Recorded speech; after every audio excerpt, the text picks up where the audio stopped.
New era niggas just scream out gang gang. My era niggas outside that gang bang. Old enough to know niggas that made it onto gangland. I don't say that to grandstand, I'm just spitting the facts, man. New rappers too busy just making sing-alongs. My raps will have it going savage like the Viacom. You don't want the smoke, homie, then your weed is strong. Good to see you smoke along to that Cheech and Chong. Me and my team, we on the front line. Steady putting in work, homie, it's always crunch time. Hard times produce me, dog. This ain't a movie, it ain't WWE when I mention the bloodline. Homie, I want mine, that's why I move different. Y'all too laxy-daisy, I keep myself disciplined. Repetition on repetition, training is rigorous. Only way to survive the streets that's dangerous and vigorous. Behavior villainous, leave no traces of witnesses. Moment of silence for the taking of all our innocence. Now back to business, somewhat of a practitioner, cause there's no shortcuts in life, no pills that make you limitless. That's ridiculous, far set from reality, like dudes that's licorice. Frame of thought is insanity, causing calamity if you actually watching and listening. Hopes and catching out from the dudes that started visiting. How you missing it? Losing profits and dividends. The way your boys been cooking, they need to give me a Michelin. The bliss is ignorant, say they don't like to mention them. They say we don't mention the bodies that's in Lake Michigan. Fucking hypocrites, I separate from the fakes. Run with a pride of lines, identify all the stakes. Hubris says they folly and catch on other mistakes. Matter of time before they're just another body that's in the lake. Navigate, these troubled waters won't choose my fate. My vision is too ambition like Alexander the Great. Say there's much on my plate, but I carry my weight. Figuratively and literally, for all those who can relate.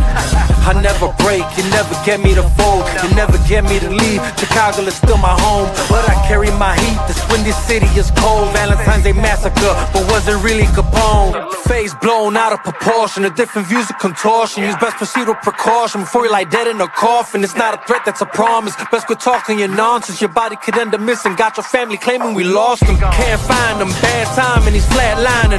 Good riddance, bit a negative to mankind. And I'm like Jack Reacher, the equalizer, John Wick, Jason Bourne, the accountant. Either one, you can take your pick.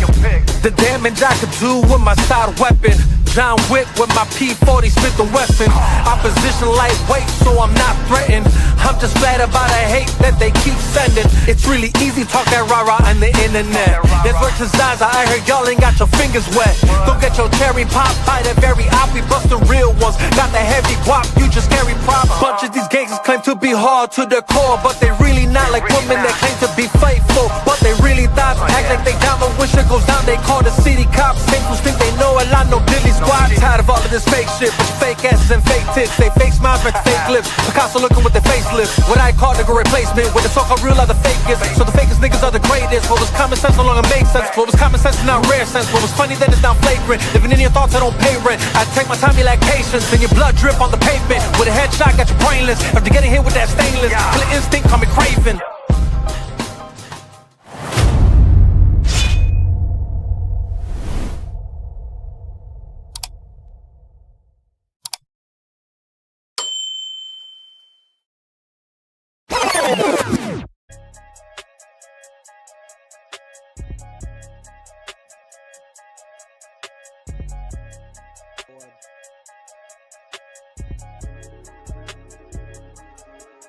We going up, shit going down.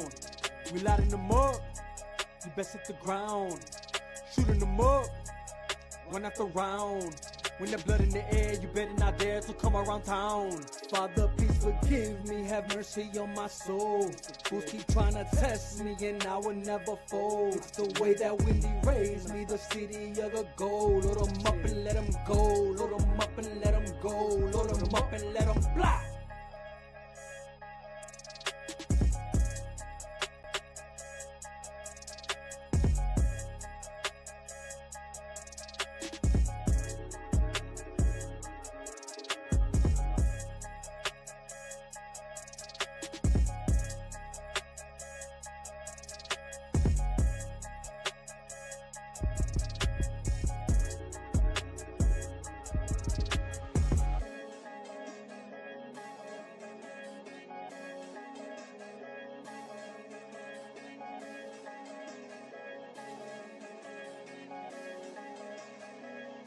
What it do, what it do, what it do. It's your boy, El Divino Vega. This is the Chop Shop. And had to take a week off. Last week, had Had to get busy crunching it up in culinary classes, believe it or not. The boys been cooking it up in the kitchen, you know what I mean? So I might share some of that also on the channel sometime soon, some videos or whatnot that I put together with that. But just the kitchen edition of the Chop Shop, is as I like to call it. But yeah, I was busy all last week, so it was hard for me to just go live. But we're here, we're live with it. And there's a lot to chop it up about, obviously, right? There's a lot going on. If you saw the title, some W's, some L's, and that's life, right? Ups and downs, wins and losses. You take them as you go. You know what I'm saying? And so we're gonna celebrate the wins. We're gonna move on from our losses. Either way it goes. You know what I'm saying? It's a good time. It's a good time regardless here. So hold on, give me a second. Let me drink my Pepsi right quick. So first things first, just to nip it in the butt. Again, confessing with the L's left and right for your boy. But let's go ahead and just jump off right quick into the NBA playoffs and just get that out the way, right? I had it wrong, guys. I had it wrong. I am not afraid to admit it. Your boy, obviously. I mean, and look, I'm still rocking it, dog. You know what I'm saying? Like I came still repping, still representing. All right, you ain't gonna stop me from representing Boston Celtics all day. It is what it is. Boston strong, as we like to say. Just not strong enough, apparently, to close off a series that you're in the lead with 3-1. But it is what it is. Tatum was out that last game. I don't know. I don't know if that was what I would have went with, but it's what happened, right? Like he was out the game, and they tried. For a moment there, I thought like, man, we might pull it off. Towards the end of that, fourth quarter. But it played out the way it played out, and it is what it is. I ain't mad at it. We got the homie Silos in the building. What is going on, bro? I just got out of premiere right now. Yes, bro. In a couple seconds, bro. You were telling me about that. I'm gonna go watch it on tomorrow. Actually, I'm gonna watch it tomorrow. Man, listen. Yeah. All I'm about to say is, if everyone who's live right now watching the Chop Shop, you're getting the exclusive right now.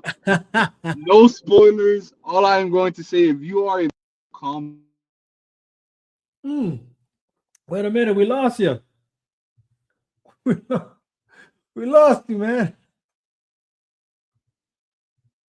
Hopefully we'll get him back.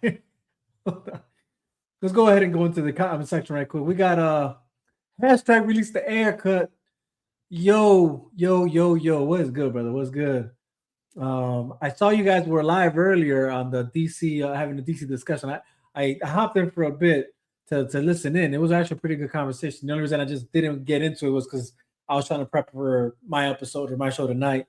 Which low key though, man, like if you guys are ever available, I don't mind having you guys hop on here either to have these discussions, just to make that clear. But I shared it because I thought it was a good enough discussion, that you guys were having. It was kind of cool. Next time, hopefully, if I'm free, I can actually hop on with you guys and discuss, chop it up with you guys. But that was dope, man. And we got a Raven. What's going on? Hey, we got Edwin Martinez. Give a birthday shout out to my boy Nick. All right, boy. All right, shout out to Nick, man. Shout out to Nick. Happy birthday, man. May you be blessed with many more. May God give you good health, good wealth, and give you everything that your heart desires, man. All right, we're live in the comment section. I like to see that. I like to see that.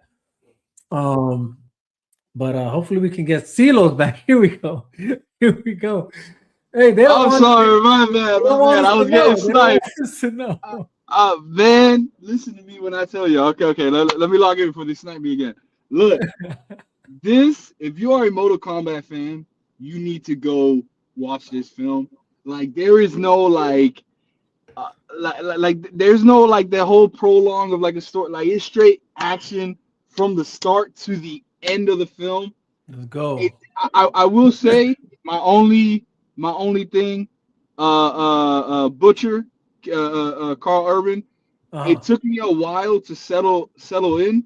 You do hear the accent every now and then, Hmm. but essentially, he definitely does kill it, bro. He definitely Okay. does. Everyone kills it. No pun intended. Uh, Okay. but man, Fatalities left and right. uh, what I will say about this film, because I saw that a lot of people were, which I'm still excited for Street Fighter, but they were Okay. kind of putting this under like expectations when it came for like, how it's going to do at the end.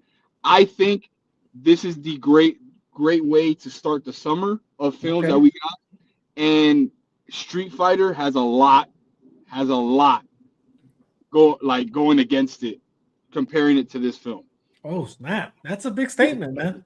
Yeah, and I'm gonna say it bold. Like, Street Fighter better come with not playing it safe. And I've heard that, yeah, yeah. So compared to this, Street Fighter's level, yeah, you're gonna need to. I'm still gonna go watch it. I'm so excited for Street Fighter, Oh, but for sure, what no doubt, no doubt. but what they did here with this film, man. Oh man, I felt like I wasn't around in that era, but this is what my dad. What I'm feeling right now is what my dad used to tell me when the original Mortal Kombat came out. Like, what he like his excitement when it came to the fighting scenes, the Mm. fatality scenes. Like, man, like the music, how it made your hair stand up, and the whole time I'm at the edge of my seat because no matter how like number one on the call sheet you are, anyone can get it in this film. Mm. Mm. Anyone. So that's all I'm gonna say, because I don't want to spoil anything. But bro, Okay. what a film, man! What a film. No, that's cool, man. Low key, I'm gonna see it tomorrow, man. I mean, I'll say this much: like looking at the trailers, the way they've been promoting it, it really hyped me up for it. Like it made me feel like it really did. Even in the trailers alone, in the promotions, it was bringing some sort of nostalgia out of it. But I Yeah, like the way that they were like playing on the game, like the it, portraying the promos as the game. You know what I mean? Like the game promo. I think like the the intros of the thing, game that you have before the fight starts. That's how they yes. were doing the promos. So hats The off to thing those is, guys. bro, They're marketing that it hard. promo stuff, that's not just like, oh, they're doing it for advertisements. No, that's in the film, guys. Like, I'm Really? telling you, like you feel like you got a controller in front of you, and because I went with my brother, and like we're looking at each other and we're like, no, it feels like we're on the couch playing Mortal Kombat right now, dude. Like we're doing combos and stuff, bro. Yeah. It, it's nuts. It's That's honestly nuts, dude. crazy. Okay. Yeah, man. Okay. Yeah, I'm man. excited for tomorrow then. I'm excited to hear what you got to say, bro. Like, Oh, for sure. My man. review's gonna be tomorrow for sure. And if you're available, hop on. We can Oh, for sure, bro. chop it For up sure, about it a man. bit more, because for sure, it's a must. I know for sure once I'm done with this live, my plans are to go watch the first one, so I can, have like I recommend it. I yeah, recommend it. It's been a while since I've seen the first one. I remember obviously the plot and the main thing. But it almost picks up right from that first one, and it kind of just throws you in. mm, There is a main storyline that they follow, but it okay, all in the end it does come all together. So I definitely do recommend that. okay, bet, yeah, because that's the plan. I figured, you know what, I'm gonna watch the first one tonight, get myself reacquainted, again, because in case the storyline is continuing, which it looks like it is, because it's got the same, characters, or the same actors and stuff. So I was like, all right, well, it's clearly a sequel, One so more thing I will add, yeah, that the first one really, like, I think, I don't want to say it hindered it because I did enjoy the first one, yeah, but the story beats, I felt like in the first one they were definitely longer. So there wasn't, not to say mm, that it was dragging a little bit, but they did have some more development when it came to story in the first one. yeah, Here you get that, but you get mainly the story building through the fighting. Like, the fighting was essential to the actual main story, which that's good I because think made it, yet like yeah, that's what they're there to see for. that's the right, exactly, right. if what you're saying is true, I feel like that ties into what you just said. Like it really brings in that the in-game like feel, because that's essentially how the game is, right? When you play Mortal Yep. Kombat, the fighting sequences are just as much as part of the story plot, within the game. You know what I'm saying? So that's man, I'm excited, man. I'm actually excited. I'm glad to see you hyped about it. You know what I'm saying? I'm glad that you're Bro, hyped like, because that lets me know, like, all right, Ben, I'm gonna enjoy myself tomorrow. it's nuts because like you see James Wan in the in the credits that he was a part of this film, and you're just like, you start thinking, I'm like, man, imagine if they would make an Injustice film like this, bro. Mm-hmm. Like, oh, dude, like, I Well, don't want to look, hype here's the myself thing, up like on that, man. James Wan, if he's part of this film, that kind of makes sense. Not like it. I mean, look, I'll put it like this. I know a lot of people don't rock with with the Aquaman stuff, but Yeah, I thought Aquaman was great. You know what I'm saying? Like facts. the only issue I'll ever give it is because it didn't. There's some things you can nitpick that don't properly connect to the Snyderverse, but that's nitpicking. You know what I'm saying? Because other than that, everything else falls in line. You know what I mean? And For sure. and I think he did a great job with the Aquaman movie. Even the second one, it didn't do as well as the first one, but personally, I enjoyed the second one as well. It still made its numbers, man. Yeah, it's all that to say that I think James Wan is a great director. He's got a great vision. He's, saying he's got enough to producer talent and gift that you tell me he's a part of this film. It makes it's like, okay, it makes sense. That's all I'm going to say there. And again, it's like, don't be mad at, I always say this, like, you can't be mad at the James Wans, you can't be mad at the Patty Jenkins, you can't be mad at, the David Sandbergs. Like, they unfortunately worked with what they had, you know what I'm saying? Like, what they were given, what they were told. You know what I mean? Like, what they were allowed to do. What they were, exactly, you know what I'm saying? Because I believe if in a perfect world where everything was still connected, properly connected, Zach was still there, Zach was still the quote unquote primary architect, I guess you could say, of what was happening. Believe me, those movies we got would have been like chef's kiss. It would have been a beautiful thing. But unfortunately, that's not the world we live in. Not yet anyway. Not yet anyway, right? And we're gonna get there. Might as well. I mean, I was gonna start with sports, but seeing that we started with the movies and stuff like that again, I guess we'll start there. I hate to drop the bomb and leave. I am getting on the road. Okay. 3-hour drive. If I make it back on time and you're still live, I'll definitely hop back in, man. But I just had to let y'all know, like, go watch Mortal Kombat 2. You guys are going to enjoy this film. I had a great time, and yeah, man, I can't wait to hear your thoughts tomorrow. I'll definitely, if you go live tomorrow, I'll be on tomorrow. I'll be live tomorrow, brother. I'll be live tomorrow, so we can definitely chop it up about it tomorrow. Yeah, all right, and we definitely got to talk about them Boston Celtics losing and choking. But all right, man, I'll catch y'all. Love y'all. All right, peace to the top. Take care. Well, you heard it here, guys. Mortal Kombat, worth the watch. Go check it out. Like I said, I'm definitely gonna go check it out tomorrow. Definitely my plans. We got pins on in the comment sections. He said I could be on after this Cubs game. Oh, for sure. I didn't even know the Cubs are playing. I know that I'm watching the NBA game back here in the background over here. I got it playing. Both of them technically. I was going back and forth with them. Seeing that round 2 already started. Matter of fact, we'll hop back on that. And then we'll keep the flow of things as intended, just to get it out the way. Like I said, your boy had it wrong, man. Obviously, my boys were the Celtics. I thought they were gonna come out and pull through. So just to, again, nip that in the butt. It is what it is. We lost Game 7. No Tatum in the game, which is a shame. Again, it's like, but I prefer he's healthy than not healthy. I prefer that. If his knee was as bad as it must have been that bad, right? That stiff of a knee that he couldn't play, because I just don't see him not playing in the playoffs. The man played a tremendous season. coming off an injury, shortest like comeback of that kind of injury that he had. So again, I prefer him like play it safe, man. Look, as it says here and it says here, they won the finals championship like literally 2 years ago, 2 or 3 years ago. We're okay. Yeah, 2 years ago actually. Yeah, the 23-24 season. We're okay. I'm okay that I'm okay. I'm okay. Okay. And so he's got nothing to prove. But that being said, I had, and when I say I had it wrong, that was probably the most one that I was like, really, I'm going to admit to that. Other than that, as far as like the overall consensus on all the other series, I think we all are surprised and shocked to see some of the outcomes. Some of them are as is.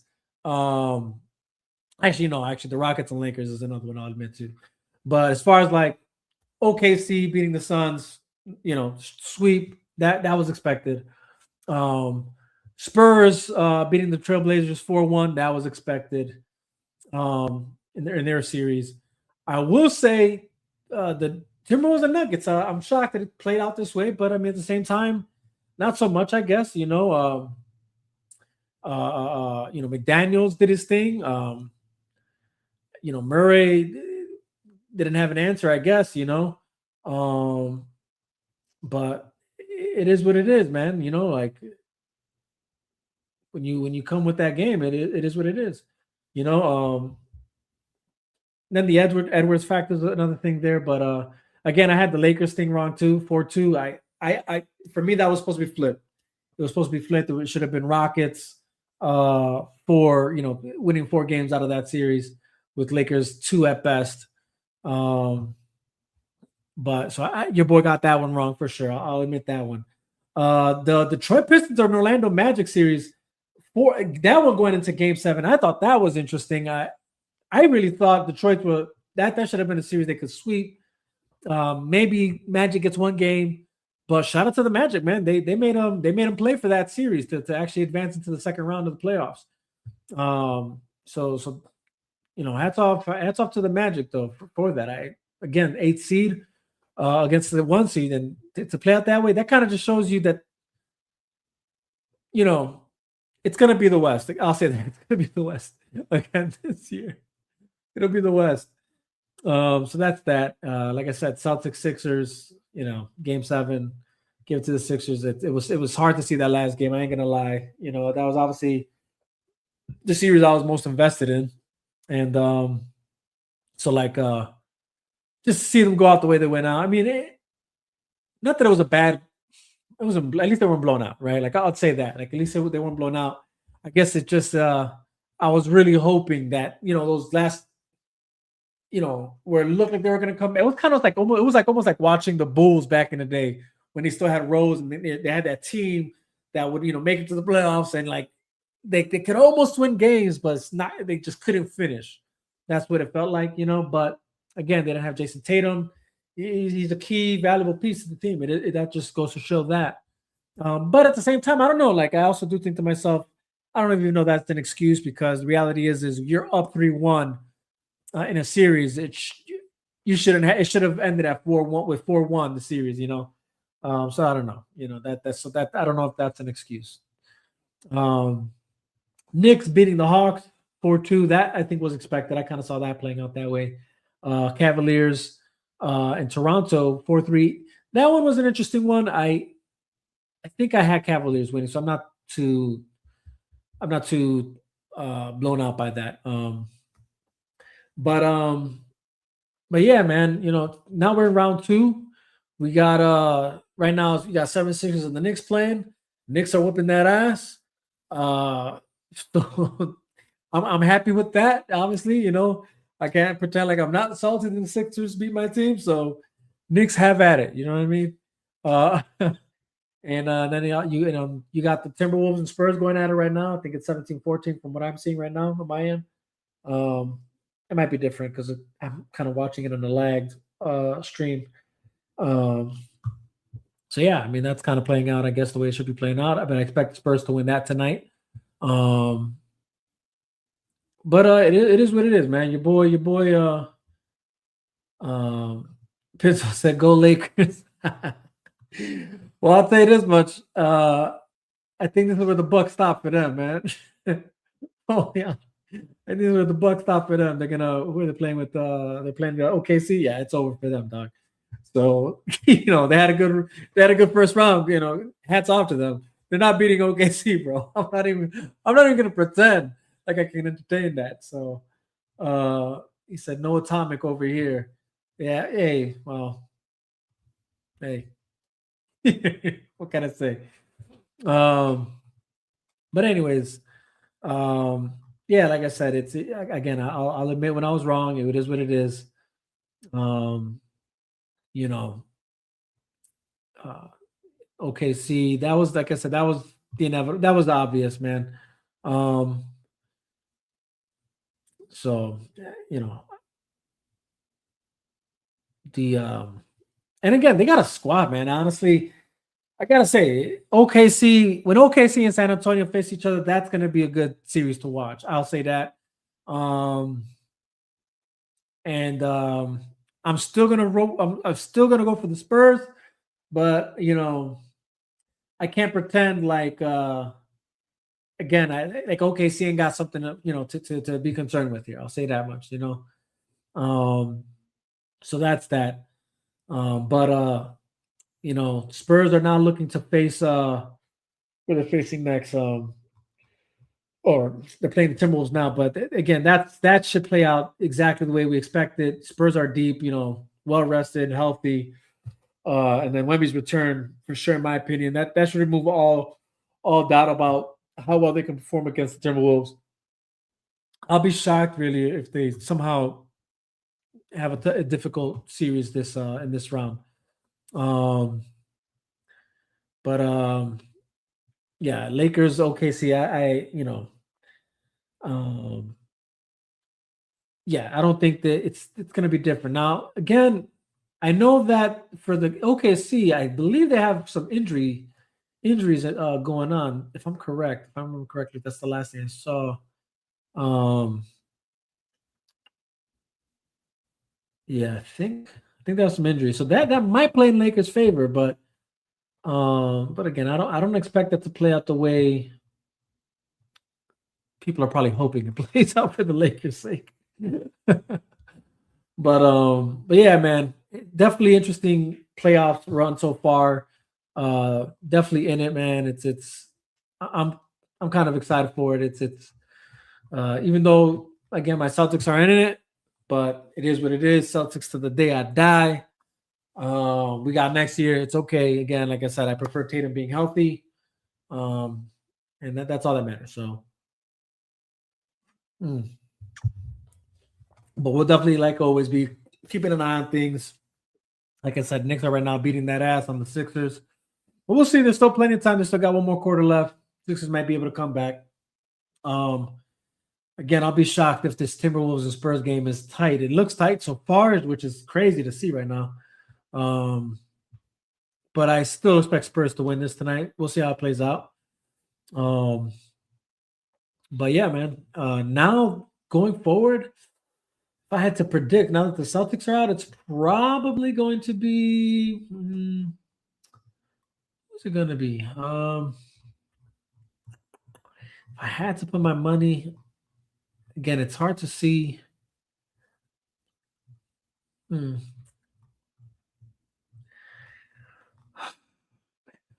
I want to say I'm probably going to give. I still think it's going to be the Spurs for the Western Conference. As far as the Eastern Conference is concerned, you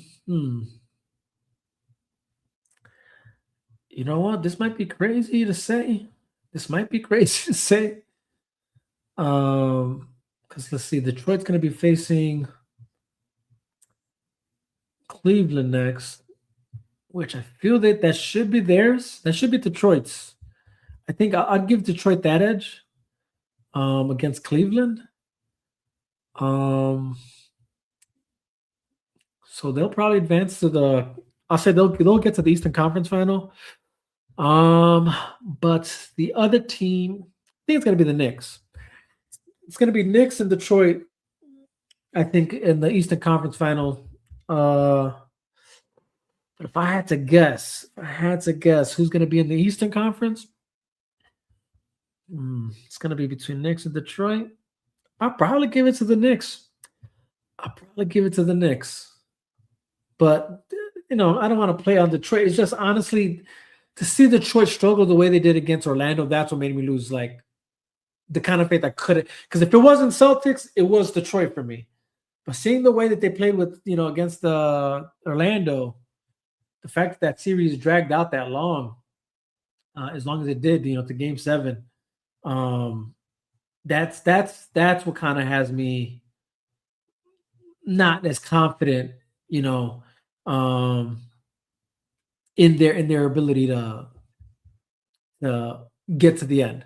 So my prediction as of now, and again, clearly I can be wrong, clearly, but if I had to predict, it's probably going to be Spurs and Knicks, which we'll see how that plays out. It's going to be Spurs winning it all. That's my predictions right now.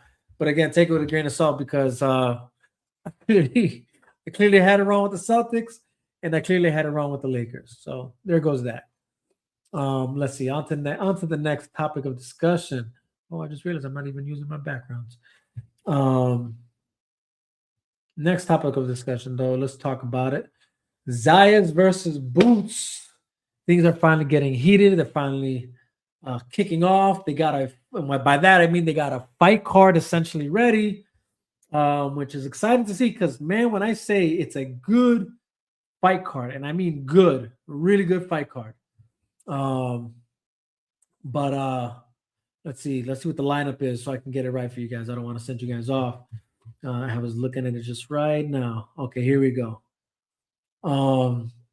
Now, this goes without saying, but I will say, this is like weird premise in boxing where things are just not always talked about legitimately the way they should be talked about.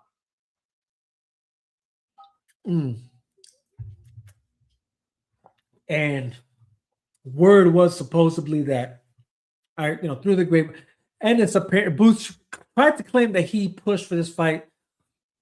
The reality is that's a lie. It's not kind of a lie. It is a lie, right? His fight was initially with what's his face? Man, who was it against? See if I have it on my notes here. It was initially with another boxer. Name is eluding me now. Jesus Christ. But because that fight didn't fall through, that's the only reason we're getting this fight now with him and Xander Zayas. Because the moment that fight didn't fall through, that's when this started going forward, right? So it wasn't like this is the fight he wanted. This is the fight that happened because the fight that he was going to or for didn't pan out. So this is how we're getting this fight now. So I want to make sure we clarify that, but it's coming out to be a great fight, I would say this. I like the promos I'm seeing. I like the talk, between both of them on most of the streaming platforms. The media, social media platforms that they're getting on or podcasts and things like that, the discussions around the fight, even amongst other just boxing podcasts that are talking about it, the conversations, I think the right conversation. They both have something to bring to the table. Zayas, again, like I said last time, what was his record? I think he's 23-0 right now with 13 knockouts, I believe. Wow. Boots he's been in the fight boxing longer, so he's got more fights under his belt. I'll give him that.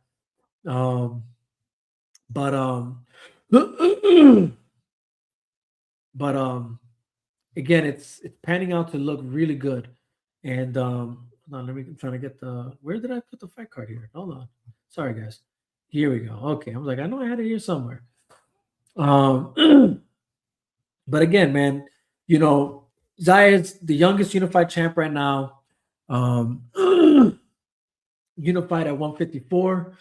And you got Ennis, man. Again, like, I don't want to pretend like he's nobody. This is why this fight's a good fight. And the reality is, I'm going for my guy, and I believe he has what it takes to win. And I believe there's reasons to why he can win. But it's not to say that this is going to be easy, walk in the park for him. I'm not going to say that at all either. And in fact, it could go the other way. Let me just say that. There is a reason why. The reality is Boots is probably one of the most avoided men, in boxing, right? Like that people avoid fighting, you know what I'm saying? When he was at 147. Just to clarify that, right? Now he's at 154. This plays out differently, right? So you got essentially legacy versus validation is what we're seeing here. You know what I'm saying? And I believe Zayas is very much trying to cement his legacy again as the youngest unified champion coming out of Puerto Rico, trying to be the new. I don't know. I want to say that he's trying to be the face of Puerto Rican boxing. But there's no doubt in my mind if his trajectory continues to go in the way that it's going, that is going to be what it's going to be. Like he will be the new face of Puerto Rican boxing, or Puerto Rican boxers, I should say. But again, and it's moving up into 154, and already got a shot at becoming unified champion in this weight class. Which, if he wins, makes him a two-time unified champion. So again, there's a lot going for both of these fighters. Is my whole point. But again, what I don't want to forget to talk about here is the fact that this fight card, dude, is stacked already. It's stacked already, guys. We got. Obviously, the main is Xander Zayas and Boots Ennis. That's the main. But the co-main, guys, which I was excited to see this, is Emiliano Vargas versus Mills, guys. I'm excited for that fight. I don't know about you guys, but I'm definitely excited for that fight. And it's funny because I could have sworn I saw a promo for it too. But anyways, yeah, Emiliano Vargas versus Bryce Mills. I believe there are 3 regional belts at 140. Vargas, young fighter, son to the great Vargas. I believe it's his son. Yeah, it's his son. 17-0, 14 knockouts. Ring 2025 prospect of the year. And you got Mills at 22-1, one loss. This is going to be his first real, I would say, test on a big pay-per-view stage. So interesting to see how he does. Personally, in that fight, I think it's going to be Vargas, in my opinion. I think he's got what it takes to win that fight. I think that's in the bag for him. And again, if it couldn't get any better, we got Ben Whitaker versus Richard Rivera, dude. Again, great undercard already. For a fight card for this event. You got WBC silver at 175. Whitaker's U.S. debut. Rivera is definitely a credible puncher. But again, what I like about this is it's Whitaker style, guys. I don't know if you guys seen his. I'm sure you've seen his videos, right? Like I came across this guy, right? It's not even like I knew the boxer, like I knew him from the jump, and I was studying his fights. No, literally, I just came across those videos of him that go viral where he's essentially making the guys he's facing look silly and crazy, and he's kind of just dancing in the ring while just showing how fast he is and his defensive ability, and essentially being able to joke around while in a actual fight in the ring, right? Professional fight. And so again, definitely excited to see him. Oh God, I didn't notice that I was moving my camera here. Definitely excited to see how that plays out. Again, the fights looking really good. And again, I'm liking the promos, man. I'm really liking the promos to this fight. Just to share a few of the things that I came across that I thought was an interesting way to promote the fighters. And again, this is Xander Zayas doing his thing. I got to give credit to credit is due. The kid's doing what he's got to do to get himself out there in the limelight, right? Like, yeah, make sure that he's being talked about. It's unfortunately, like, that's the name of the industry now, right? Like, of every industry, right? Whether it's music, movies, sports, right? Like the promotional aspect is so big into it, right? Like before it was like, you had your publicist and your promoters, and they were doing everything. But now, like in the day and age of social media, where you have your own kind of like personal account or your own media account, right? You have to do your own promotions, your own videos, and things of that nature. So shout out to the kid, man. He's putting in that work, you know. And recently, I just came across this video with him and Speed. Damn. With Speed in the ring. Hell no. Not which, but you'll see right now. But look at that Speed. All right, come on now. Look at what Speed really looks like. Really? You should have just let me go first. Hey, let's go have to show you the combination, man. Yeah, but So that remember, jab is your 1, 2 is your right hand, hook is the hook with the 3. okay. 1. So 1, 2, 3. There you go. Keep that hand up. All right. 1, 2, 3. There you go. 1, 2, 3. There you go. There you go. Yeah. 1, 2, 3. There you go. Now we're gonna work a little bit like the same thing. Start the same start of the combination. 1, 2, 3. We're gonna slip. 3, 2, roll. You got it? I'll show you slow. Damn. Oh, hell no. Again, I like to see this. I like to see this. I like to see this, man. But again, guys, this is the fight right here.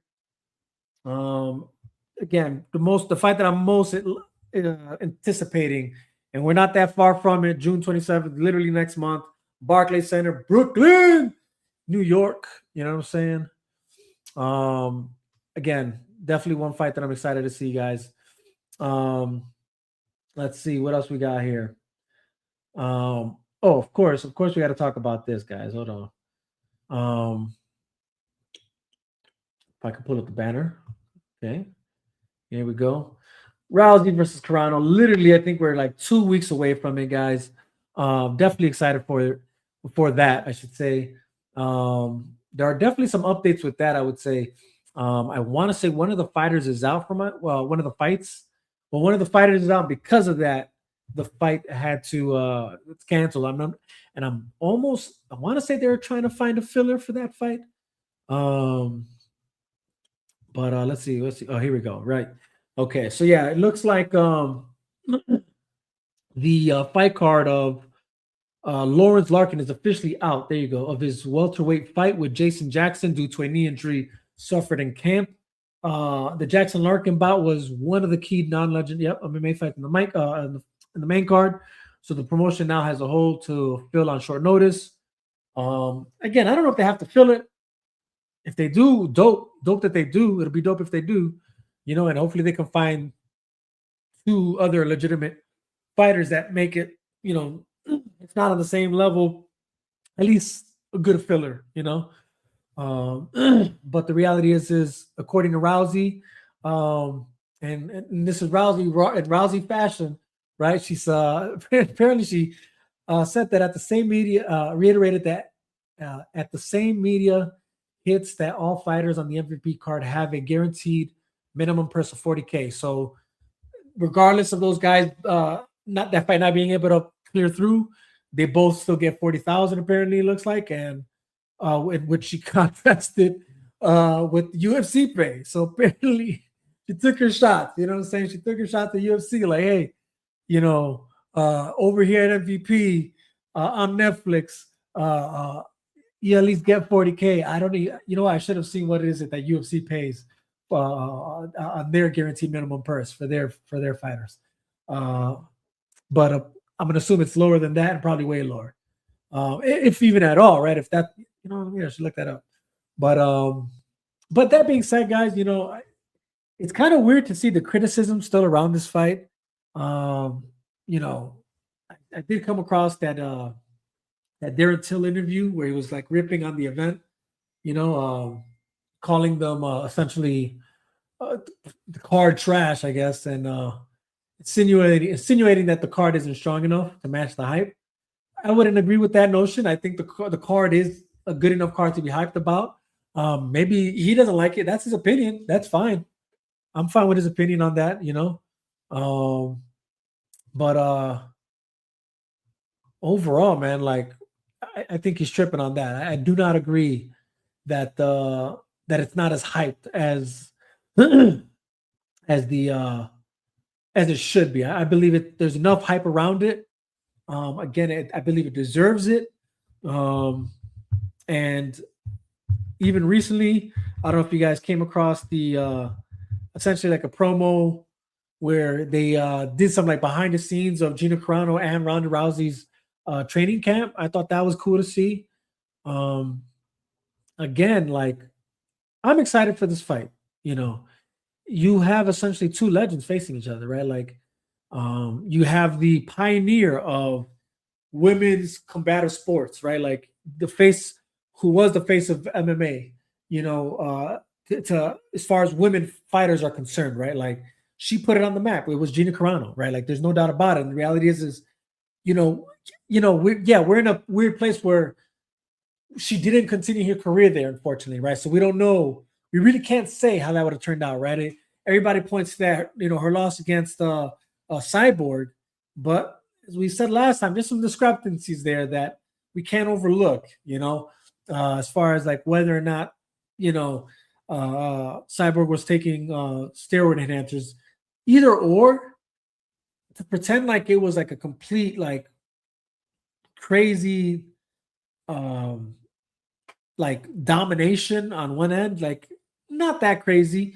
You know what I'm saying? Gina, I give her credit where credit is due. She stayed in the fight, man. And that's that she came on record saying like she wasn't training then the way she's training now, the way MMA fighters train now.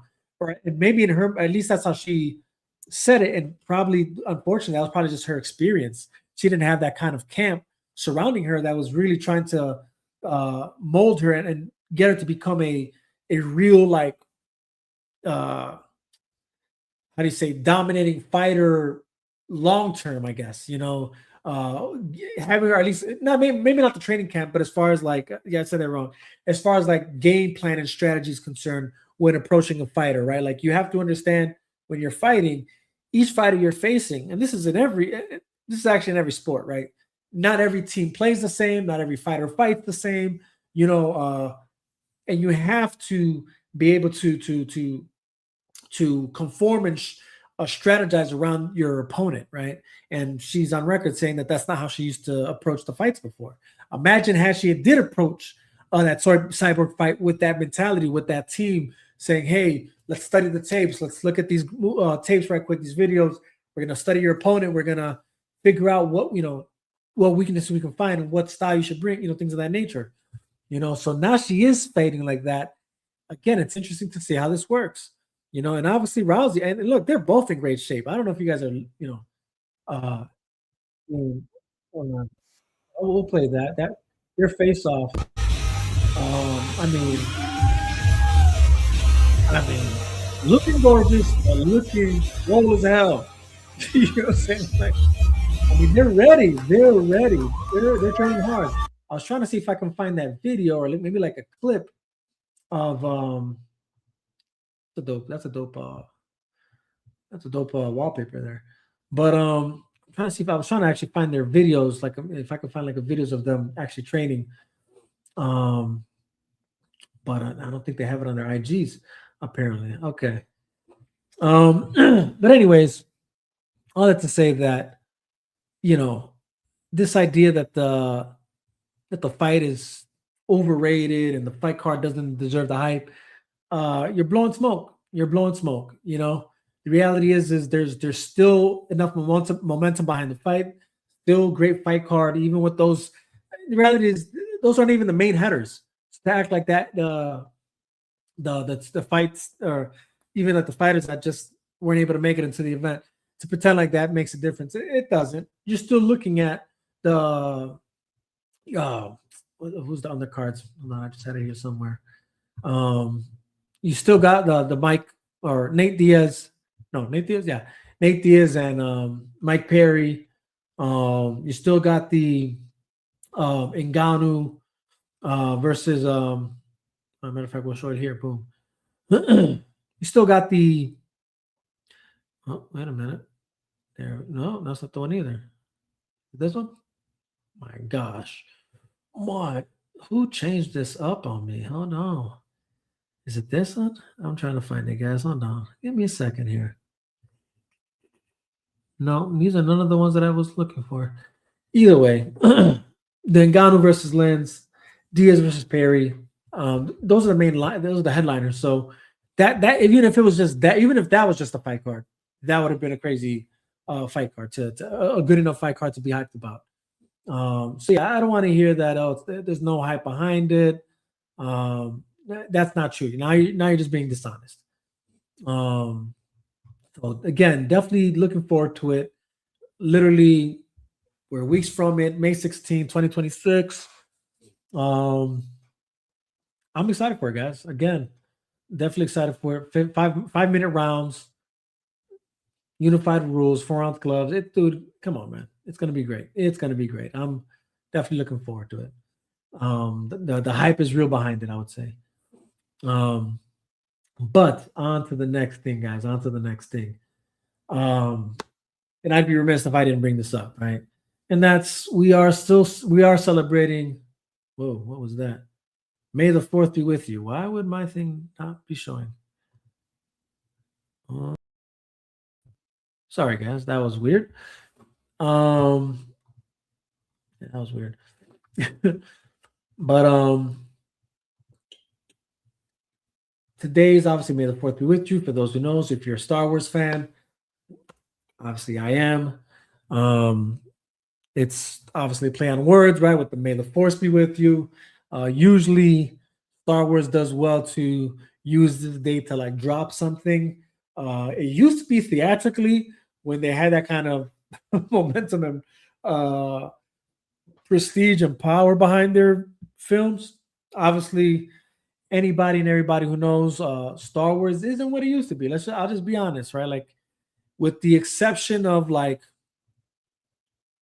Mandalorian, Andor, I guess you can put what was it, Rebels? Not Rebels, no. Bad Batch. There you go, Bad Batch.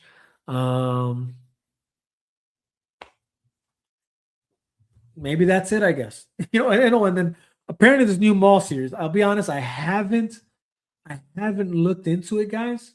I haven't seen it, so that's on me. That one's on me. But I'm hearing good things about it, so I definitely intend to hop into it. And so what they did do this year round is the season finale for that season or for that series dropped today. If you guys did watch it, let me know in the comment sections whether you're I guess rocking with it or not. As far as like the whole series, I feel about how the season wrapped up. Just do me a favor and don't spoil it for me, please. I haven't watched it, so just a general review, if you will, in the comment section if you've watched it. I know it's something I intend to watch. So apparently that's what they're doing for May the 4th be with you. That's what they went with, and which is weird considering that they do have a movie coming out this year, which actually this month, but I thought it was this weekend. So like on some like tweaking stuff, which is crazy because like as if I didn't see the trailer and when it's the data gives, but it's not like I'm watching it every day. But like me and my boy, we were like looking for tickets, trying to see if we could watch the show because we were on the impression like, well, usually they try and do something around this week. So we figured it dropped this weekend coming up, not this weekend that just passed. But I don't know, maybe it just didn't want to compete against Mortal Kombat and I don't know, Devil Wears Prada or something. And I think next week the Sheep's Detective comes out. I don't know if they figured with all those movies, they just, I don't know. It's a weird thing. They clearly don't have enough, confidence, I guess, in competing, right? That they're waiting to drop it at the end of the month, which I believe, if I'm correct, does stand alone on its with some other movies, various movies around that time that do give it, I guess, room to breathe, if for whatever reason. But look, Mandalorian Grogu. The reality is they are the poster child or of Star Wars right now, right? Like that's the only thing they really got going for them on that level, right? That everybody talks about, right? Like even people that I know never watch Star Wars know who Grogu is, right? Like that's what they accomplished there, and I hate that because that's the only reason why Grogu's still part of the Mandalorian series. That's the only reason we're getting this movie. He's essentially he's Grogu's the crypto is to gun in that DCU he's creating. That's what Grogu is to Star Wars right now in the Star Wars universe. And here we are with this movie now. So it's kind of sad to see. It's kind of sad and pathetic, but it is what it is. I'm still going to watch it, right? Because again, like I said, I overall I like the Mandalorian series, but many of you know, I'm not big on the how do you say, the kind of the route they've gone, right? The direction that Star Wars has taken these past couple years.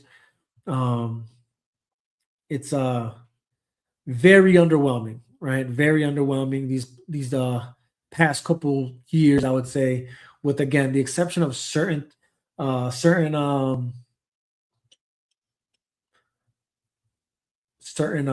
guys, with the exception of certain series and movies. The reality is overall it's not what it used to be. That's just the reality, and for many reasons. Unfortunately, it's not under the supervision or tutelage of the main creator who created this universe, right? And that's obviously George Lucas. And ever since then, it's kind of been on a downfall, but mostly because of Kathleen Kennedy. We'll keep that a buck. She's the main reason, I would say, to just the poor choices of what's been Star Wars. And a lot of people there's some that disagree with when I say this, but I stand on this hill. The reality is I believe even Dave Filoni is obviously that's not his actual name, but that's what I'm calling him, Dave Filoni. I think he's overrated. I think there's some things about him that are lackluster and even bad decision making on his end as well. Creative choices or lack of creative ideas for his choices. Let's just say that. So I really hate that. A lot of people kind of give him the should have been him idea to run Star Wars. I don't think that's the right idea. Unless you can somehow convince me that every choice he made for Clone Wars and everything he was a part of was because Kathleen Kennedy told him to do that, then we're talking. But if you can't tell me that, you can't show me that, you can't prove that, then I still feel the way I feel. And he shouldn't. He shouldn't be in charge of what in the world keeps happening. This is crazy. I guess we'll do that for now. That's weird. But anyways, so that's that, guys. But I did want to share this with you guys in the spirit of May the 4th be with you. Many people are sharing. Many people are obviously participating on X. So this was kind of cool to see. You had Captain CB with this one. Obviously, for us Bears fans, this rings true to us. I thought this was funny as hell to come across. Let's see, we have some more here that I want to share with you guys. So there's that one. Let's see. I saw another one there that was actually kind of funny as well, or not kind of. They're all funny. They're all funny, I should say. Let's see if I can find that other one though. Actually, I'll share that. That's one to share. This one was actually kind of funny too. Shout out to the Bulls for this one. Again, acknowledging. Again, maybe this is a sign of good things to come with management now that the old guard is gone, for as far as the Chicago Bulls are concerned. But again, it was cool to see them post this, right? May the 4th be with you, Bulls Nation. And obviously, you got Benny the Bull with the lightsaber. Apparently, rightfully so, he is part of the dark side. It is out there, guys. Benny the Bull is part of the dark side of the Force, guys. He is Sith Lord in every right. Look at him. Oh, disgusting. Oh yeah. But yeah, man, that's that. Let's see what else we got here, guys.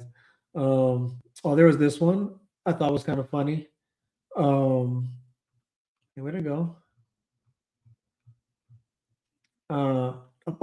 Here we go. This is the one. Apparently, even the White House knows what today is, and so I thought that was kind of funny.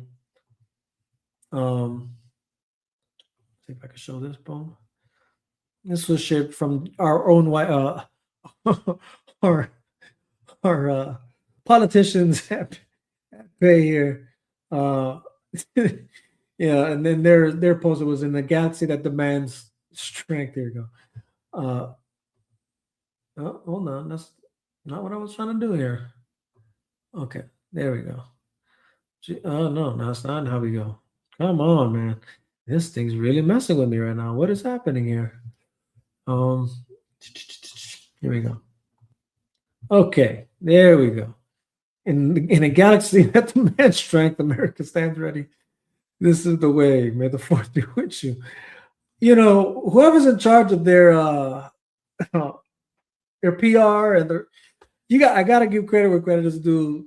They really know how to keep their finger on the pulse. They're very well aware to trends and social media and all that. And I guess in an era where this exists, right? You know, the social media angle. Here we are now, right? Trump has Mando with baby Grogu and carrying an American flag. This is where we are, guys. This is where we are with politics. Let's see. There was another one here worth the share, worth the watch. I could just find it. Let's see. Where'd it go? Oh, wait. Hold on. I think I just found it. Oh no, this was another one. Still worth it. Captain CB once again. This one was dope. I'll give him this one. This one was very. I'm sure these are all AI generated. I'm sure, but still, for us Bears fans out there, you know what's good. Caleb Williams with on the light side of the force with the blue lightsaber. You know, looks like our defensive Sith is part of the dark side of the force. This is actually a pretty dope poster. I might actually have this on my phone as my wallpaper. That's cool. But anyways, that's not the one I wanted to show you guys. Let's see. Oh, we got Integrity 101 in the comment section. What is good, brother? He says, the way I see it, every presidential election is basically Lex Luthor versus the Joker. Screwed either way. Yeah, essentially, right. It's essentially right. in a way, right? I don't want to paint all our presidents as villains, but you know, I get what you're saying. You know, I can definitely get what you're saying. But yeah, I mean, again, it's crazy to see where politics is as far as just how it is very involved with social media now, right? Like the apparatus of, I guess you could say, how social media plays a part in politics now. That's more so what I was pointing out there is, you know, in a time past where it was literally, you know, you would just watch the news and that was really the only way you can get any sense of what is what in the whatever the administration is doing and things of that nature. Now you could just literally follow them in their own social media accounts, you know, on social media platforms. That's essentially where I'm like, this is the time we're living in politics, and that's not just the U.S. You see, I mean, you see like even just politics, even from other countries, right? Like very heavily involved in social media right now. That's just again, it's the new norm. But where's that? I'm still trying to find that. Okay, I think I found it, guys. I think I found it. It was because again, very worth. Actually, I'm going to use this one to transition to the next thing. So I'll show this first. This one I thought was kind of funny. And if I can just get it to play, here we go. This one was great. This one, I got to say, as a Bruce Lee fan and a fan of Star Wars, and apparently Bruce Lee is still alive. Apparently, I thought the man was long gone, but apparently he's still alive, guys. It says Jedi Bruce, may the force be with you. But this is hilarious. Hold on, maybe I should play the sound because it is actually.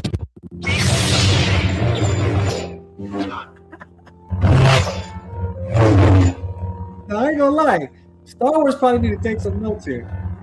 I think Star Wars need to take some notes. So unless it already exists, I haven't seen it. But a nunchuck lightsaber. I mean, come on now. Why haven't we seen it? Right?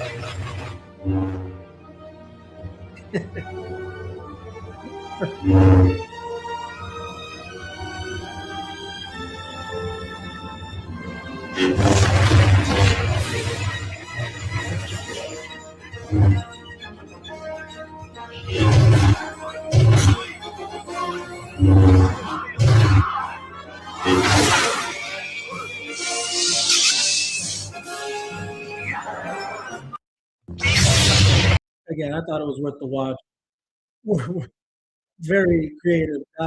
Gotta give credit where credit is due.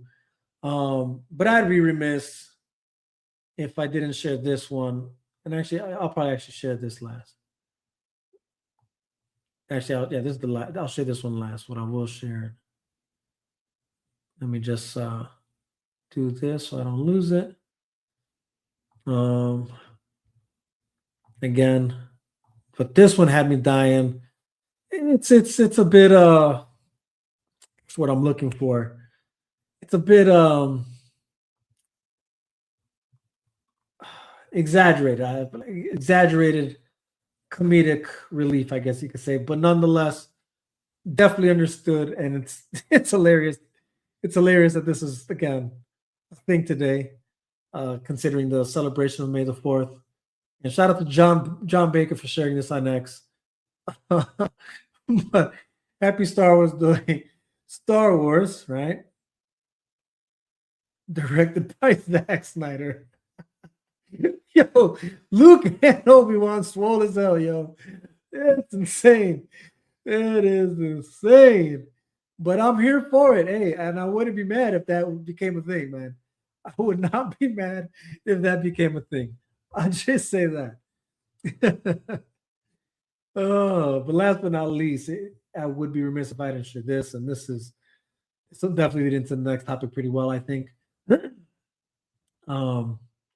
But that's again, we all know Zach does love DC and he loves Star Wars as well, hence why he created his own sci-fi Rebel Moon, where I think, if I'm correct, and correct me if I'm wrong, essentially it was an idea that he actually wanted to pitch to Star Wars, but maybe it was like too dark for Star Wars or something like that, or maybe he didn't know if he would ever be able to create it himself, so he figured maybe I can pitch it to start with something like those along those lines, and hence why Rebel Moon exists.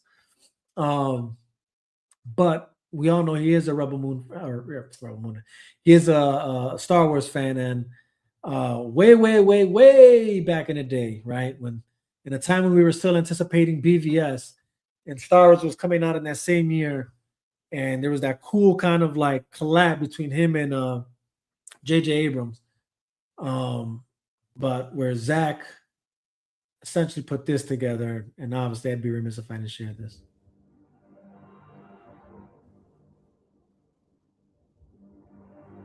It's a bit chumpy. There is great disturbance in the Force. What in the world is going on? I have felt it. We have a new enemy. The Force is strong with him. He could destroy us. There is still good in him. This is a dangerous time. You will be tempted by the dark side. Don't try to frighten us with your sorcerer's ways. What is happening? Sorry, guys. He would become a powerful ally. That boy is our last hope. Can it be done? He will join us or die.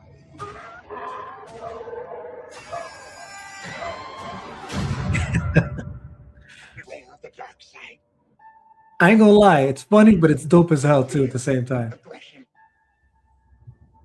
And it was dope that they gave him permission to do this. Forever will dominate your destiny. That's so dope. Consume you it will. Come on now. Come on now.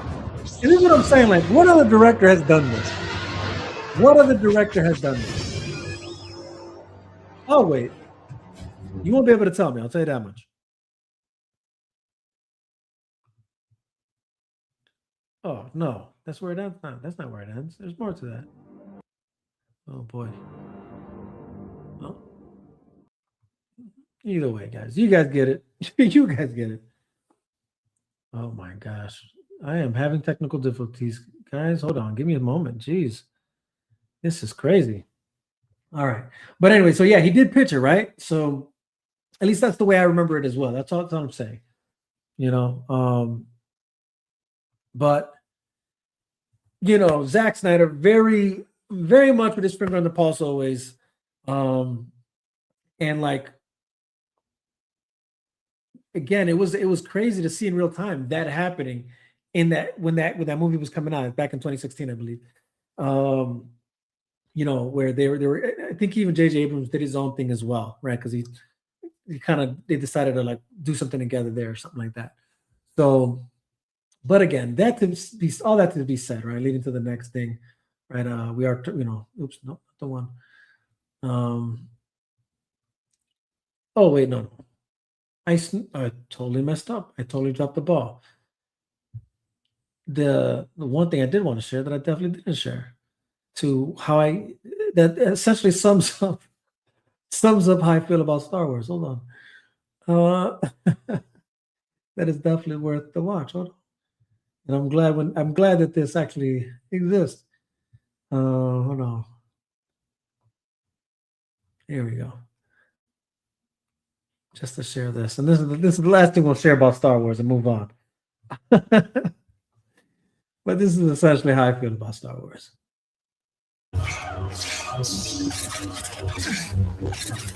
I mean, how did we go from this to 1999? Darth Maul, Obi-Wan, Qui-Gon Jinn, dueling it out together.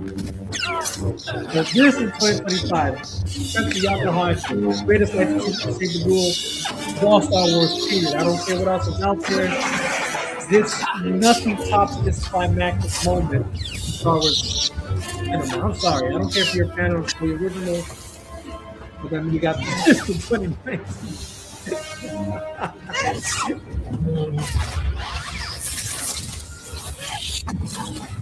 And that sums up how I feel. That essentially sums up how I feel. Oh, how the mighty have fallen. And now, really and truly, in my opinion, and if it wasn't for what I'm about to say, this is if it wasn't for Netflix dropping the ball with Rebel Moon, right? Because like, where is Rebel Moon, right? Like that's my whole point. Where is Rebel Moon?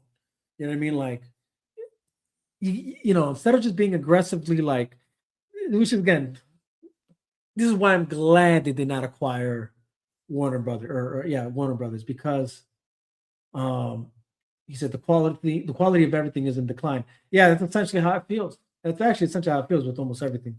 But I don't want to say everything because there are like glimpses of hope with certain things. You know what I mean? But essentially, overall, you're not wrong. But like, there are certain films that I feel are holding the line, so to speak. The last 300, so to speak, right? Holding the line.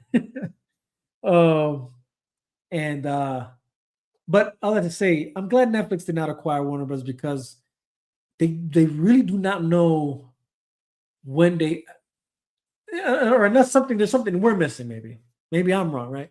Unless there's something I'm missing, right? Because maybe that's the story here. But to my knowledge, Rebel Moon was still a success, even though they kind of fumbled the ball on how they released it. But it was still a success, right? They have their own mobile game. I've played it. That's actually a pretty cool game. Kind of hard to play. I ain't gonna lie. It's kind of hard. But I have fun playing it. Actually, I got to go back to it. I haven't played it in a while. But all that, right? You do comic books, right? Essentially, some toys, right? Some action figures. So they had the right idea. Like this, you're trying to build the next IP. And again, in a time where the leading sci-fi universe is in a decline, Star Wars, right? And I'm sorry for you Star Trek fans if you think if you think it's Star Trek, it's not. It never was. And Star Trek's cool and all, and don't get me wrong, It has its own allure to it, or you know, things that can drive allow you to watch it and cool stuff. But it's not Star Wars. I'm sorry, it's just not. It was never on Star Wars' level. It's a whole different thing. Truth be told. And if you're into it, cool, and kudos to you. It was never really my cup of tea. I'll just say that. um, mm. But all I can say that had Netflix played their card right, it would have been Rebel Moon would have been in the discussion right now. But unfortunately, it's not. And not that but unfortunately, it's not. Fortunately, we still got, even though Netflix dropped the ball on Rebel Moon, one of the things Warner Brothers did right was Dune, right? And awkwardly, I've come across people that apparently don't like Dune. I will say they're in the minority though, because I very rarely hear it, but I have heard it recently. And that was just strange for me to hear. Or they're like, they like the first one, but not the second one. Which again, that's I haven't heard that one much. So I was kind of shocked when I heard that. Personally, in my opinion, I think that's a great series. And honestly, I want to do a deep dive into that lore, and I'll probably do it at the end of the year when the movie part 3 comes out. Because there's really a lot to talk about when it comes to that story, and what it represents and what it's showing, that I think are really interesting undertones or tones to the film that a lot of people I think aren't catching.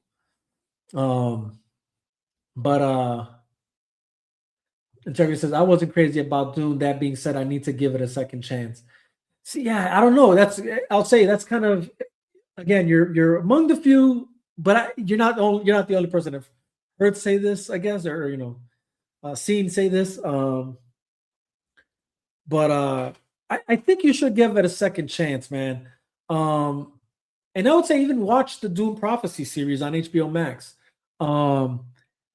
I have my issues with it, but they're small critiques, not because the show wasn't great, but because I just wasn't satisfied how it ended, or like not how, but where it ends. Like I just felt like the story could keep going. You essentially have a 6 episode series, very long episodes. It was almost a movie in its own way, really and truly, like a very long movie. But it was split into 6 episodes. I just felt like with how you guys went about this movie, like the way you released these movies, it just seemed like you should have done a lot more with that series, is what I'll say, right? Like it's kind of weird that you're kind of like playing the long game with it. It's almost like what they did with Game of Thrones, in a sense, right? Like it's, what I mean is like, you got Game of Thrones, right? The original series, right? And then you get, and that whole thing has come to an end. Imagine had they actually released House of the Dragon, or even the 7 Kingdom of the 7 Realms, or Night of the 7 Kingdoms, or something like that, whatever that show's called. In between, still trying to do Game of Thrones, but not only do you do that, but essentially like those stories are still not even ended, right? Like the House of, you know what I'm saying? Like they haven't even concluded yet, and then you're still here trying to conclude the overall Game of Thrones story arc. That's what I'm trying to say. Like you release this, so I'm kind of like upset because I'm like, there's still so much that story in the series, to have it connect more well with the movie, even though it does connect still to a certain degree, but there's still so many open questions how it ended that it, like to make sense of what we see in the movie is my whole point. So that's what I'll say with that. Integrity says, with all the hype around it, I'll eventually try it again. How was the sequel?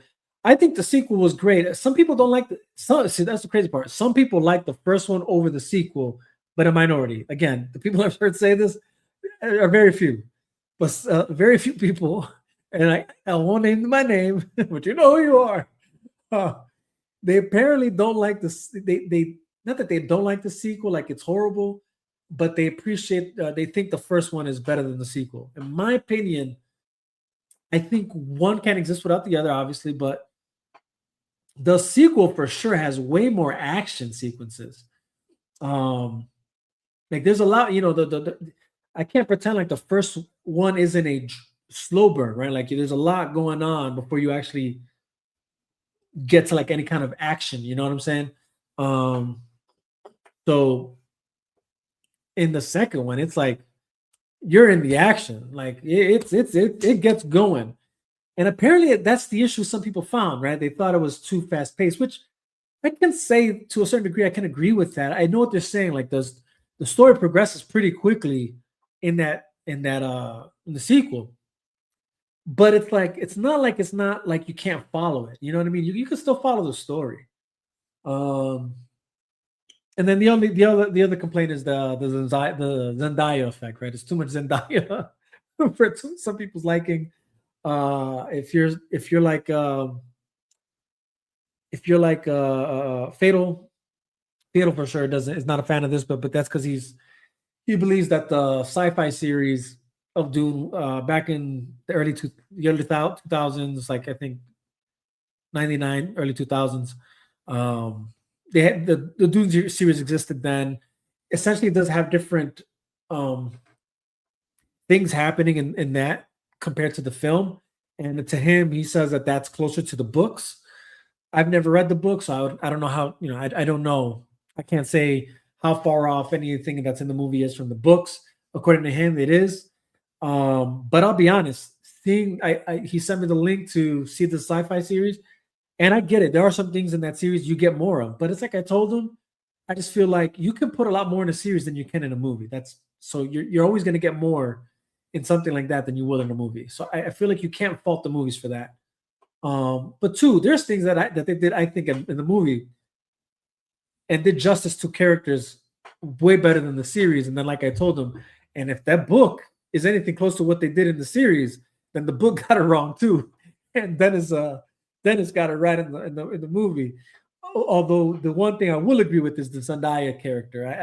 I understand why there's this dislike for her. According to how she really is in the movie or in the series, from back in the day to even the book, where I could say, yeah, the character is different. Her character is different and a bit, overwhelming in a sense in the film, in the sequel, but not so overwhelming that like I wouldn't enjoy it. Like that's the part where it's like it's not like it's all her, or you know what I'm saying? Like, but I get it. And it's also not to say that you can't understand the direction they took with her either. It's understandable. Like it still makes sense to the story, is what I'm trying to say. Not that I prefer it over the original take or how it's supposed to be, but it's not like it's not understandable or not palatable. The way they went with her character.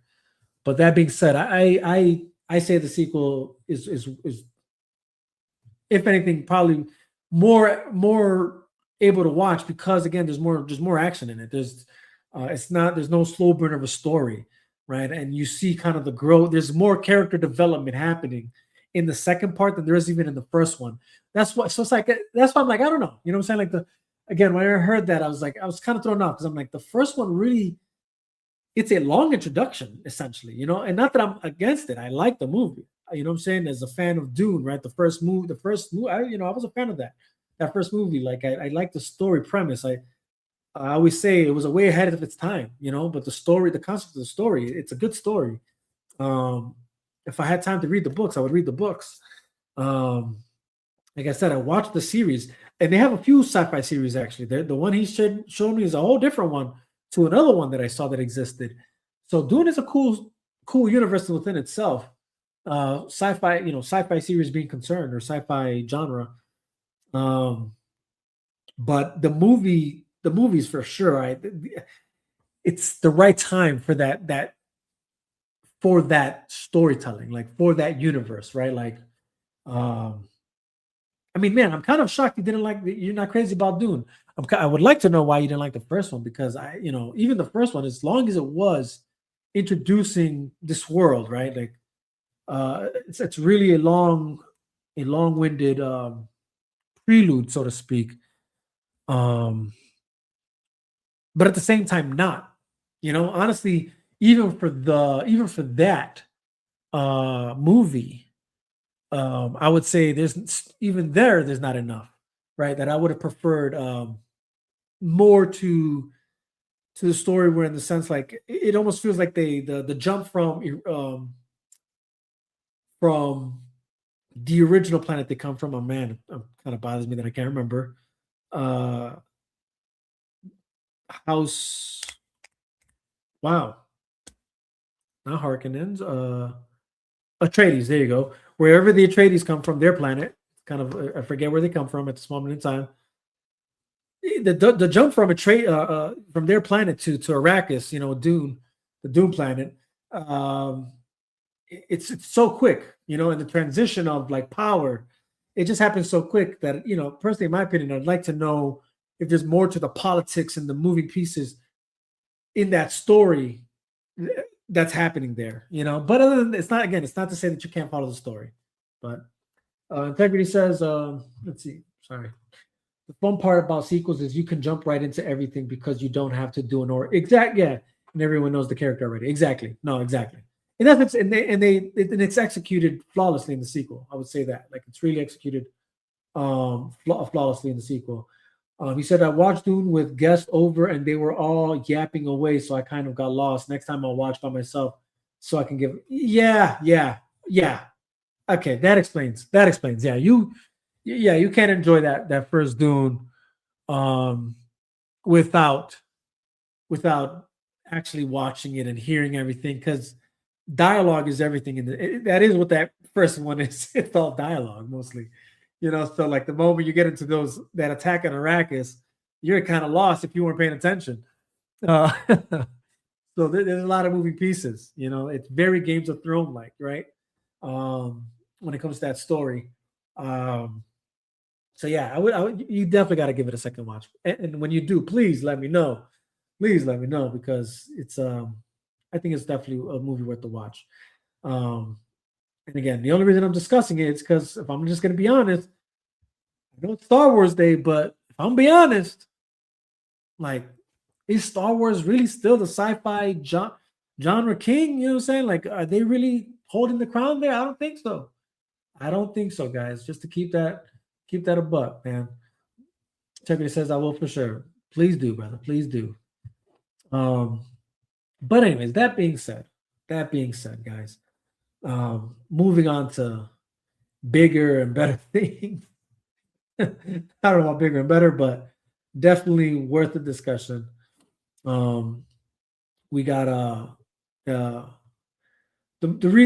I was actually trying to transition to, that I just realized I kind of butchered.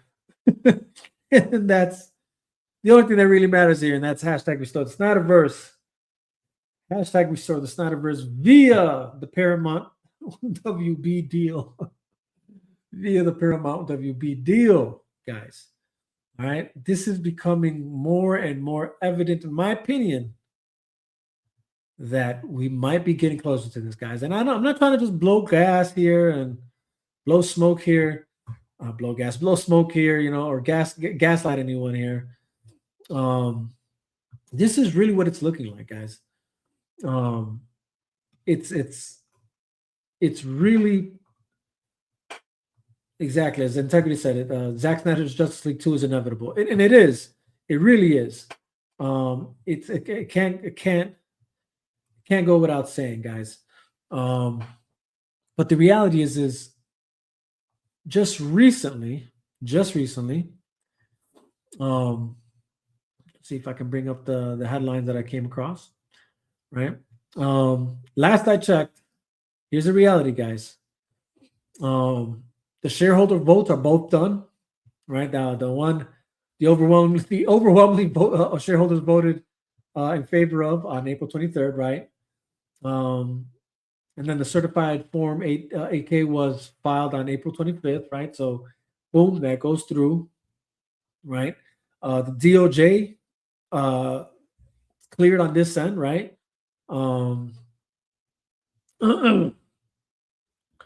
Right now, it's still in progress in the with the European Commission. Apparently, that's what we're waiting for there. It's pending on the FCC side of things, which is the sorry guys, and that's hold on. Let's actually break this down right, so I don't want to just jump the gun here. Okay, so the House of Representatives waiting period expired February 9th. No statutory impediment in the U.S., so that's that. The European Commission is in progress, but it's still trending positive. Warner Brothers Discovery completed a phase 1 review from European antitrust regulators on April 29th, just 3 days ago. This was back when I saw this. The deal is currently in the pre-notification phase in Europe, but it's leaning towards late May or early June for the EU to clear it. And so that looks like it's being a smooth path. Sorry. Now there is this kind of around the, circulating, which, it's like, I'm not sure if this is right or not, but we'll get into it. We discussed it a bit last time. So this was flagged this past Wednesday. Paramount filed with the FCC seeking a foreign ownership waiver to accommodate its Middle East sovereign wealth fund investors. This is key, guys. This is key. Major key right here, right? The LA Times reported foreign investors now own a 49.5% of Paramount Skydance.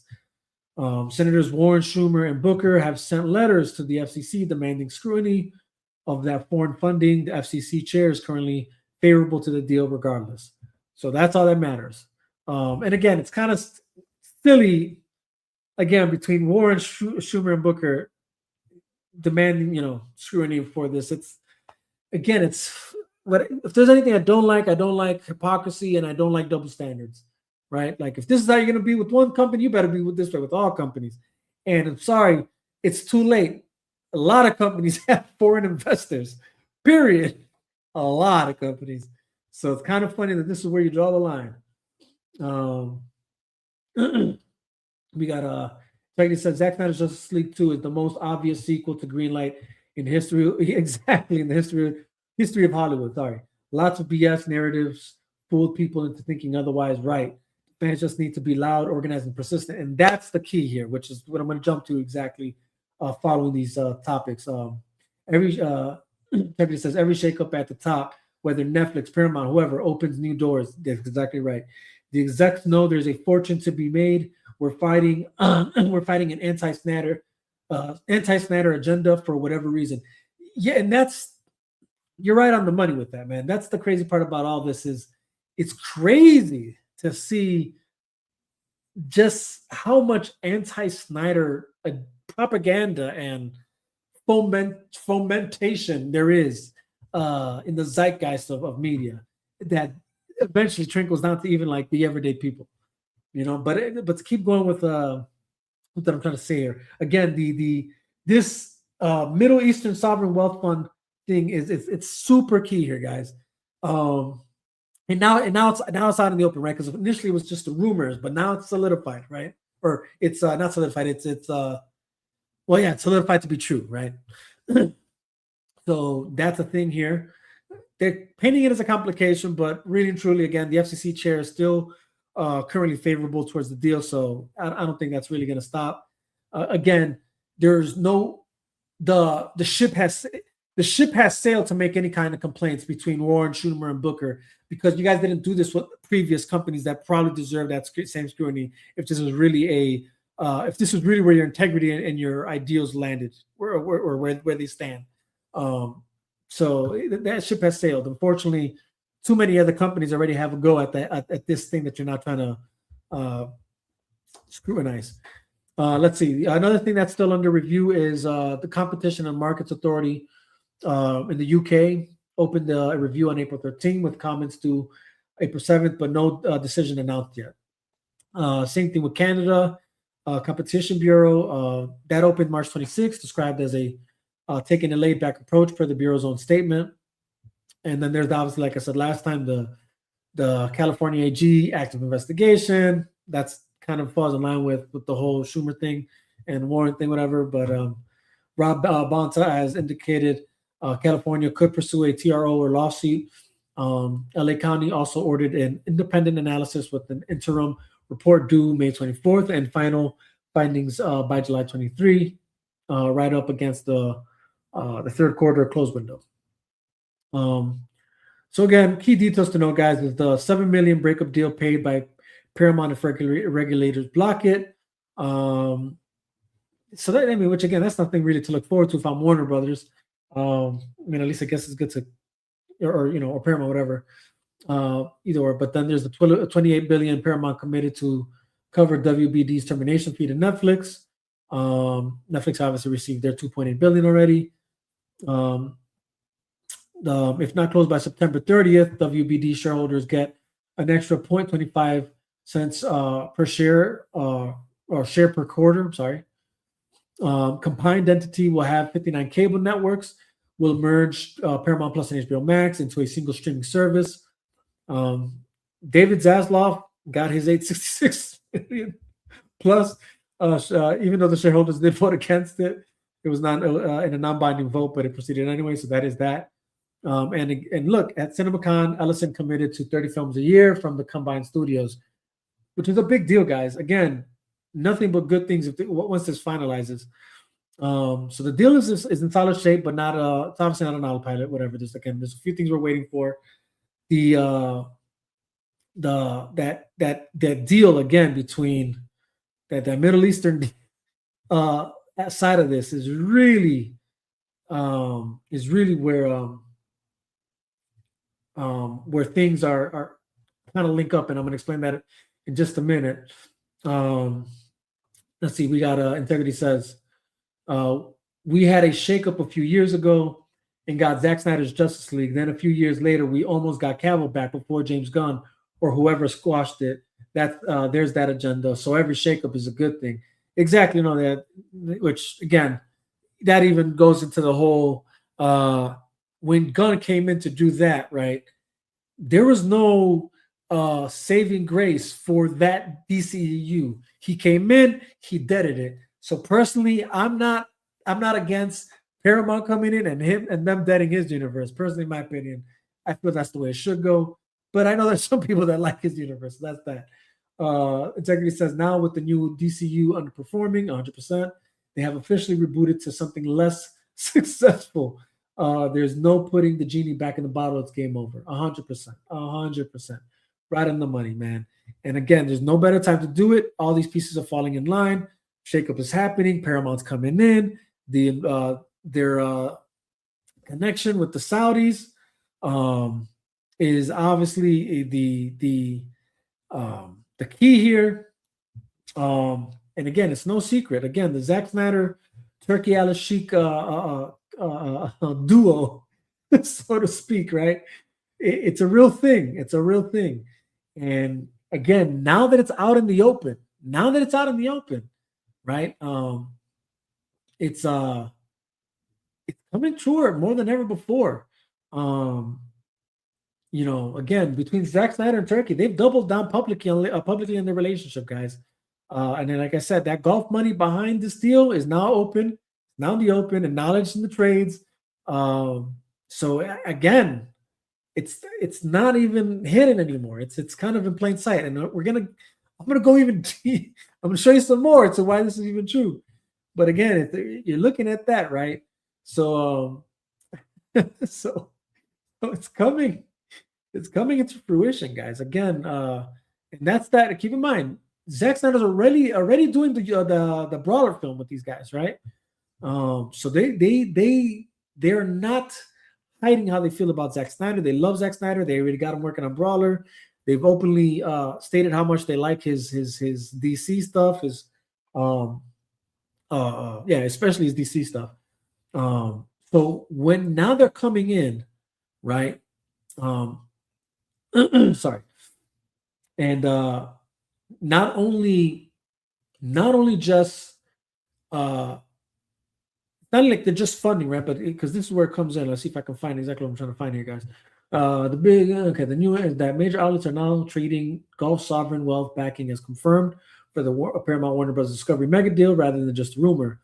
Variety is cited as reporting that roughly 24 billion in funding is coming from Saudi Arabia's Public Investment Fund, Abu Dhabi's Lamad Holding, and the Qatar Investment Authority to power the Paramount WBD merger, which would put DC, HBO, CNN, and Paramount's library under one Gulf-backed umbrella. So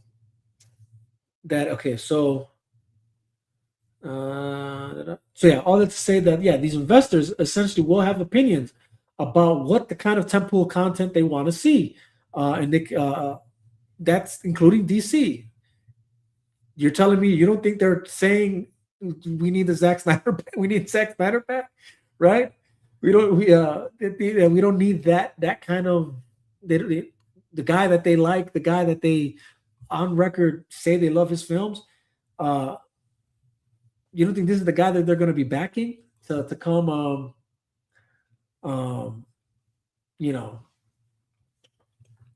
have him come back? There's just no way you're going to tell me that. We said we got integrity. Says Super Ho Dawn of OnlyFans will fly, which will continue to hammer home the fact that they rebooted to something less successful.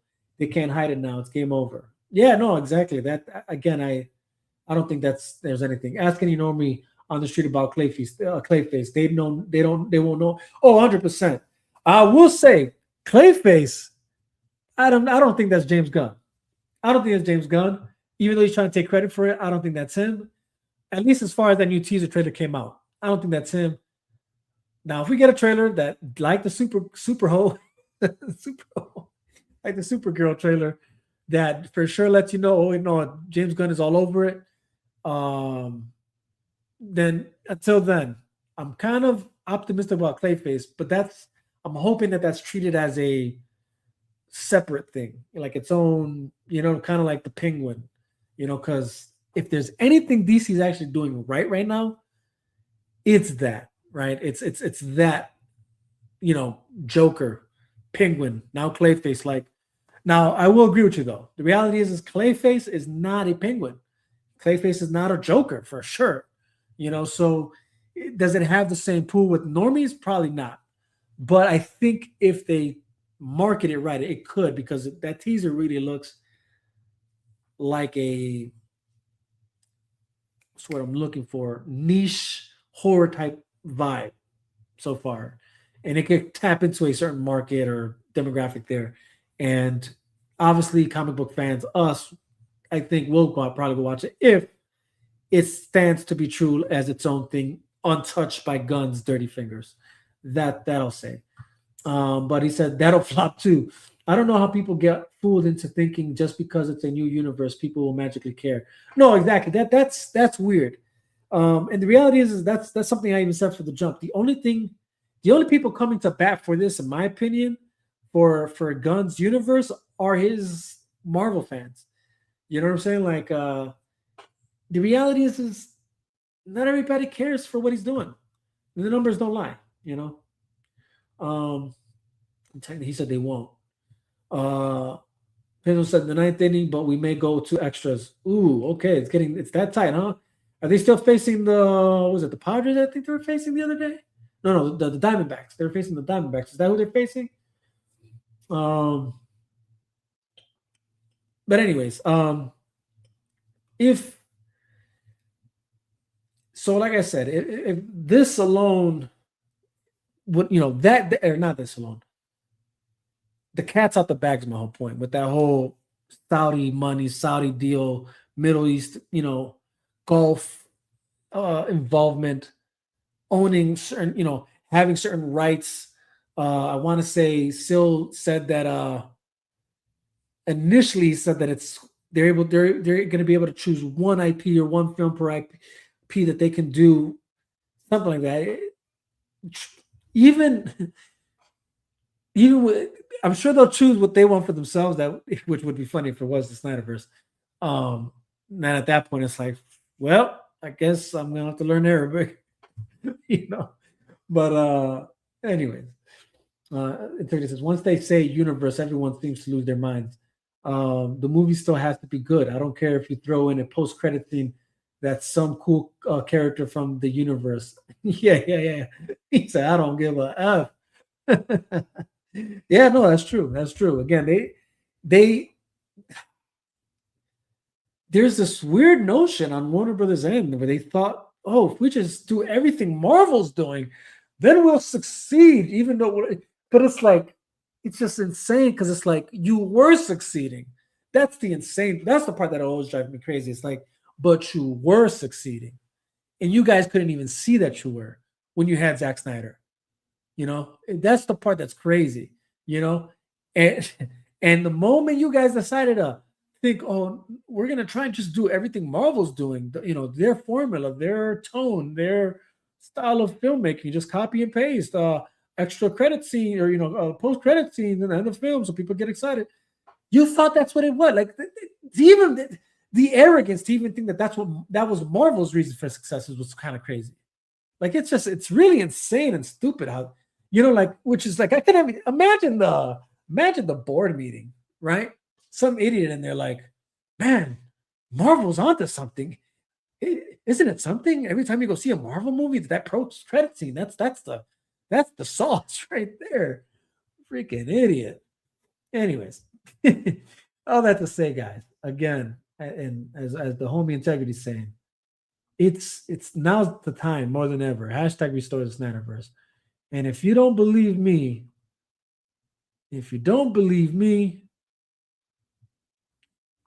well, believe this, right? Zack Snyder is still posting DC stuff, right?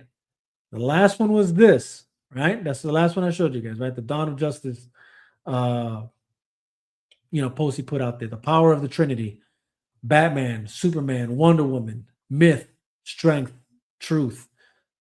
I mean, guys, right? He's still going. This was the next one he posted. I'm older now, and this is, of course, the line from BVS. Again, one of the best comic book movie, period. I don't care what nobody says. I stand on that. Batman versus Superman, Dawn of Justice. From theatrical to ultimate, I don't care.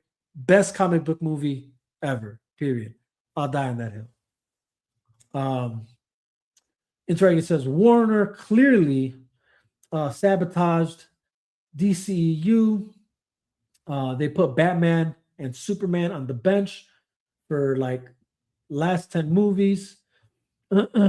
That's sabotage. Birds of Prey, Shazam 1 and 2, while Bats and Soups are warming the bench. Yeah, 100%. Yeah, it was insanity.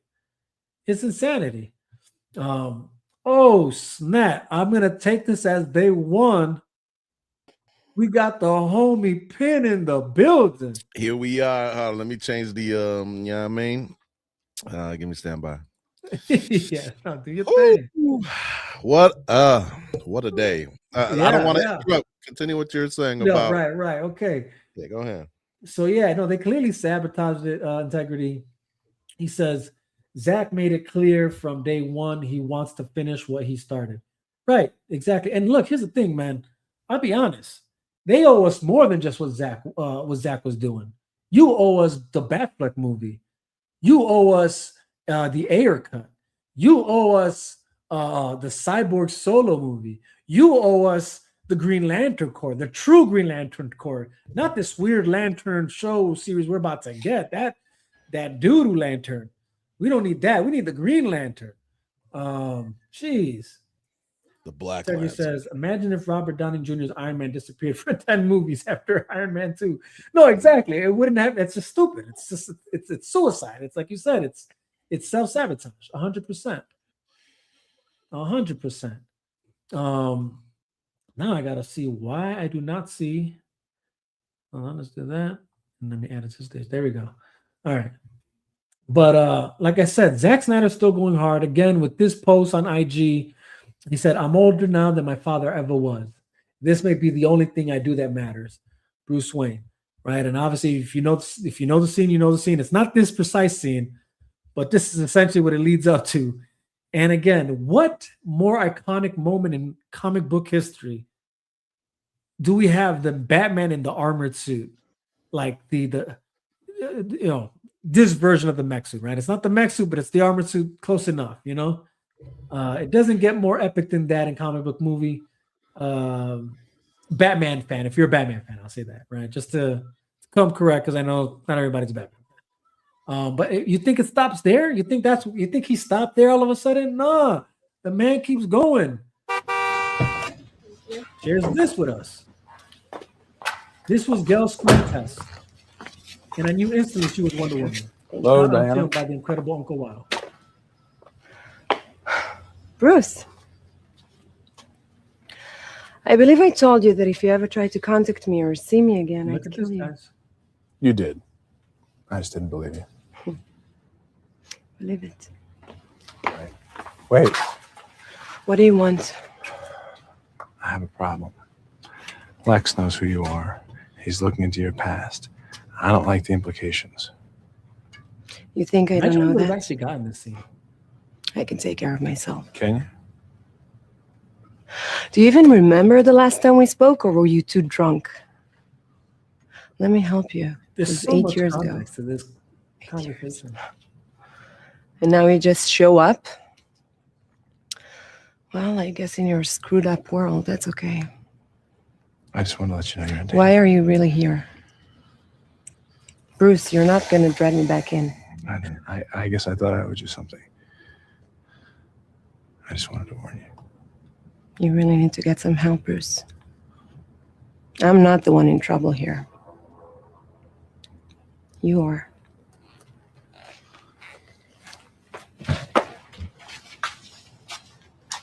Oof. Oof. Someone's on the hot seat. Someone's on the hot seat. Imagine who would have gotten that scene. Getting that scene means there would have been other scenes, right? Like, it's just crazy to know that a movie as long as the Ultimate Edition of Batman versus Superman, which is what, 3 hours and 30 minutes? There's a world out there somewhere that we would have gotten, that there's more context to the relationship between Diana and Bruce, which I would have actually loved to have seen. I'm kind of salty that we didn't. Let's see, we got Integrity. He says, Warner was like, hey, should we make that Man of Steel sequel or Zack Snyder's Justice League? Nah, let's just make Birds of Prey. right, exactly. He says, I never saw this. Oh, I'm surprised you never saw it, bro. I've seen this before, low key. But Bruce, why are you here? Well, that dress was nice. Yeah, exactly. Like I said, there's more to it. There's more to that storyline there. Like whatever Zach was cooking with the screenshot or test screening, I would have liked to seen it like actually flush out. On the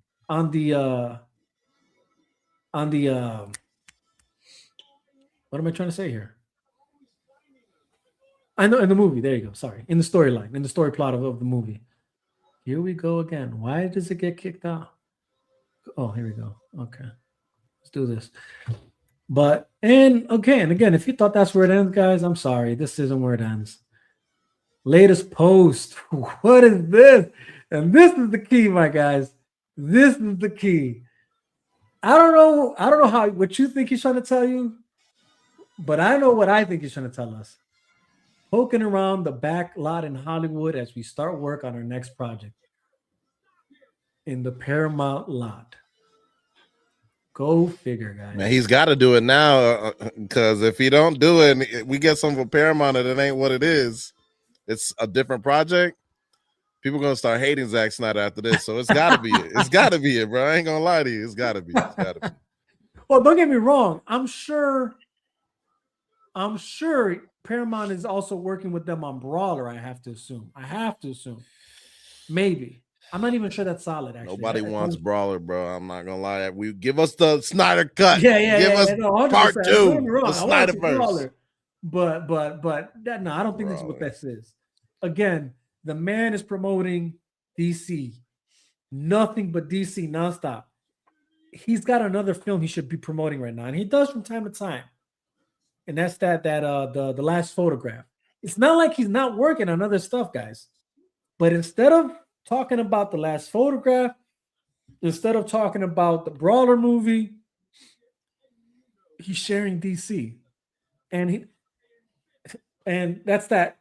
The dude could be sharing, and he does. Again, it's not to say he doesn't. He shares Watchmen stuff. He shares, 300 stuff. He shares Sucker Punch stuff. But It's been heavy though on the Justice but League he's stuff, heavy. bro. Exactly. It's heavy on it, bro. It's like every day. Justice League stuff. Every day. He trying to get in the algorithm, boy. You know That's what I'm right. saying? That's right. He really doing So it. again, and out here he is in a lot. Come on now. Like I said, Zach knows what he's doing. Brawler or not, he's keeping the flame burning. That's right. People forget Zach more or less started this Snyderverse movement with his picture lock post back in 2017. Exactly.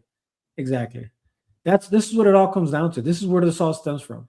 If you were part of that era, you know very much well that yes, there were a few of us that were like connecting online, what people eventually considered, the Snyder Cut movement. But that didn't grow to the lengths and the amount it grew until it was obvious that Zach was part of that zeitgeist. And he started posting pictures. And all of a sudden, then it became real. Like, oh no, there is a Snyder Cut. Oh no, Warner Brothers does have a version of his film. Oh, it turns out the Justice League in 2017 wasn't his film. And all that started coming into the light. And that's how that grew, because of how he was aggressively, like you said, Pin, working that algorithm, so make no mistake, this is what he's doing. He's working the algorithm. Every day he's posting something about the Justice League, or at least almost every day, and all that to say that if this is what the man is doing, guys, if this is what he's doing, then get on it. Hashtag restore the Snyderverse. I see a lot of us, a lot of guys on X. I see you guys going hard. Let's keep at it, keep going. Again, anybody who's wants that epic style version of DC coming back, this is what you need to be doing. This is what you need to be every day. Talk about something you like about that DC. Hashtag restore the Snyderverse. Every day, just show a clip, show a picture, show like a screenshot of your favorite scene, your favorite moment, your favorite dialogue, whatever. Hashtag restore the Snyderverse. Today I did a play. I even shared some. Right, I shared some of the the post that I showed with how people are the whole taking that clip that Zack Snyder did in 2016, right? Of somehow mixing the BVS trailer with Star Wars stuff, right? Hashtag restore the Snyderverse, right? It's as simple as that, guys. I mean, even today, like I went out of my way, did the same thing. I'm like, all right, I'm gonna take this discussion and make it part of the zeitgeist of things, right? And I did the same thing, guys. Like, I'll just show that right quick. Did this, boom. There you go. Embrace the dark side, right? May the fourth be with you. Hashtag restore the Snyderverse. Guys, we gotta go at it. You know what I'm saying? We gotta keep at it. Share, repost, quote post, make your own post. Hashtag restore the Snyderverse. I don't care, but get active. That's all I'm saying.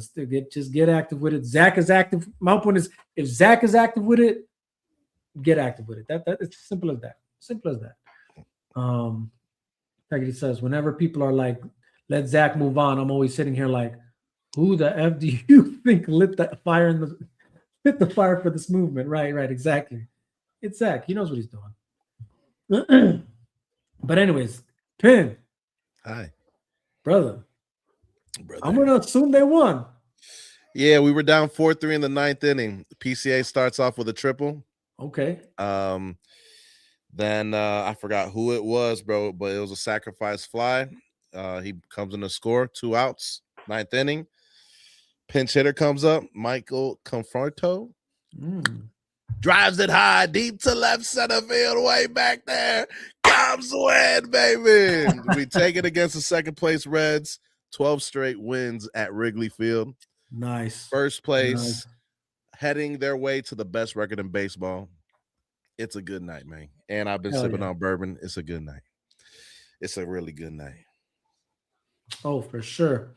If bro has a channel, drop a link. I'll subscribe. He definitely does. It's called I the Pin Zone. appreciate that, bro. I have some announcements about my channel coming up. I'm gonna do it here first. You know what I'm saying? Nice, A little nice. exclusive Let's for you go. guys. Like to hear that. Like to hear that. As a matter of fact, I'm gonna get it ready. Yes, get get ready, that ready. Hold steady, steady. Oh, I didn't mean to do that. it just pops up like that, like I'm that. telling you, it's the platform itself is acting kind of funky right now. It's been like that for the last couple of days, bro. I ain't gonna lie to you. Yeah. It's been. But yeah, man. I mean, just to catch you up to speed, I talked a little bit of NBA playoffs. Yep, I I saw a little bit of that. I had to. Hey, no atomic wings for me though. You feel me? I told you about the Lakers, my guy. Right. You should have worried about them Celtics, my boy, because I called that too, my guy. I was talking with my guy Prince from the Road to the Zone podcast on the Pin Zone YouTube channel. Right. And I told him now that it's a game 7, 76 is gonna win. They're going to win this game, and they're going to take care of business. That was before I knew Tatum was out. Okay, I was going to say, because, once I saw Tatum out, I was the like, reason why, because I explained why. The reason why is because of Vooch.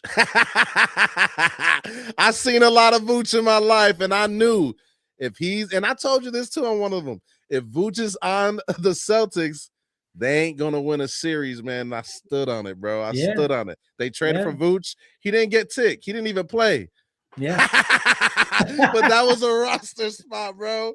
Y'all needed Simmons there, bro. Y'all had a good shooter in Simmons. Yeah. You got rid of him for Vooch, and Vooch did nothing as a Celtic, and no one will remember Nikola Vucevic as a Boston Celtic. It's going to be forgotten, thrown in the sea of forgetfulness. Gone. Gone. You're not wrong. Hey, it is what it is. Lakers, I said they weren't going to get swept. That was clear, bro. They took the series pretty smoothly there. Timberwolves shocked the world, beating the Nuggets, bro. Murray was just bad pretty much the whole series. You got Wembanyama doing Wembanyama things. What's the score in the game? Do you know? It was 45 tied at halftime when I checked, bro. I was checking it earlier. It's 80 okay, to Knicks dominated. bro. Let me just say that. Knicks dominated. Oh, yeah. That's crazy. But Timberwolves, bro, they're up right now against the Spurs. They're up 1, right? What the hell, man? Hey, they got Edwards back. You know what I mean? Integrity said my Flyers lost a heartbreaker in OT tonight. So first game. Yeah, that is a tough one, bro. Hockey is tough. It's a different beast over there, man. Mm-hmm. I was watching. I don't remember, bro. I was watching it was the Mighty Ducks, the Anaheim Ducks. Mm-hmm. They won in a thriller to advance to the next round, bro. That was a good one. But hockey's been fun, man. NBA playoffs have been really good. Cubs have been playing lights out, man. We had the NFL draft a couple weeks ago. It's just nonstop sports, bro. I'm loving every minute of it, bro, because that's just content. Yeah. You see the work I'm putting in, bro. Oh no, you've seen it on the daily. I'm here on the daily, man. On the I'm daily, showing up. I'm showing up. Man, this man don't sleep. He don't sleep. Even when I can't, I'm here. You know what I'm saying? I figure it out. Hey, it's been good though. Spurs just took the lead, man. They're up 82-81. There we go. Choo! But yeah, it's been good overall, bro. It's been a good few weeks. No, it has been. I mean, again, like you said, the playoffs, great playoffs run. Even though my boys are out, you know, it is what it is. I mean, but let's be real. You know, Lakers, that's it. They're done at round 2. OKC's gonna take them out. Yeah, no doubt about it. We ain't got Luka either. That's a wrap. You know what I mean?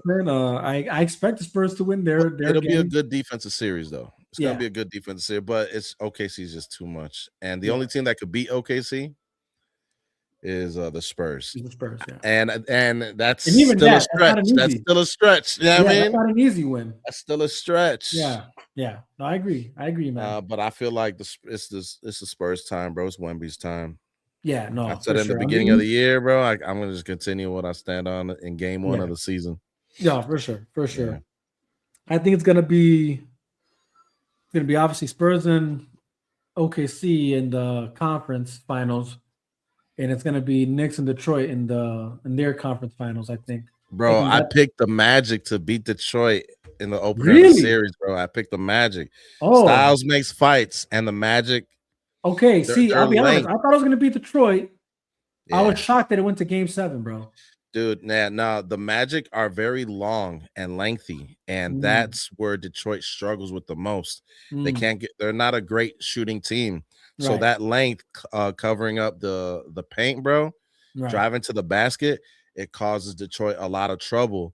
And keep it a buck with you, the Magic should have won in Game 6, bro. They should have took the series, but they went 0 for 13 in the fourth quarter, my guy. You feel me? You ain't gonna win that. You're up 24 in the third quarter or 22 in the third quarter, and you lose by 14 points, my dude. Right. You feel me? Like, Right. how? You know what I mean? Like, Nah, and when Game 6 happened, bro, when that happened, I was like, Magic ain't winning Game 7, bro. I thought they were gonna win. They're not winning Game 7 now. Not after that. That was terrible, bro. I've never seen anything like that, playoffs or regular season, bro. College, high school, I ain't never seen nothing like that. 0 for 13, bro. Like, no, yeah. Damn, y'all just couldn't do it. Yeah, no, I agree, dude. What's y'all favorite sport / league? NBA? No, I'm actually Bears, NFL. I keep up with the Bears more than anybody, bro. I go to the training camps, you know what I mean? Like, I attend. You feel me? Like, the Bears are. I talk about it, even on my channel. If you go to my channel, I'm even talking about the stuff happening with the dome and all that, the stadium and all that. Like, I break down everything for Chicago. I don't do that for the Bulls. That's for damn sure. I don't even do that for the Lakers. You know what I mean? Like, it's Bears, it's Cubs, and everything else is secondary. What about you, Mike? No, I agree. I think it's NFL. NBA, very close second. I'd say that.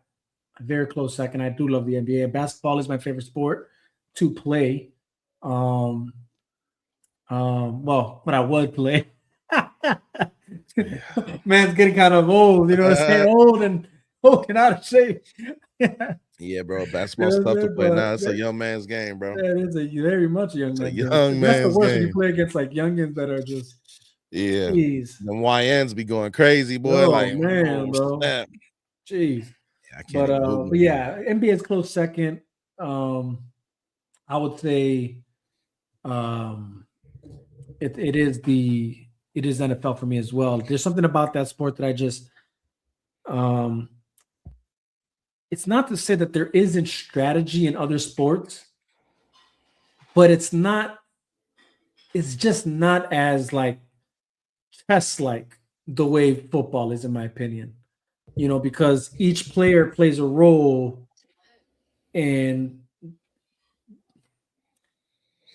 I don't know, explain it. You know, it's like I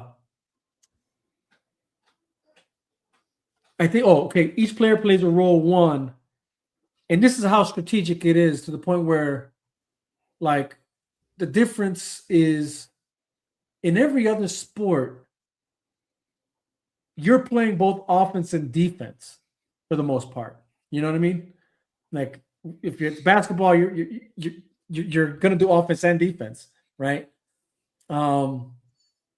Baseball, same thing, right? Like, you could be one of the hitters, and when it's your time to go out into the field, you're out on the left field, you're on the you're on first base, whatever. Hockey, same thing. You're going up and down the rink, right? You're playing offense and defense. Soccer, same thing. It's the same players out there doing off. Football is so like strategic in the sense that, like, you can't, and that's that we did it as the Raiders. The Westchester Raiders. when you're down a couple players, you know. Hey, man, you got to play both sides. You know, the good ones really play both sides, but like the really good ones outside of quarterback, Yeah, but all that to say, on a professional level, though, there's a reason why both sport, or why that's the one sport that offensive players are reserved for offense and defensive players are reserved for defense. And I just feel because it takes a lot to, like you said, to really be that good. Let's just say, and 9 times out of 10, it has to be like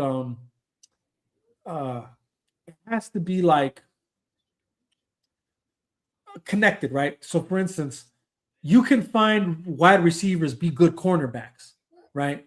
But because that's, you know, those are the two that see each other the most, right? Like, you know, as a receiver, I'm coming at, you know, I'm going to come up against that cornerback, right? So if I'm astute to the game, not only am I studying how to be a good wide receiver, I'm studying what it takes to be a good cornerback or safety, so that I know what it takes on my end to outmaneuver you as a receiver. So I have to learn your position just as much as you as a cornerback. You have to learn my position, right? But even that, that's such a like base level, right? Because then there's plays that require me as a cornerback to also read what the quarterback is doing. You know what I'm saying? And what's happening there. There's just so much happening, as you know, whether you're on defense or on offense, strategic wise, that once you see a play, like actually, whether it's offensively, when you see a quarterback find a receiver, right, break the defense, when you see even a defense pick a quarterback, it's just so much more. You know what I'm saying? Because it's like, yo, he read that, right? Like, or like, man, they broke that defense. You know what I'm saying? Like, it just takes a lot more. You know what I mean? I don't know. I think that's why I can appreciate that sport more. It comes off very like battle tested, like, you know what I mean? Like, you know, let me help you break it down real quick. All right. Perfect example is Travis Hunter from the Jaguars. He was with Colorado 2 years ago. Last year was his rookie year.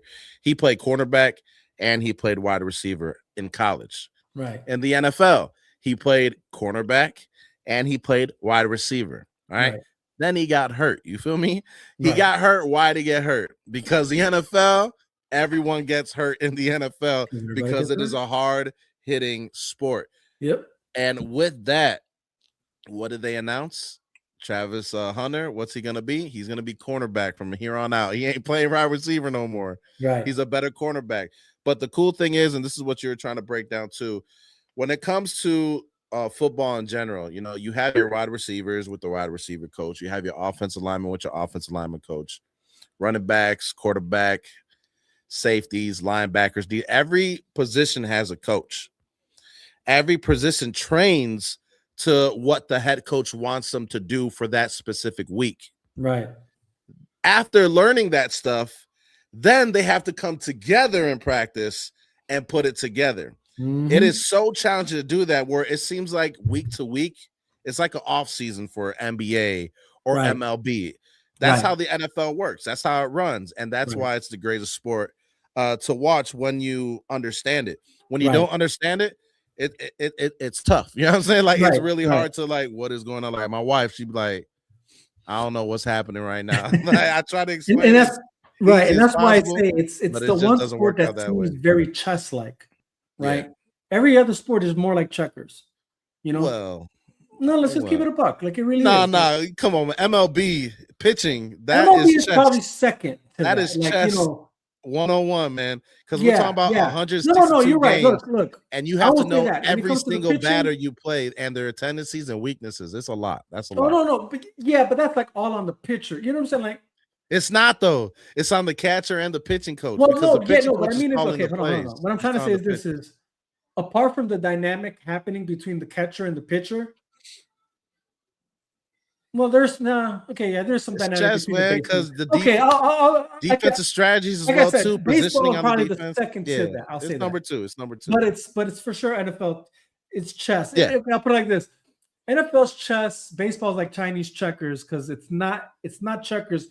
It's a little bit more complicated than checkers, but it's not chess. Yeah, I feel it. Let's say that. NFL's chess, baseball's Chinese checkers, and the rest of the sport. Hell no, man. Don't disrespect baseball like that, bro. There's a reason why it's the toughest sport. And there's a reason why the NFL players that try to come to the MLB are not successful. You know what I'm saying? Hey. Look at Kyle Murray. All right. Look at Russell Wilson. Look at all these players that had opportunities to play to the MLB. But they're like, you know what? It's too hard to hit that damn ball. I'm gonna go and play some football. I'll put it like this. I think it's the toughest sport. Again, MLB for sure is it's the hardest sport. It's the hardest sport. It is the hardest sport in a It's sense. the hardest sport. I can say that. It's the hardest sport. It's the hardest sport, but not because you get hurt, but because it's a game of failure, bro. That's why it's the hardest sport. Failure is success. If you hit the ball 2 times out of 10, you're doing your job. Right? You're doing your job just a little bit under average, but you're doing your job. If a quarterback goes 2 for 10 on the field on a drive, get him out of here, coach. Get him out of here. Hey, get the next man. Get him again. Send him home. In the NBA, if a guy goes 2 for 10 from the field, trade him. Trade him now, man. You know what I'm saying? It's the only sport that it's a game of failure. You know what I mean? No, and failure let's say brings this, a lot of success. I think you're kind of undermining. I played. I played football. That's what I'm about to say right now. You know what I mean? Because what you're saying is not like crazy, right? Like the fact that it's true. Player from or an athlete from one sport trying to transition to another sport, that's every sport. You're trying to make it seem like baseball's the exception. Hell no. Like you can try. I'd like to see a football player trying to go play basketball. I have a question. Uh-huh. Name one MLB player that tried to play a different sport. I don't know. Why? Exactly. Why? Because it's too damn hard. It's hard to play in the sport that they're in. They can't go to another sport because they're going to lose what they got on this one. You can't just stop. The thing with baseball, you can't just stop. In the NFL, you can stop and play baseball. Look at Deion Sanders, Bo Jackson. Yeah. I mean, look at Michael Jordan. You can do it in basketball too. Michael Jordan. Look at all those guys. Look at all those guys. Hold on, but see, you're talking about two different things though. I'm not. Those are two different metrics of measurement because I'm just responding to what you said. No. But you used an analogy that's separate from what we're talking about, right? Mm-mm. The fact that a baseball player won't leave his sport isn't because what you pointed out there was this, is that they're afraid to leave because if they already got it made and they're probably not the best player as it is in the MLB, it would be harder to leave and come back. Where if you're a great player even if you're just a good enough player, right? Maybe I'd say that in the NFL or basketball, whatever other sport, that you can try baseball but go back because at least there's evident proof to show that you're good. Because the unfortunate truth is that in baseball, like you said, 2 for 10 is still a good game, but that's still not great, but it's good enough to play the game. So like what you're essentially saying is the metrics of baseball make it hard to quantify the success of a player. Hence, if he leaves, to come back is harder compared to the easy metrics to see the success of, let's just say, an NFL player or a basketball player, that if they leave and come back, it's easier to say like, no, look, the metrics that were quantified on how great this player is justifies him coming back to the sport. That's not enough to say or mean that that's why it's harder to be a baseball player than every other sport as far as the game is concerned, right? Like how to play the game, right? Like that's just true about every sport is what I was trying to say. Like a basketball player trying to play football, and we see this all the time. MMA fighters trying to become boxers trying to become MMA fighters. When you've put so much time and effort and into training your body to morph into and not even your body and your mind into the sport that you've given all your life to try and transition is just a kind of a crazy thing to do, period. You know what I mean? So I think that alone is like everything that Stand by. That alone is the reason why I think it would be hard, but stand by. Let's listen to somebody who actually did at the highest of levels, right? Track and field, baseball. What was the easiest sport for you? Easiest sport was football. What was the hardest? Baseball. You told me the hardest thing to do is hit that ball, man. That ball does some things to you, bro. Any sport that you could, and that's true. 7 out of 10 That's times true. and become Great, say you're great, great. and make $200-300 million in it. That's a hard sport. What made you want to? Let me stop it right there. All right, let me break it down a little bit more for all the people in the back. All right, when it comes to the I'll be honest, he's MLB, not bro. saying anything different. Look, when it comes to the and there's a reason for that. Look, when it comes to the MLB, all right, lined up versus who would intimidate you if you're at wide receiver and they're lining up across from you? Wait, if I was a wide receiver? Yeah, if you're a wide receiver, who would you be intimidated by that's lined up at corner? That'll be like, okay, it's gonna a little nervous about this one. I don't know if I'm gonna be able to make these catches. You know what I mean? That's it could be Samuels, it could be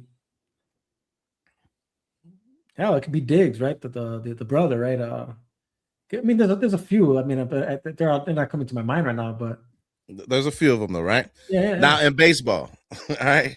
Aroldis Chapman, because he played for the Red Sox. You should know who he is. He played for the Cubs. You know what I mean? When they won the World Series.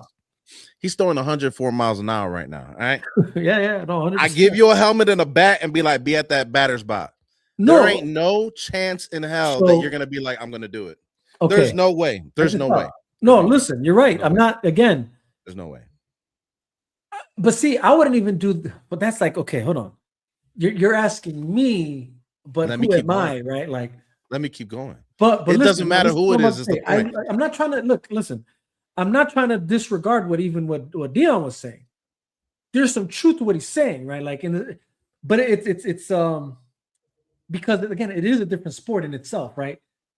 What I'll say is this, and this is why there is some truth to again. This is why I say baseball is a second as far as like strategy goes and technicality goes, right? I give NFL the strategy stuff, but when it comes to the hardest sport, it's baseball. No, you're right. Look, and that was the beginning of the topic of why I'm speaking the way I'm speaking. That is the main reason. It is the hardest sport for certain reasons. I can see why. Even right now, as I'm breaking down, all right, I would say this, and this is probably what does make baseball one of the hardest sports, apart from like let's just say boxing or boxing is a tough sport. That's a tough one, right? Boxing and MMA. But the reason why it's and people are gonna think I'm crazy when I say this, but this is what makes it essentially almost the same, but what kind of separates it and why I guess baseball is the hardest sport. Because when you're the batter, this is one of the sports that in that moment, there's no team to help you out. It's just you on that mound against the pitcher. It's a one-on-one face-off. And that's where it's like boxing, like MMA. You're by yourself in that ring. You're by yourself in the octagon, and it's you and that other guy. And who's got who, right? So on that side, baseball that's the rigid part of it. That's the toughness. Like it's all you on your own when you're the pitcher, when you're the batter. Like you know what I'm saying? There's like 2-3 guys. Well, hold on. This is where I was going with this. This is what makes baseball a little harder than even just boxing, and this is where it passes it up. Because once you hit that ball, now you have to consider now it's not just you against the pitcher. Now it's you against that outfield, the baseman, the first baseman, wherever you hit that ball. Now it's no longer just so as the batter, it's you against that whole defensive team out there. You know? Okay. So look, there is. I mean, again, I'm not trying to say that there is nothing. I guess, to a certain degree, that's where I'll give the edge to baseball. You're right. I'll give it the edge to baseball because of that. Yeah. You are on your own as the batter. It's different. Yeah, it is different. Like you have the third base coach or the first base coach who gives signs to tell you to take a pitch. You know, that's why I said you might have 2 to 3. You'll also have the manager as well too. But it's just you in there though. It's like a coach. It's like the coach talking and telling you in the boxing ring. Yeah, that's the equivalent. Exactly. That's the equivalent to you having a corner. You know, you can go to the corner. They can tell you whatever they want to tell you. Yeah. But the moment that bell rings and you're in that ring, it's all on you at the end of the day. All on you. You got to figure out what pitch is going to happen. Same thing. You got to read the arm angle to see what pitch is going to happen. Yeah. You have to figure out the pitcher's tendencies in order to get on base to score a run. Because there's a reason why. Pitchers, I get a lot of respect to pitchers, dude, because that's a scary position, bro. I ain't gonna lie to you. Because that ball comes at you 110 miles an hour and it hits you, it's a wrap, bro. That's it. Gotcha. That's it. How many times we've seen people get hit in the face with a baseball? Right. It's just they're just not the same after they come back from that, bro. When it comes to the NFL, you get injured, it's normal. You know what I'm saying? Like, hey, heal me up, get me back on the field, coach. You know what I'm saying? It's more tougher. It's a tough sport. It's the greatest sport. I'm not saying MLB is the greatest sport, but what I am saying, the hardest sport to play is baseball. I played baseball from kindergarten to high school. I played basketball from kindergarten to high school. I played football from 8th grade to senior year of high school. They all have its challenges, but baseball is like, damn, bro. Like, I feel like I suck, but you're batting 286. You're doing good, and you're second on the team. It was like, I think it's fair to say this. Can we say this then? I think, and this is probably why I couldn't quantify exactly, and still what kind of makes it hard to quantify, right? Because when you're the batter at that moment, you are in the eye of the storm, right? Or if you're the pitcher, you're in that same eye of the storm as the batter, right? Because honestly, that is the in Dragon Ball Z, the aura of when they're facing off, when they're about to face off each other or whatever, and that's that. And then every other player and everything else happening, it's the guy, it's the entourage around the fighters, like, oh no, Kakarot, like, so there's that, right? But this is what I'm trying to get at. When you're the outfielder guy, I'm chilling until that ball comes your way. Until that ball. I'm Piccolo just walking Goku doing his thing. Hey, until the ball comes your way. But you know what I'm saying? But you go to, come on, man. Those guys are there sometimes just chilling. Oh no, for sure. I played center field. Hey, and by that, see, this is what I mean when I say I played center field. When you're judging the whole sport as a whole, this is I guess what I was taking into account. Yeah, because you're right. When you're in between the pitcher's mound and the home plate, that what's happening there. That's the energy. That's the synergy of baseball, all right there. Everything else is the extra cherry on top. When you see a catcher catch the ball so it doesn't become a home run, or run into the what could have been a foul, but he was committed to getting the ball, so it's actually things like that, or like those are cool moves to see. But the synergy of it all, it's not consistent overall. Like, it happens maybe 2-3 times a game if you're lucky. So like. That being said, this is what But same thing as punting and kicking too. We could add the fullness of the NFL too. Like, kicking, you're out there maybe 3-4 times. Punting, but punters are getting extinct nowadays. It's not like the kickers are out there the whole game, though. You get what I'm saying? Like, that's the difference. Hey, they on the sideline the whole game. I got like this, look, like this, look like this. Oh man! Like, am I gonna get a call, coach? Am I getting a call? Oh, they're going for it. Damn, man. Let's catch up with Integrity's comments here. Yeah, go ahead. He said, "I watched pro sports, NFL and NHL my whole life, but dropped off 5-7 years ago. I see lots of fans and former players. Tom Brady discussing the decline in quality. What's your take?"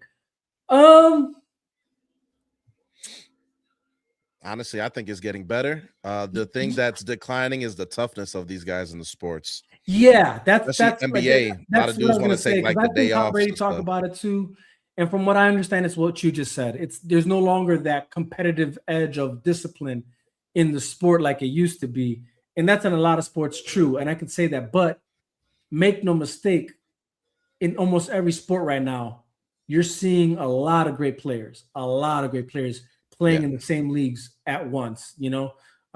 That's from baseball to pretty much every sport, bro. Yeah, pretty much every sport. Football, basketball.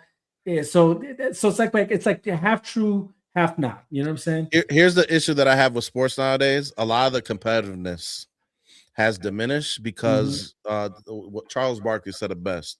They let the nerds in the front office. All right, that's what happened. They let the nerds in there, and he says that because look, if you go to the NBA, for example, you have your really good teams, right? And then you have your teams who are bad every single year. Right. And the reason why they're bad is because it's strategic. Right. Because they'll go to the owner and they'll be like, look, 44-38 record ain't going to win you an NBA Finals championship. Right. So you might as well trade your best players and tank and hopefully get somebody good in the draft. Right. That's weak, bro. Like back in the 90s, bro, it was all competitive, Right. all go. You're trying to win no every one game. missed games. And it's also the money these guys are making as well, Yeah. too. Yeah. And they're making way more money, so it's a little bit different now. They want to take care of their assets Right. a little bit more. But Right. yeah, that's my take on that. No, you're right. Integrity says nowadays I watch a lot of old games from 1990 to 2010-ish, or old fights like Ali versus Foreman. Is sports getting better, worse, the same? Yeah, I mean it's essentially the same question, but there's no denying that there was a competitive edge back then, where every match counted, whether it was basketball, baseball, football, whatever. Like every match counted, and same thing with the fights. Like fighters weren't ducking fights; they were trying to fight as much as often. That's why you see fighters with like records like 100 wins and 70 wins and this many losses. Where now the gold standard is if I could just retire like Mayweather did with 40 wins and 0 losses or something like that. That's my legacy. So, but that's different though. That's that statement. But like we said about every other sport, same thing even with boxing. There's a lot of good fighters right now. The technicality of boxing really has elevated to another level. That when you're lucky enough to get a match of fighters that are really both technical, or even a very power dominant versus a technical fighter, things of that nature, like it's still a good sport to watch. And that's same thing even for UFC. When you have the right styles facing each other, or the top echelon of both kind of each respective style facing each other, it's still a thing, and you have more of it rather than like before, where it was like just the one name, saying that dominated the news cycle, so to speak. I mean, I just talked a while ago about Desires versus Boots, right? Like, there's no doubt, there's no doubt that fight's going to be a great fight, no doubt, So real quick, let me respond to when it comes to boxing, because he's talking about watch, right? I watch a lot of old games, so when it comes to the watching aspect and boxing, since you brought up Ali and Foreman, I don't think I've ever seen this many good fighters all at once in my lifetime. That's right. Boxing's back. All right, let's just say that. Right. That's what I'm trying to say. The last 5 years, boxing was a tough watch. All right, even the actual fights itself is like everyone's ducking, like you said. It was tough, but now there's so many good fighters out there now that pretty much every fight is so entertaining, bro. And you're seeing the skill set of all these young guys coming up, like Xander. He's 24 years old, bro? Like 23 years old, I think. 23 years old. This dude is a monster right now, and he is he's the middleweight champion of the world. And that fight, and that fight with Boots, that's gonna be extremely entertaining.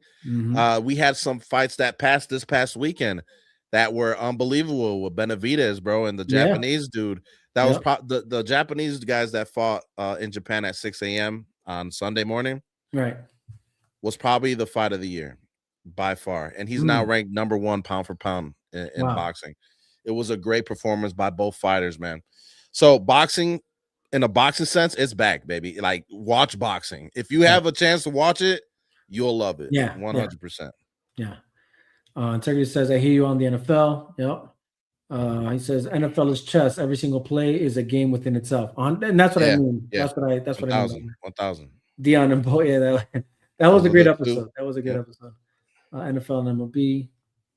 Ronnie Lott. Another one that couldn't make it in the MLB. He says, I think the fact that they don't hit or barely hit in training camp and during the week now really shows in the NFL. They seem like they're knocking off the rust in meaningful games. Yeah. It's less preseason games, more games during the regular season, and then so many rules with the concussion stuff. Like, it is what it is. These guys are hitting harder than before. He said, I'll have to check out some modern boxing matches. Yeah. You gotta. Give it a shot, man. Give it a shot. Watch Benavidez Ramirez that happened on Saturday, bro. That was excellent. Benavidez, man. Dude's a monster. By the way, this is the homies channel, the Pin Zone. There's a space in between the N and the Z. Oh, is there? Okay. Hold on. Here, can I share an announcement real quick? Yeah. All right, guys. I haven't even shared this on my channel yet, so this is a little exclusive for you guys, man. We are transitioning my channel now. Instead of the Pin Zone podcast, it is becoming the Pin Zone Network. All right, where it's pretty much there was a lot of confusion when it came to my channel because it was the Pin Zone podcast, right? But I talk Cubs, I talk Bears, I talk boxing, MMA, I talk basketball. A lot of stuff going on it's like a lot of separate podcasts within the podcast. So instead of the Pin Zone podcast, we're switching that out, and it's going to be a network of different podcasts that go on this channel that we will be sharing with the world when it comes to the Cubs, the Bears. Instead of doing separate channels on here and be confused with everybody, it's going to be under one roof now on YouTube, TikTok, Facebook, and Twitch. So that is the news. It's now officially starting next week will be called the Pin Zone Network, baby. Nice. Boom. Like that. I like that. All takes, no filter. What's up? What's good? Boom. Just sub. Let's go. I appreciate you, man. Thank you. Let's go. But yeah, man. I mean, again, it is a good time to actually get into those sports. Sports is making a comeback. Boxing for sure is making a comeback. Yeah. Yeah. There's just so many great fighters right now in boxing. It's insane. The next thing I was going to talk about. Have you seen the Michael movie yet or no? Yeah. Bro, we talked about last time. That was excellent. I wish it was longer. I know, you know what I'm saying? I wish it was longer, but overall, I thought it was pretty good. I thought it was weird that Janet Jackson's not in the movie. I thought, yeah, but all in all, bro, like it was like a homage, pay tribute and a homage to pretty much his earlier childhood to early adulthood. You know what I'm saying? Right. And I can't wait for the next ones to come out. You know what I mean? No, I don't want to get too many spoilers to nobody, but man, if you haven't seen it and you're a fan of just music in general, I would definitely tune into this one, bro, because it was like a concert too with the oldies, man. Bro, it really was. It was lit. And his nephew was, man, like it was him. It felt like it was him, bro. Like insane. Man, it was really good, bro. It was special. It was special. No, I don't know why people were knocking it, bro, on these hooligans, bro. Yeah, well, mostly the critics. It's the critics, the hooligans, bro. Like I'm like, how do you not like? I don't understand what you looking for. What movies do you like? You know what I'm saying? Like, what's a good movie to you? I need to see your history real quick, man. Yeah, no, it's funny, and it's funny because like some of the criticisms, T Wolves beat the Spurs. yeah. Some of the criticisms were like, this is why you're giving it a low rating. Like, I get it as a critique, but to say that that's why you think the movie sucks, is crazy. Me, like you said, I can get like, yeah, maybe there could have been more for sure. There could have been more to it. Maybe it could have been darker for sure, but to pretend like that's what makes or breaks the film, that's insane to me. I could understand that as a critique for preference, right? Like if that's what you preferred as a watcher, cool. But like for what you did watch, did you like it? And for me, it was what it was. Oh man, Integrity, appreciate you hopping on, brother. It's always a good time when you stop through and interact with us in the comment section, man. You have a good night, brother. God bless. But yeah, it's kind of crazy to see like, people have that such a strong opinion and make it seem like that's what makes the movie suck. You know what I'm saying? It's like, again, there's a difference between preference and then what you actually got, and how good was that though? You know what I mean? I think some of these critics got beef with a lot of these producers and directors, bro. Okay. And that's why they do that, bro. There's no doubt about that. Whether it's one, I think beef, two, paid, you're in the pocket of somebody. Yeah, 100%. That too. Again, I've seen this. I'm well versed in this ever since the Snyder, back in the day with the Snyder days, with the Man of Steel days. You know what I'm saying? Where somehow, that was, whatever, man. So that's when I realized, oh, these critics are on BS. You know what I'm saying?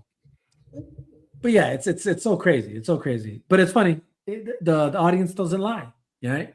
Critics say one thing, but the overall consensus with the audience 98%. Yeah. So, take that as it is. And put that in your if that pockets. wasn't enough, the box office agrees with that 98%. Yeah, yeah. 400 million range That's worldwide. nice, bro. That's 2 nice. weeks. So How much did it cost to make that movie? Like 30-something million, 40 million around you know there? what? Let me say right now. Yeah, how much did it make? What? That was just a guess. I don't know how much it was. But what I said earlier, what you laughed, I don't think you heard me. The T-Wolves beat the Spurs, bro. 104-102. No, hell no. Yeah, what it's over. The hell? It's over. Game 1 in the books. That's crazy. Hey, man, T-Wolves What world do we balling live right in? And Wemby was back. What the hell? Hey, man. Okay. Reports put Michael's production budget between about 155 million and $200. Oh, damn. I didn't expect it to be that much. With most did have a trade lot and of box background. office sites clustering around the 200 million, most expensive music biopic ever. Damn. It didn't seem like it would be that much, but there was a lot of people and extras in that movie too. True. Jacksons are expensive as well too. You know what I mean? I should have put that into it. But yeah, that's $200 million bonus, bro. They made on the plus sign. That's good. Right, that's one exactly. Good for them, bro.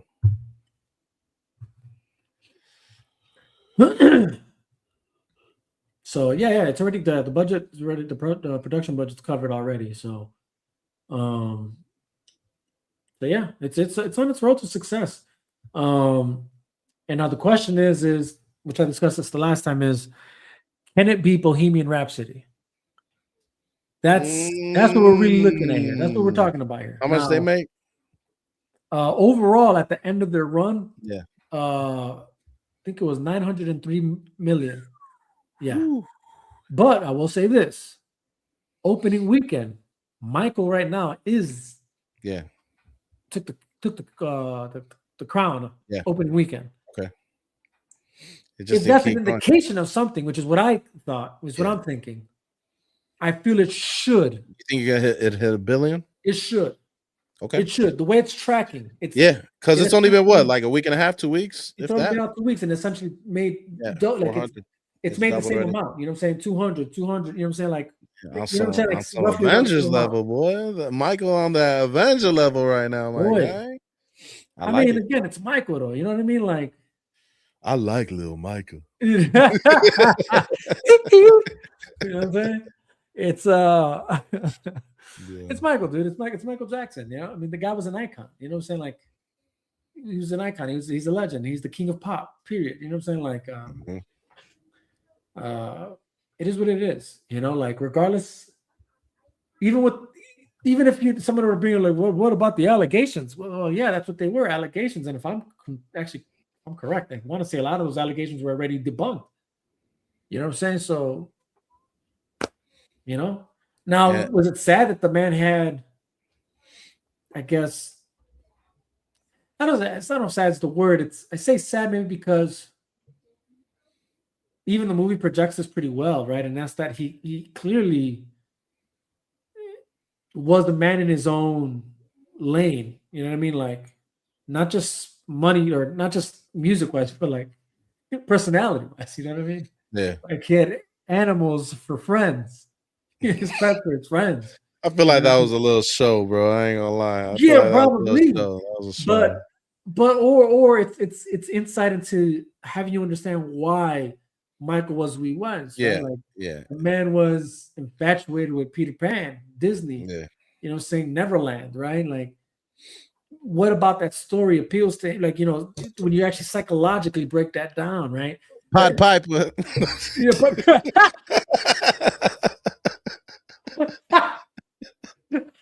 Let me stop. Oh, God. Yeah. Oh, God. He like the Pied Piper, boy. He was the live Pied Piper. Oh, man. Oh, come on, man. No, I respect to Michael, bro. Hopefully none of that stuff is true. What comes to my mind is the show Silicon Valley. Have you ever watched that show? Nah, I didn't see it. Oh, dude, you should watch it. It's hilarious. But the company name that they're trying to the up and start is called Pied Piper. Oh, for And real? then yeah, there's that whole discussion of what the story behind the Pied Piper. I learned about that in the R. Kelly documentary, bro. What the Pied Okay. Piper really was. I was like, oh snap, dog.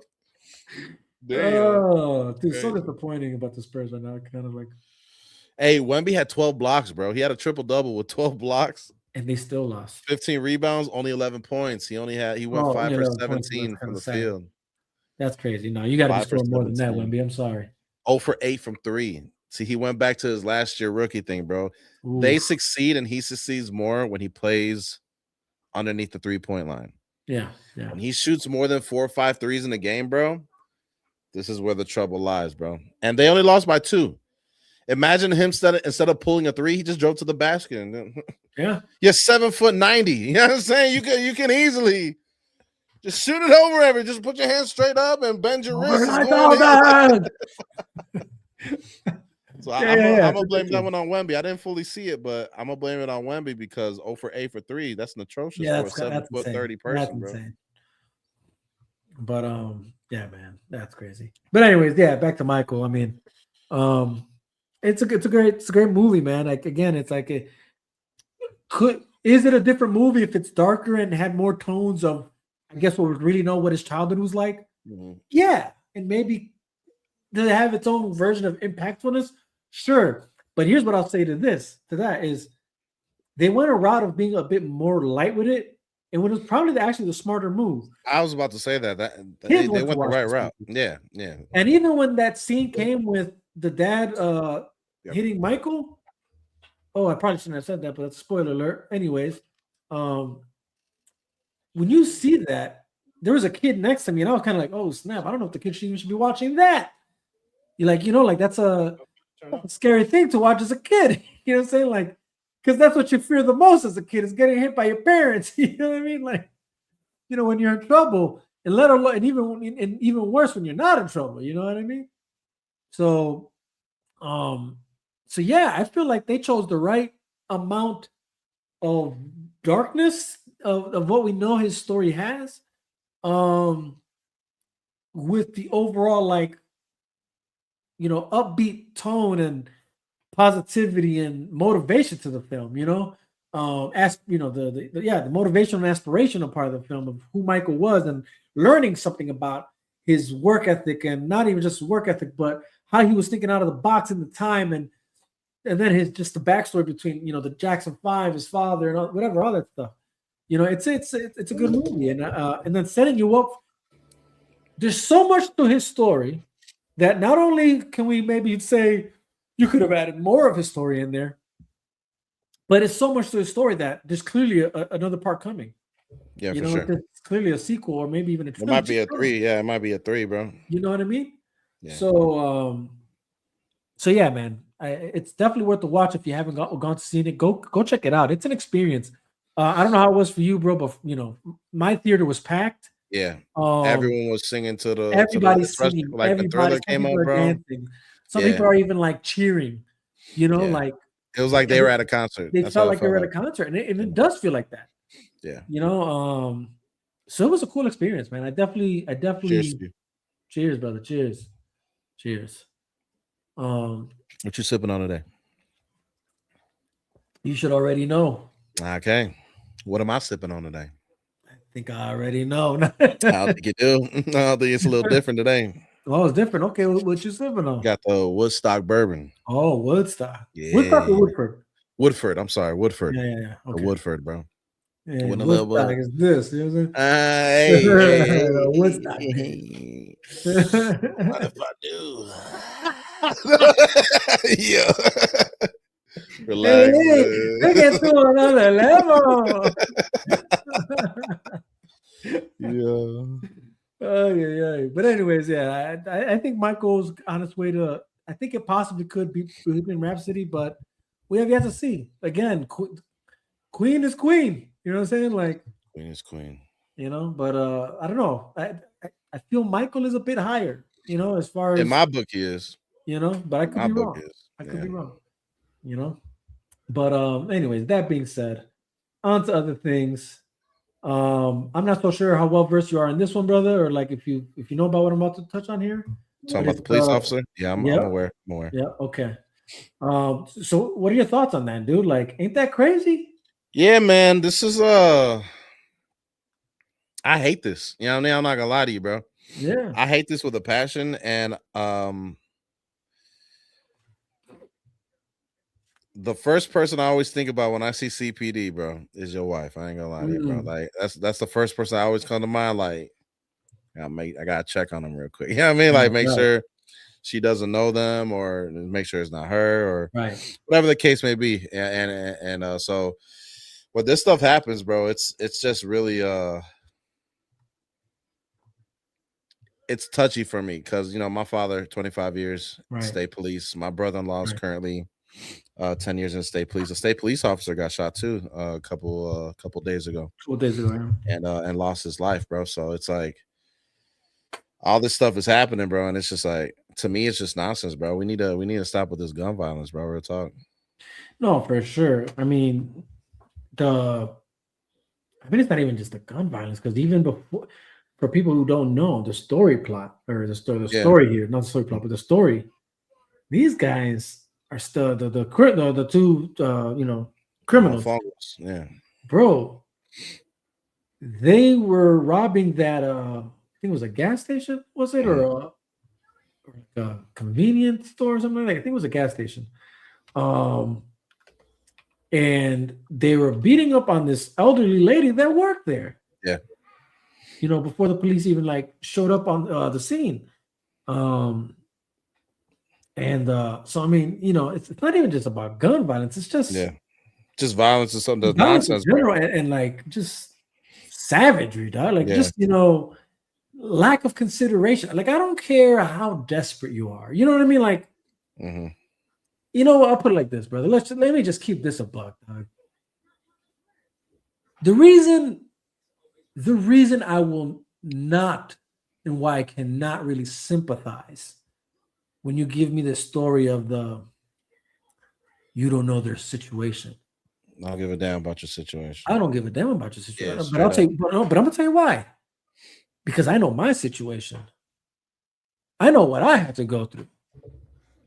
You know what I'm saying? Like, I didn't come from richness. Hell, like we weren't even in the mid, what's it called? There's like poor, middle class. I wasn't even middle class. Yeah.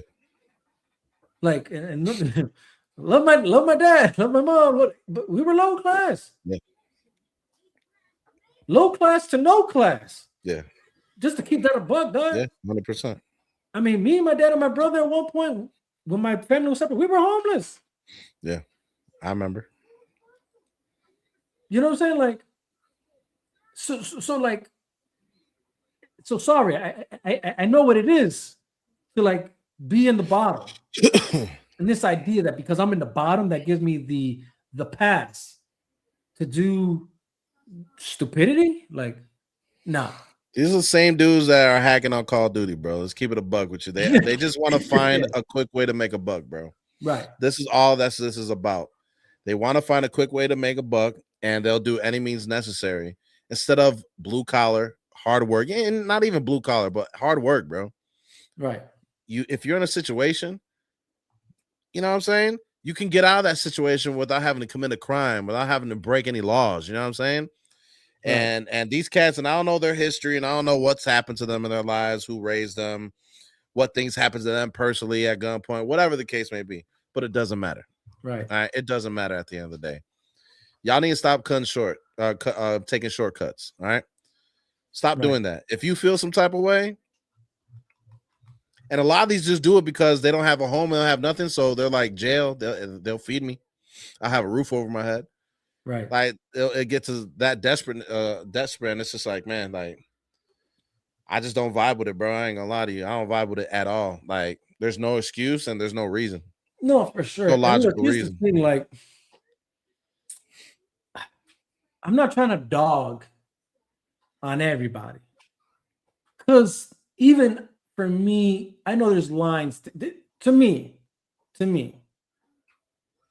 there's levels to this, not lines. There's levels to this, right? Mm-hmm. But even on these levels, you have to have some sort of onto your own responsibility of awareness to the consequences of things, right? Mm-hmm. So what am I saying here? Like, I wouldn't put, okay. I wouldn't put, let's say, maybe drug dealing, right, on the same level as a thief, right? Only because when you're a thief, you're taking someone else's, like, you're going out of your way to take from someone else's earnings, someone else's winnings, someone else's hard work, someone else's substance of what they survive with, or what they possibly surviving with. You might think they're so successful, but you're robbing the guy who's just surviving as you are. He's just doing it legitimately. Mm-hmm. You know what I mean? So that's why I can never respect that line. You know what I'm saying? That's the line I could never cross. Drug dealing, on the other hand, it's like, I'm not saying do it, because, like, there's legal ways to get money, and that's the safer way.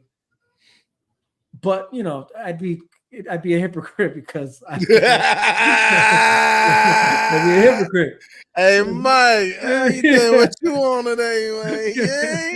I'd be a hypocrite, man. So I have a soft spot there, because I've been there. Yeah, because that's the route I took, right? Because I figured. Hey, but did you steal your weed and beat a woman, beat an old right, lady to no, get that's the what weed? I'm You know what I'm saying? saying? Even then, like, I know guys that would rob drug dealers. You weren't there, though. You know what I'm saying? Like, there's levels to it. Yeah. Like, I get it. You know what I'm saying? I think all of us in our life, sold a little bit of something. Even like for me, like, this is not illegal though. Like, but I would, you know what I'm saying? Like, the hustle was always there. In high school, what did I do?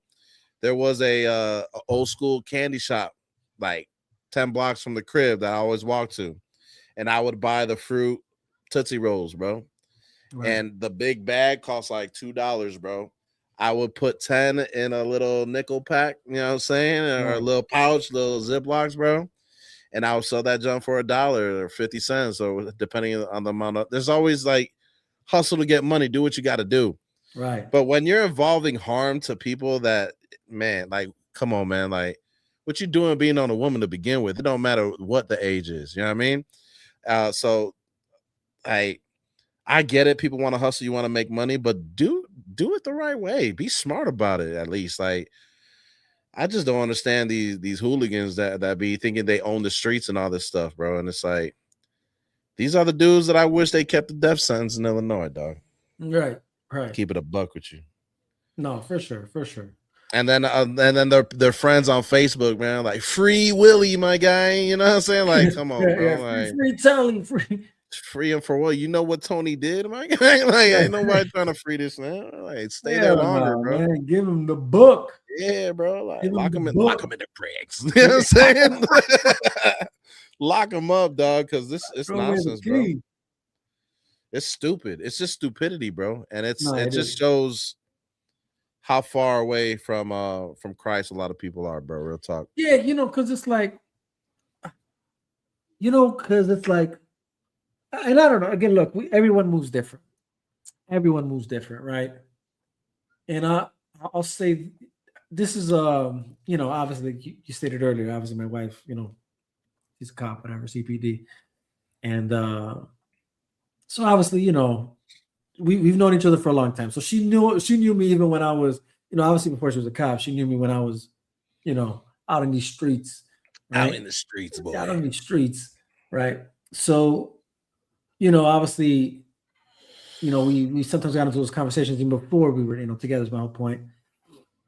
And even though she wanted to be a cop. But one point then we had this. I remember having this conversation, right? And the acknowledgement of, like, for me, it's just that it's different these days, where I feel like people who are like doing what I used to do, or doing like on that level, there's just like no ownership anymore to acknowledging, like, yeah, I'm doing what I got to do to survive. It doesn't mean it's right.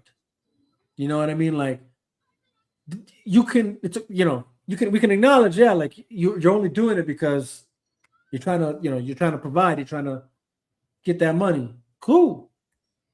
But doesn't mean it's not wrong, right? Yeah. So because of that, I was telling her, like, it's crazy to see these guys like we just saw.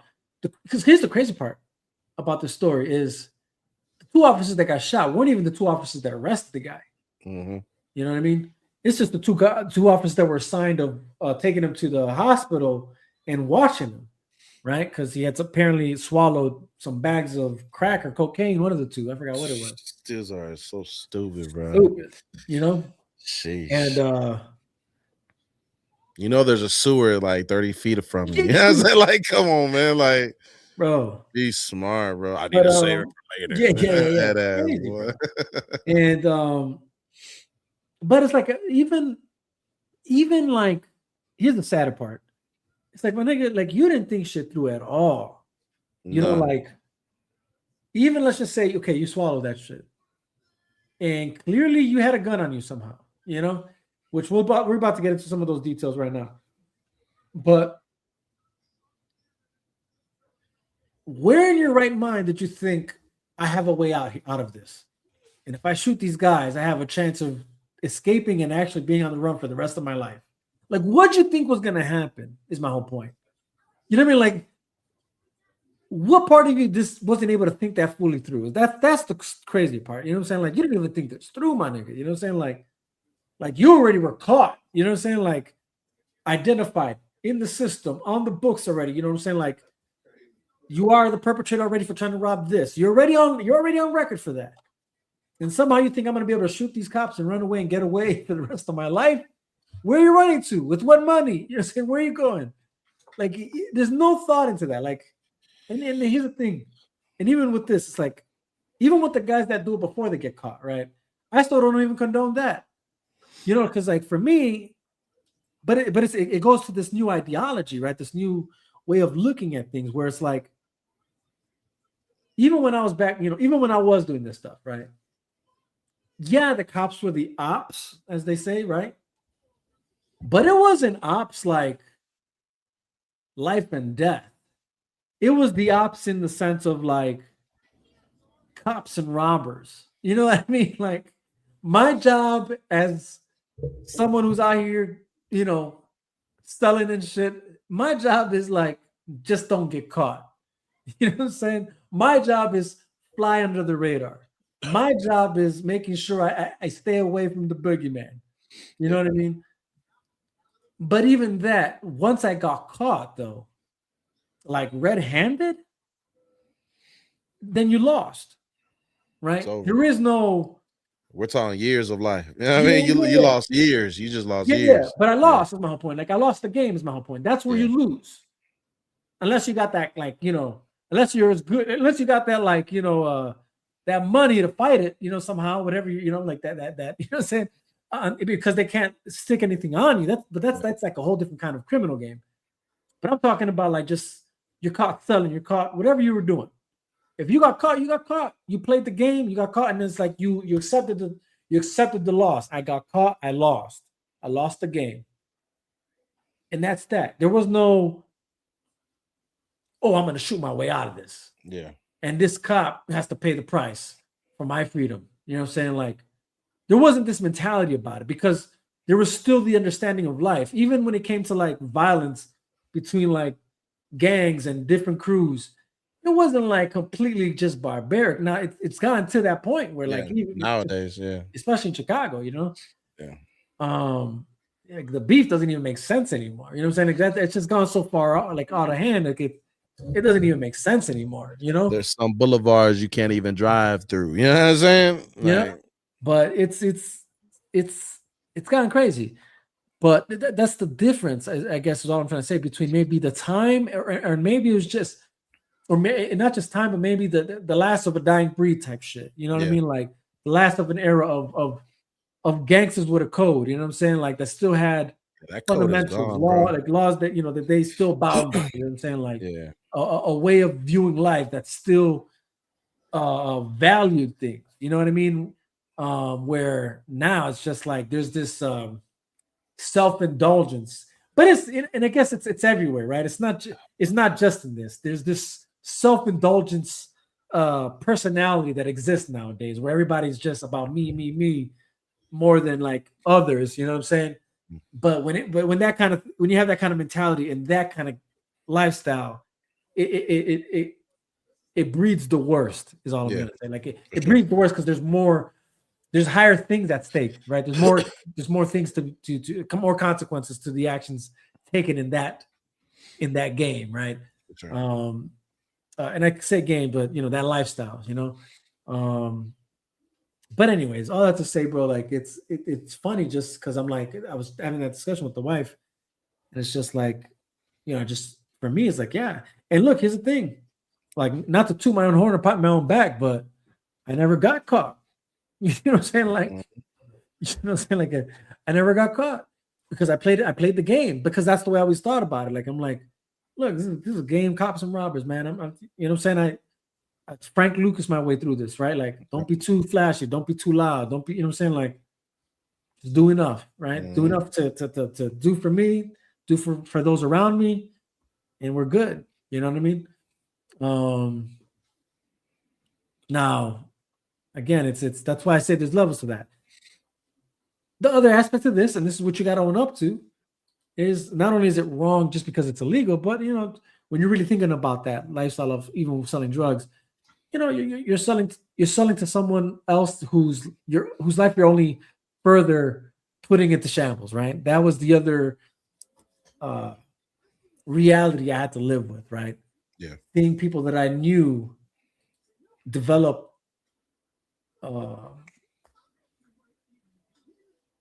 addictive habits, right? Addictive personalities. You know what I mean? Seeing them like steal things on their end just so that they can buy drugs, you know what I'm saying? Things of that nature. Yeah. And at the time I was okay with it because I was still doing me. But in hindsight, like, and even then I kind of felt bad about it. Don't get me wrong. But like obviously now for sure, like that's something I can own up to. But again, that to me, that's still different from if I'm gonna rob somebody at gunpoint and then I'm not content with just that. I have to also because they're not willing to budge because I have a gun to the head, I'm also gonna beat them down to a pulp, or even just do that already, right? Because you see that left and right sometimes, like all over the news, especially in Chicago. But anyways, it's just sad, Again, we have one officer, just to get back to the story, that's lost his life, unfortunately. I believe, I don't know if the ceremony already passed or they're about to have a ceremony for him. I know they had the St. Jude's Memorial Walk thing this past Sunday for all fallen police officers and stuff. But yeah, Jonathan Bartholomew was unfortunately the officer that passed away. So rest in peace to him, and condolences to his family. Like I said last time, prayers out to his family. Again, obviously we both know, we've had deaths in our family. That's not easy, man. And even worse, I think when it comes in this fashion, it's like it's one thing, I guess, with like illnesses that you knew were coming.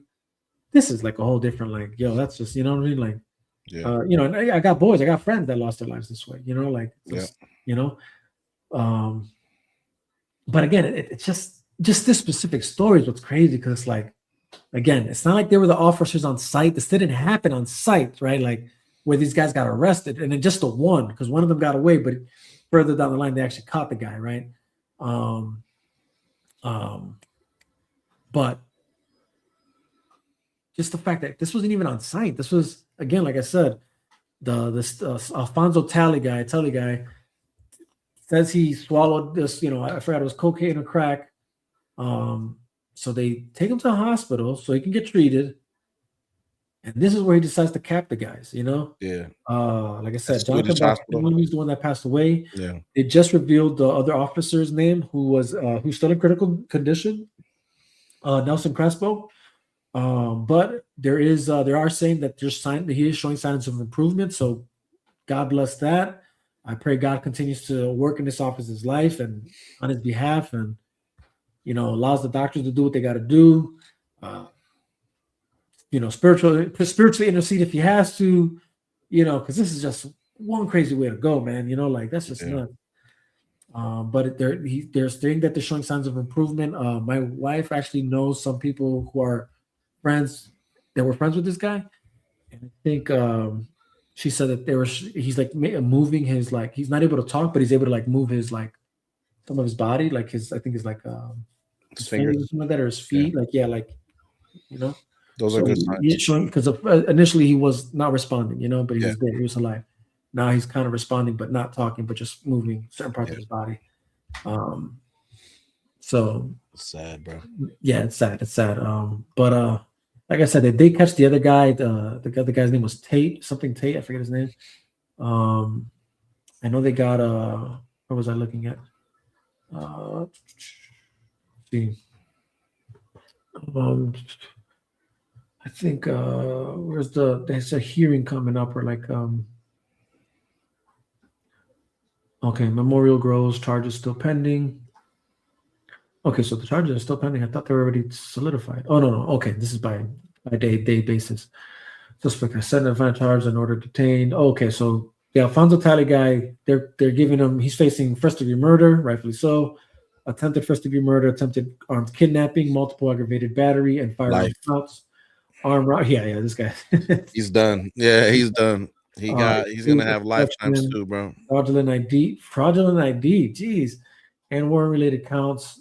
And so he already had warrants. As a matter of fact, and actually I've seen this, and that's what most people do this, bro. When they have warrants, they're afraid, you know what I'm saying? So they just stop thinking and they just do whatever it takes to try to get away, bro. And it's like, but I mean, the sadder part is now that I think about it, maybe I can come across where I saw maybe I'll see what I'm talking about. But they were talking about this. Some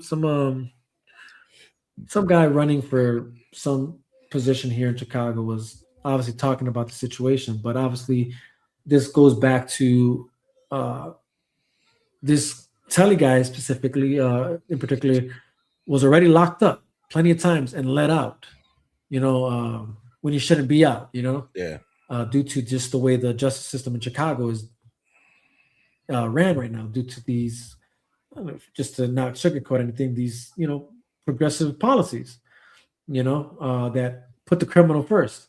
Corruption. Hey,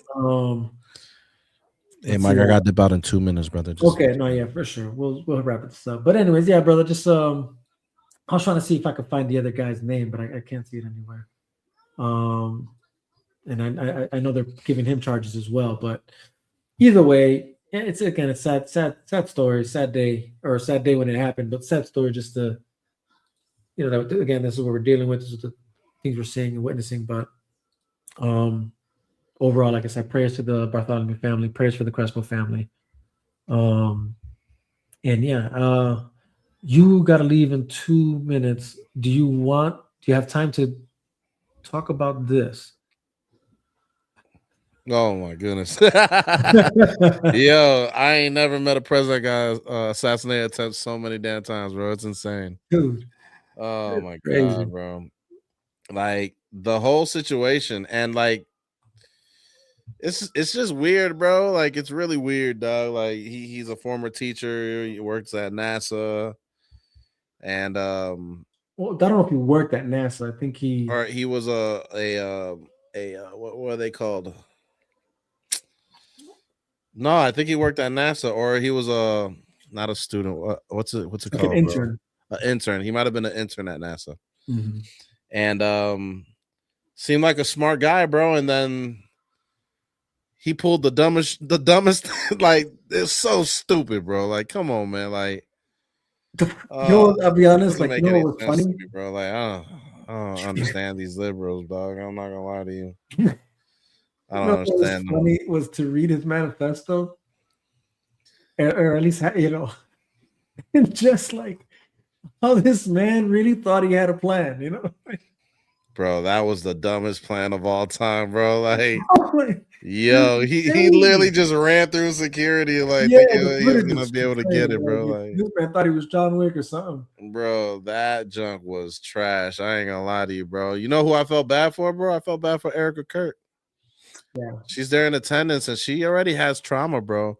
And I know she doesn't help herself a lot with some things that she says and posts and all this stuff, but gotta feel for her, bro. I'm sure she's traumatized, and that just didn't help at all, bro. And it's like, man, like, why we keep trying to assassinate the president? Like, right? Come on, man. Do we not learn from the past, the history of Right. what consequences come with that? You know what I mean?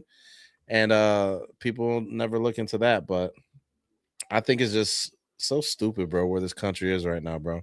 And I'm not big on Trump. You know what I mean? Like, I didn't vote for him. I didn't vote for Kamala. Like, I didn't vote this time of year, and I'm very clear about that. I get a lot of hate because they're like, well, that's your freedom, that's your choice. You know, you have every right. You got to vote for your right. I'm like, I have a right not to vote either. What you talking about? You know what I mean? Like, if I don't agree, you know, I'm not gonna pick the two worst of evils at the end of the day. But like 2020 Trump, he didn't do too bad. Like, it wasn't the worst. It was solid. I didn't vote for Trump in 2016.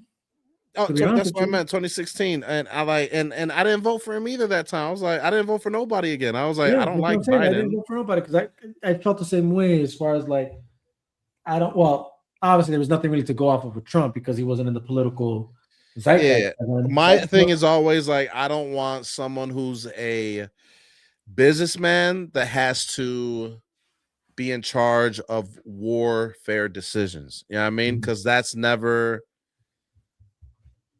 works out. You know what I mean? Now, I know they have the team and the cabinets. It's not just him making the decisions. They discuss, they talk, but what we're going through right now as a country, you know what I'm saying? Like, what I was thinking about in 2016, this is what I'm talking about right now. You know what I mean? Like, this is the reason why I didn't vote for him, because there are ways to do war where it benefits your country and smart ways. And then there's other ways where it's like you're just trying to speed things up. You're just trying to overtake and dominate, which is not a bad thing. But there's consequences too at the end of the day with that. But with this whole assassination thing, I digress. But this assassination thing was like, we're kind of going into we're going into the next topic. Yeah. I digress. I'm sorry. But this assassination thing was like, this is probably the dumbest assassination attempt I've seen in my life, bro. Like, like the dumbest, bro. Like, you see the videos, bro, and it's just like, he really just tried. Did he really thought, bro, this man was John Wick for real? Like, come on, man. No experience. Ducked and everything. He was like, he ducked and ran, bro. Like, he thought it was Call of Duty. Like, I was looking at him like, dude, I'm watching a Call of Duty. Thought he was on Rebirth Island, bro. He thought he was on Rebirth Island. Psych. You thought that was gonna work, G? Like, not even close, my guy. You feel me? Like, crazy. Not even close. The thing that made me laugh, bro, in a tough, like I'm laughing at that specifically. The thing that made me laugh the most situation is not was funny. Dana White. I don't know if you heard his interview, bro. Dana White was like, bro, I loved it. I loved every minute of it. Everyone was like going down on the tables or running away. I stood there and just took it in. You know what I'm saying? Like, he was like, it was awesome, bro. I was like, Dana, you crazy motherfucker, bro. That's why you're the president of the UFC, bro. Yeah. Because you just crazy, bro. Because he knew it wasn't a threat, though. He knew it wasn't a threat, though. You know what I mean? Like, I mean, you kind of have to know. I mean, you look at all the security there. That's why it's like, again, it's like that's why when you read the game plan this guy had, it's kind of like, you really thought you were John Wick, bro. Yeah. You thought you were going to cap all these agents, all these Secret Service guys, all these National Guard, all these guys on. You thought you were just going to go in there and, you know what I mean? Like, it's crazy. Yeah, it's crazy. You know, but yeah, like, it's funny. There's things funny about it, right? But overall, it's not funny. You know what I'm saying? Like, no, it's not there's a serious problem here, right? Like, at what point do we just acknowledge that the rhetoric around certain things are going too far? You know, and it's not to say that you can't have a difference of an opinion. I mean, even right now, you stated your own difference of opinion with Trump's presidency, right? That's a lot of people agree with what he's doing, and I'm cool with that. And that's fine. It's just an opinion. Yeah, but when you are actually convinced somehow, no, I'm gonna put it like this. Let's be honest.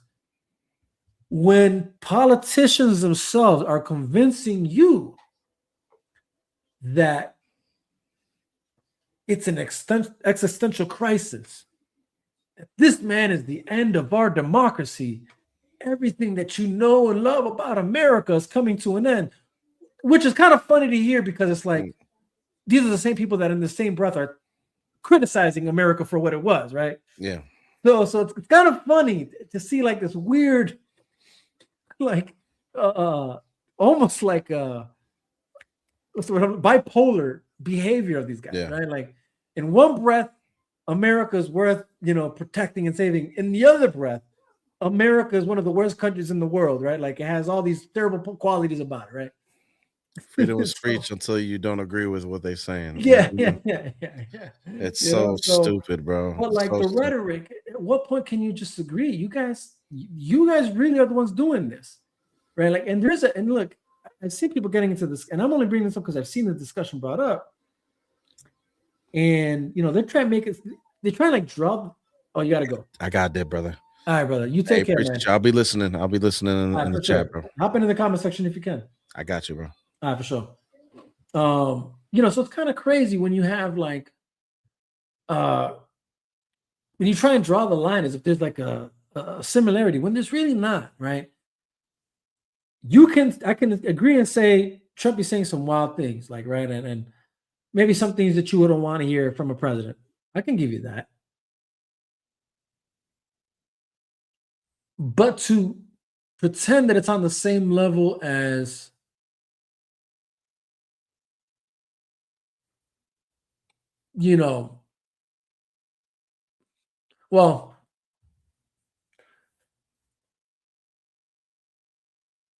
justifying murder, right? Things like that. Like my brain drew a blank there.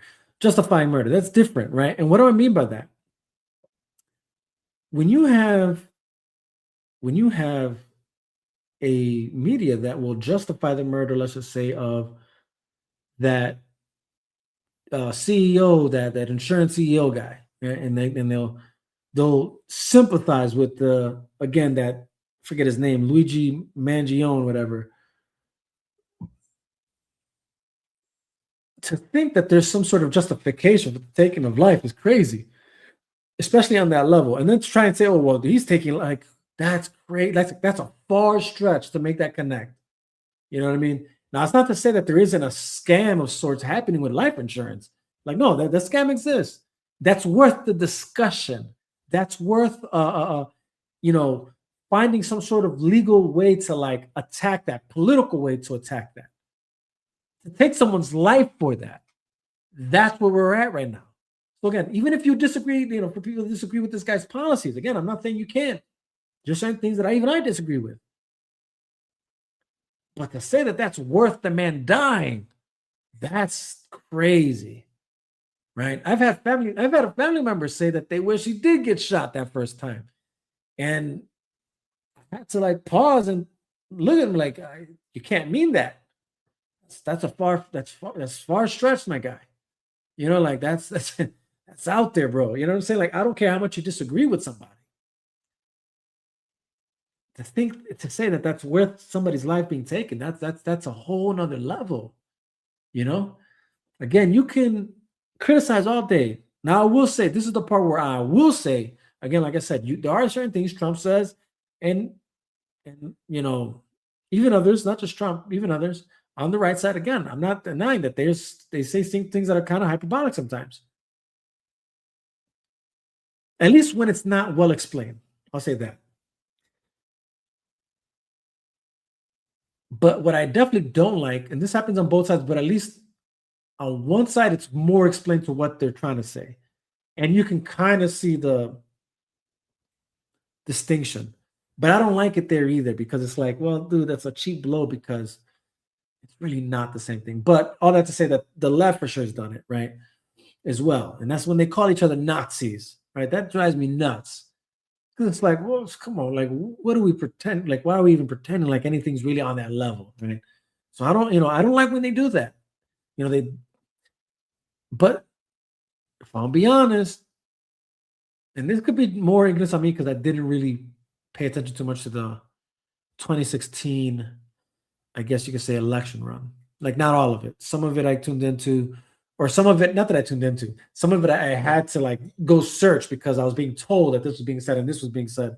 He said this, he said that. It's great. And I just thought it was so crazy that I had to like go find out for myself. That's as much as I like tuned in.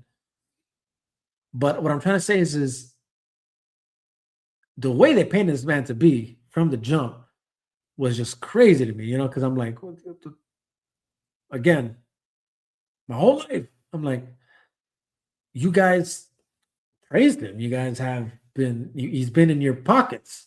You know what I'm saying? Like, his money's been in your pockets. He's, you know, well known to be loved among the Democrat Party and all that. And all of a sudden now he's like the worst human being. Something just didn't add up for me, you know, but that just didn't add up.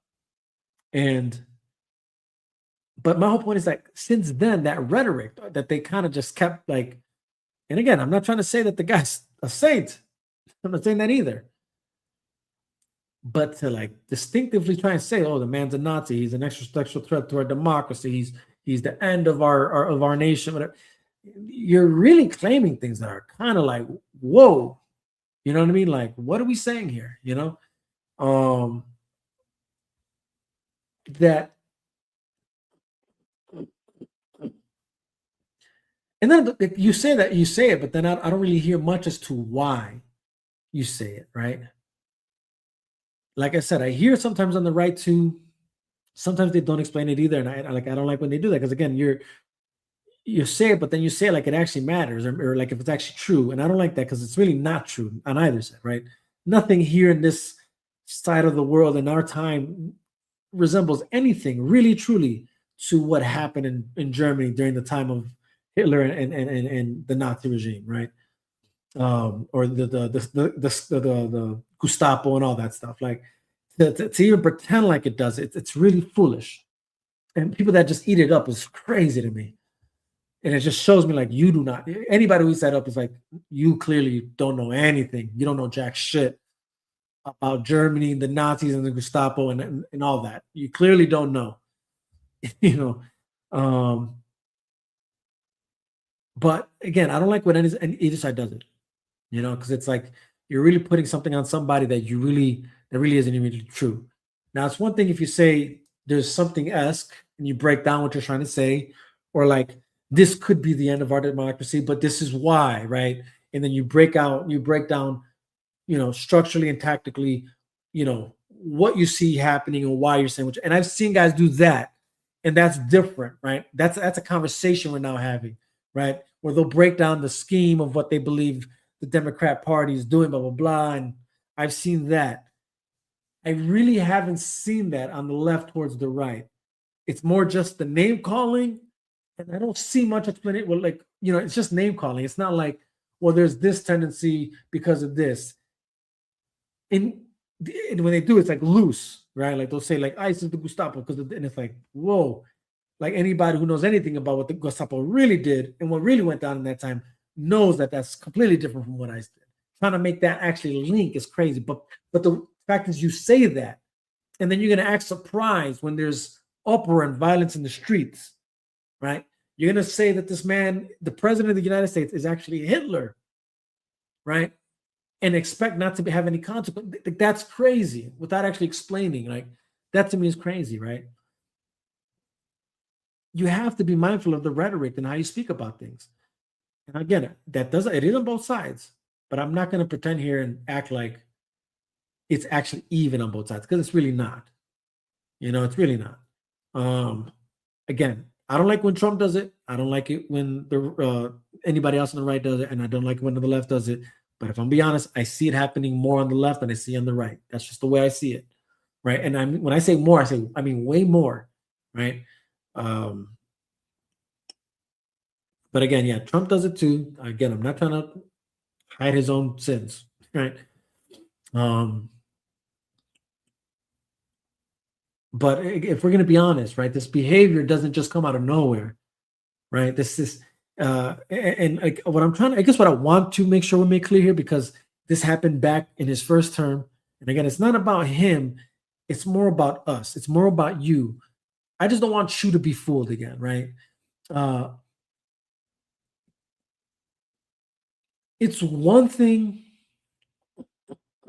And what I mean by this is this, right? Most politicians might fool you, right or left, right? In the sense of like, and when I say fool you, more like okay, actually, let's reword this. There's a difference between fooling you, and then there's a difference between failing to meet the expectation, right?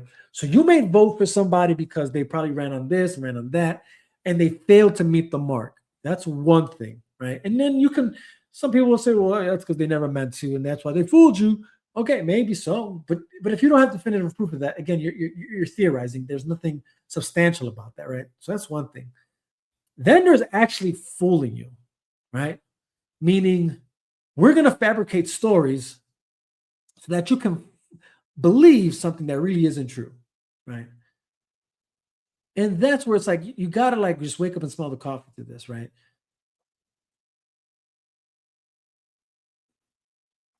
To pretend, one, that there was some sort of Russian connection, collusion, right, between Trump and Russia.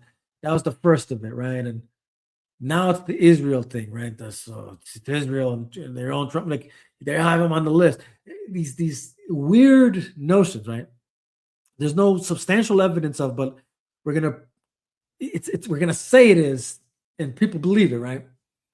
But really, there's nothing yet that's actually concrete, right? You're looking at you're trying to connect dots that aren't necessarily there, right? Or there's one dot here, and you're trying to connect it to this other dot, but it's really not reaching unless you move the dot to reach the thread, right? And a lot of people are doing that, right? But what I'm trying to say is like, don't let them fool you, because what I don't want to happen is, and this is the let's pretend like they did the first time, that the chaos that came about during the towards the last like couple months of his first term, or like let's call it a year and a half, maybe, right? That the division that existed was because he was so divisive. It was him. He caused this. And it's like, and then people actually ate that shit up and believed it. And it was kind of like weird to see, because it was like, holy cow, people are just really that stupid. Like, we're not going to just pretend like the media didn't feed us a bunch of shit, both left and right. Mostly left, but right as well. As if the media doesn't feed all this. And they own no responsibility whatsoever for what occurs. None whatsoever.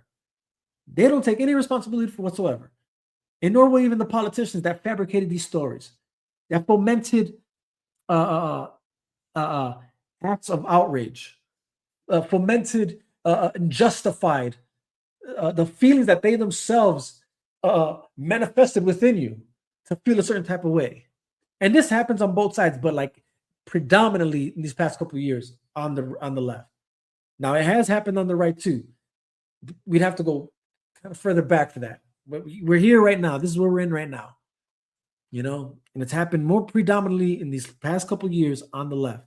There's been an uptick. You can look at the numbers. It's there. Now, awkwardly enough, if you look at it, they'll still say like there's more right political violence. But like the deeper you look into that, it's kind of weird how they come up with those fabricated, skewed numbers. It's kind of weird. And again, I do this not because I could care. I'm not trying to defend the right or defend the left, or do any or justify anything for anybody. But as somebody who prides himself on being in the middle, independent, center, like I stand where I stand, and I have to read things from both sides as I read them and make my own opinions. I just can't go off of whatever I'm told. I always have to dig deeper. That's whether it's Trump saying something, whether that's whether it was Biden saying something, whether it's Schumer, whether it's Mike Johnson, whoever, saying Hakeem Jeffries, whatever, Pete Hudson, whatever, whoever it is telling me something, I always dig deeper. I'm like, all right, hold on.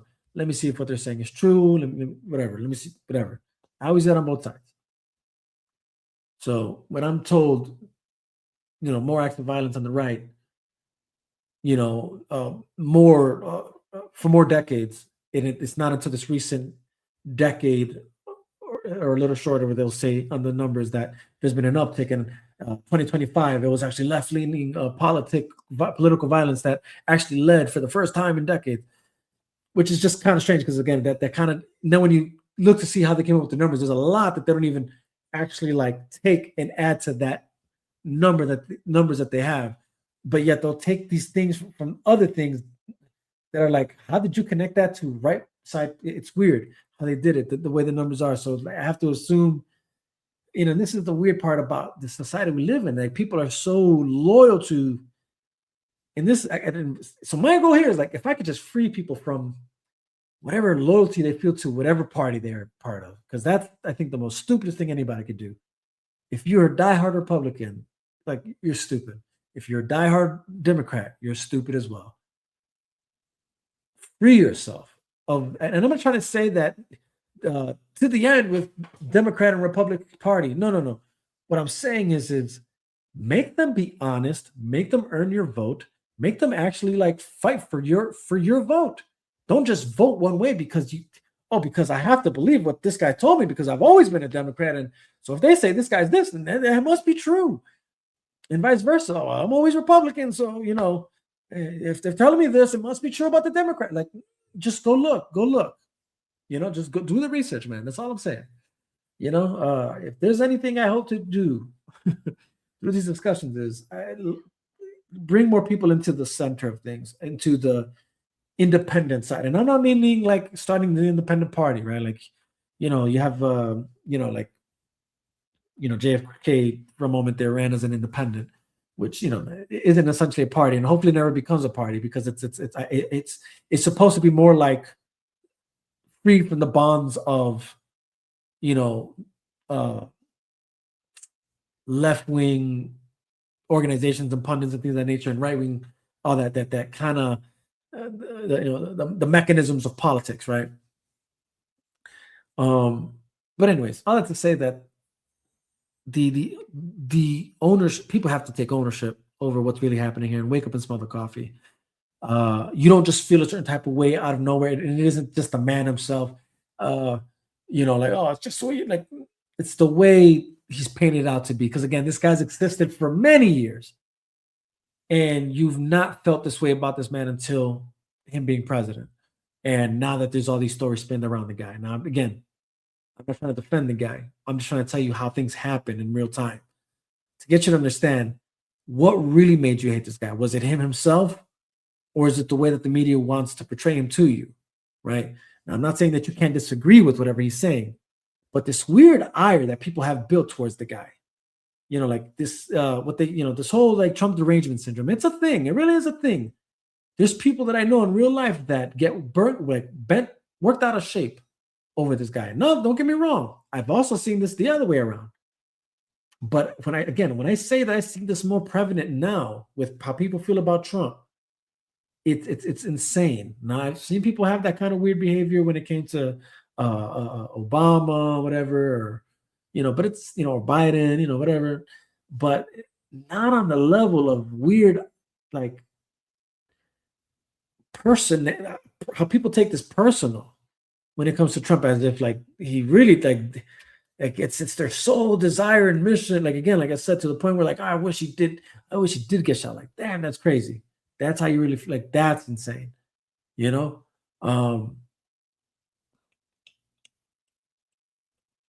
Yeah, I don't know, man. Like I said, it's just evident that there's this rhetoric is what's causing this, right? It doesn't just come out of nowhere. It's my whole point. And right, there we go. But anyway, so all that to say that I hope that people wake up and smell the coffee, man.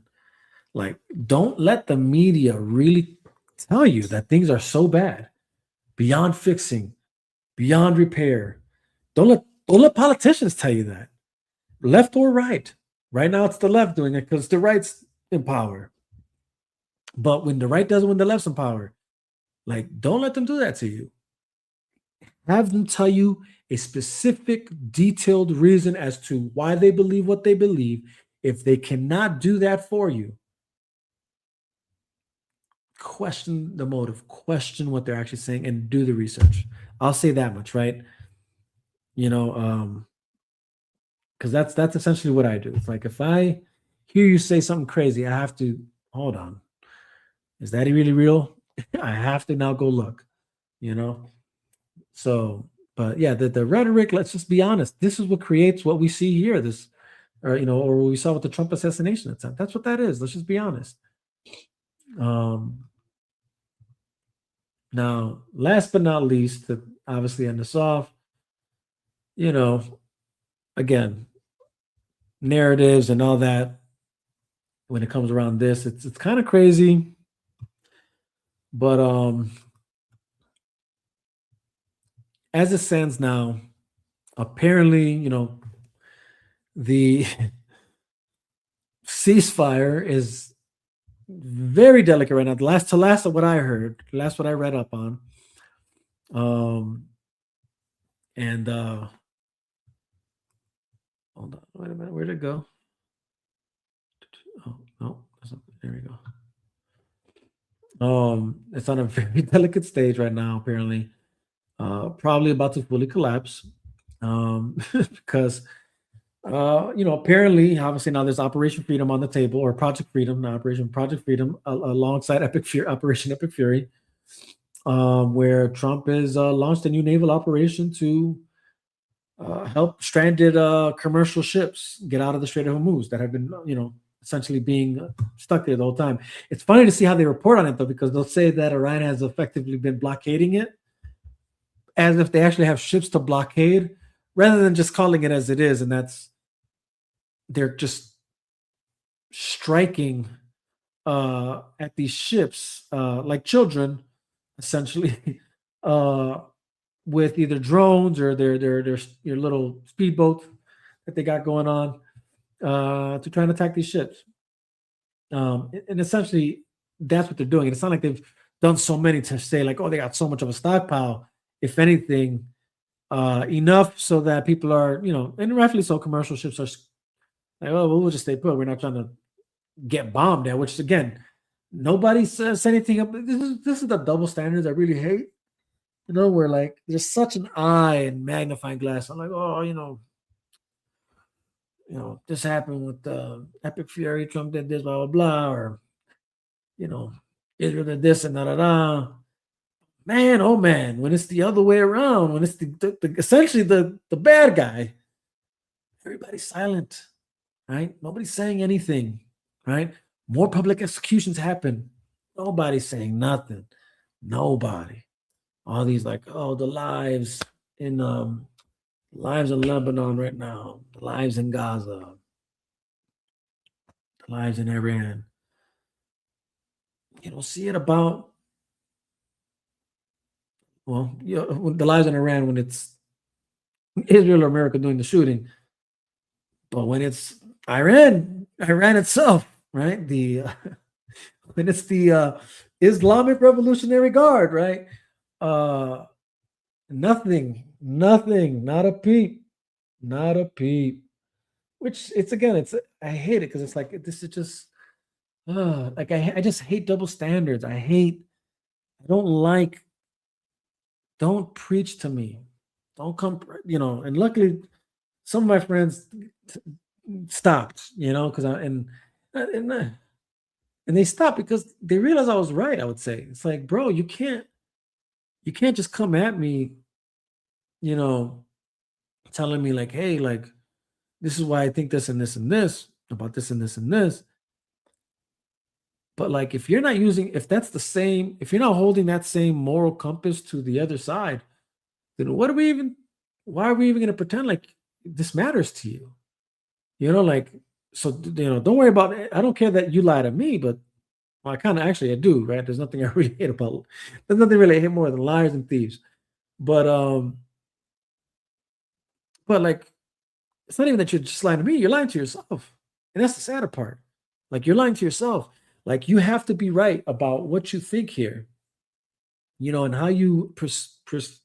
perceive certain things to be, that you essentially become blind to the very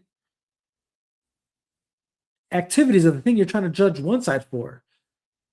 And then the sadder part is like, it's not even done on the same like level either, right? I mean, you can convince yourself it is, right? You can convince yourself it is, but but I always say this: there's a difference between like speculation and just what is. Now you can speculate some things are targeted, right? Oh, that was on purpose. If you can, you can speculate that because you just, or you can speculate. It doesn't mean it's right. You're better off probably questioning it. That's probably a better way of framing it and looking at things. I just question whether or not, right? Okay, well, true enough. Nothing wrong with questioning things. But to presume as if it's true that, oh no, they targeted this spot for a reason. It was on purpose. Blah, blah, blah, whatever. You have nothing to really back that up.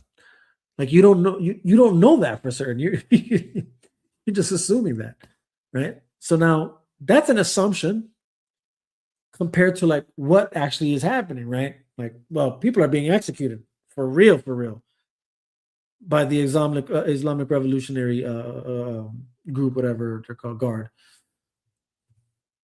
So, I don't know.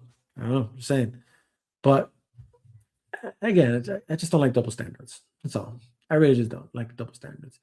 If you're gonna have a magnifying glass on one thing, I hope you have that magnifying glass everywhere. That's always my thing. That's the only fair way to do this. That's why, again, when it comes between Republicans and Democrats, you guys are going to be under the same microscope for me, guys. I'm going to have to look at deep at that to anything you're telling me, anything, anything you're doing, anything you're saying. I have to look deep, and then this is something that I think some people have a hard time doing. Some things you can look deep into, but some things aren't just as deep as you think they are. Or some things just you're not allowed to go as deep. Some things you just can't know. Some things you'll never know. And me personally, I can find peace with that. Like, I tried looking for this, I couldn't find it. Or, this is as far to the connection of whatever I thought was, but there's not enough there for me to actually say concretely that this is what it is, But again, it's the ceasefire is looking like it's about to fall apart for sure. Like I said, with this new Project Freedom, right? If Iran, and here's the thing, like I said before, for Iran's sake, I hope they smell the coffee. Wake up and smell the coffee. They're only separating themselves more from the rest of the Gulf states, right? Apparently, they're still launching missiles and drones toward the United Arab Emirates and their ships around the strait. The UAE's intercepted a few projectiles. Apparently, one drone strike reportedly sparked a fire in an oil facility. So I mean, again, I know. It says here that they already started that Operation Freedom. Apparently, the United States shot down, I think it was like 7 speedboats. Is what it says. Yeah, seeing 7 small Iranian boats. We're into day 66 of this war, apparently. But again, if this continues, look, here's the thing, guys. Like, I'm looking at even what the IRGC is hoping to I guess have for them, right? So this is what they want: is they want U.S. troop withdrawals from Iran, lifting the naval blockade and sanctions, guarantees against aggression and end to hostilities on all fronts, and the nuclear issue to be handled later, not in this deal. That's it. You lost there. Like that right there. Like that's where you lose. That's not happening. Like, this is why we're here. Like, this is why this is happening. It's your inability to let that go. The way you responded to this, it also shows you couldn't, right? This cloak and daggers thing, it's a bit strange. Now, look, if there's one thing I'll say, okay, totally forgot about the comment section. We got number one. He says, preach. I don't know. Okay. He said, haven't been keeping up with the war. Don't know what's been happening. All I know is gas is high as fuck. Right. Well, here's the thing, right? So even with that, right? I went to see how that, like, all right, where the gas prices look like now compared to before, and as to why they are where they are now to why they were before, right? Let me see if I could pull that up actually, where I saw that.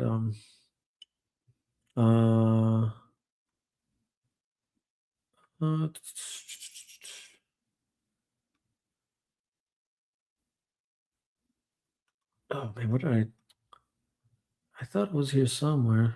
Oh wait, no, it wasn't. Stupid. Here's this one. Hold on. I got you guys right now. So here's the crazy part, right? About the gas thing. Because I was kind of curious, right? So right now, gas is higher than pre-war levels. So that's, letting you know gas was cheap before the war, right? So I know that's what a lot of reasons to why people are like, don't like the war right now. And I get that to a certain degree for sure. And higher than the average under Trump's first term, right? So obviously where the average was in Trump's first term, which actually was the lowest gas was ever, we're just going to be honest there, right? But it's roughly in the same ballpark as much of Obama's presidency in nominal dollars, with Biden's term still running above all of them on average so far. So like, when we're really, for those trying to pitch that, right? Like, this idea like, oh, where's Trump now with the gas prices?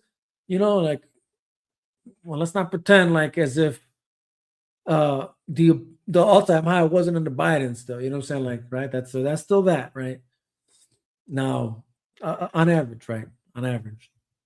And then granted, we still have 2 more years to go to actually see what the average was with all terms considered, right? But I just want to draw this in, right? Because it's the national average right now is around $4 a gallon, right? That's where we're at right now. And that sucks, right? Like, nobody wants $4 a gallon, right? But check this out, and this is where it's like this, the dishonesty is insane, right? So the national average right now, as of late March 2026, is around $4 a gallon. The first time we've been back over $4, guess when that was? So we've been over $4 before. Back in 2022, right? Which is whose terms? Biden's term. But why are we in that now compared to why we were with that in Biden's term? I'm not saying it's a good thing that we're in $4 right now. What I'm trying to say is, like, can we be honest, right? You can be upset, right? It's one thing to be upset about where gas prices are, right? And I'm not saying this is you one.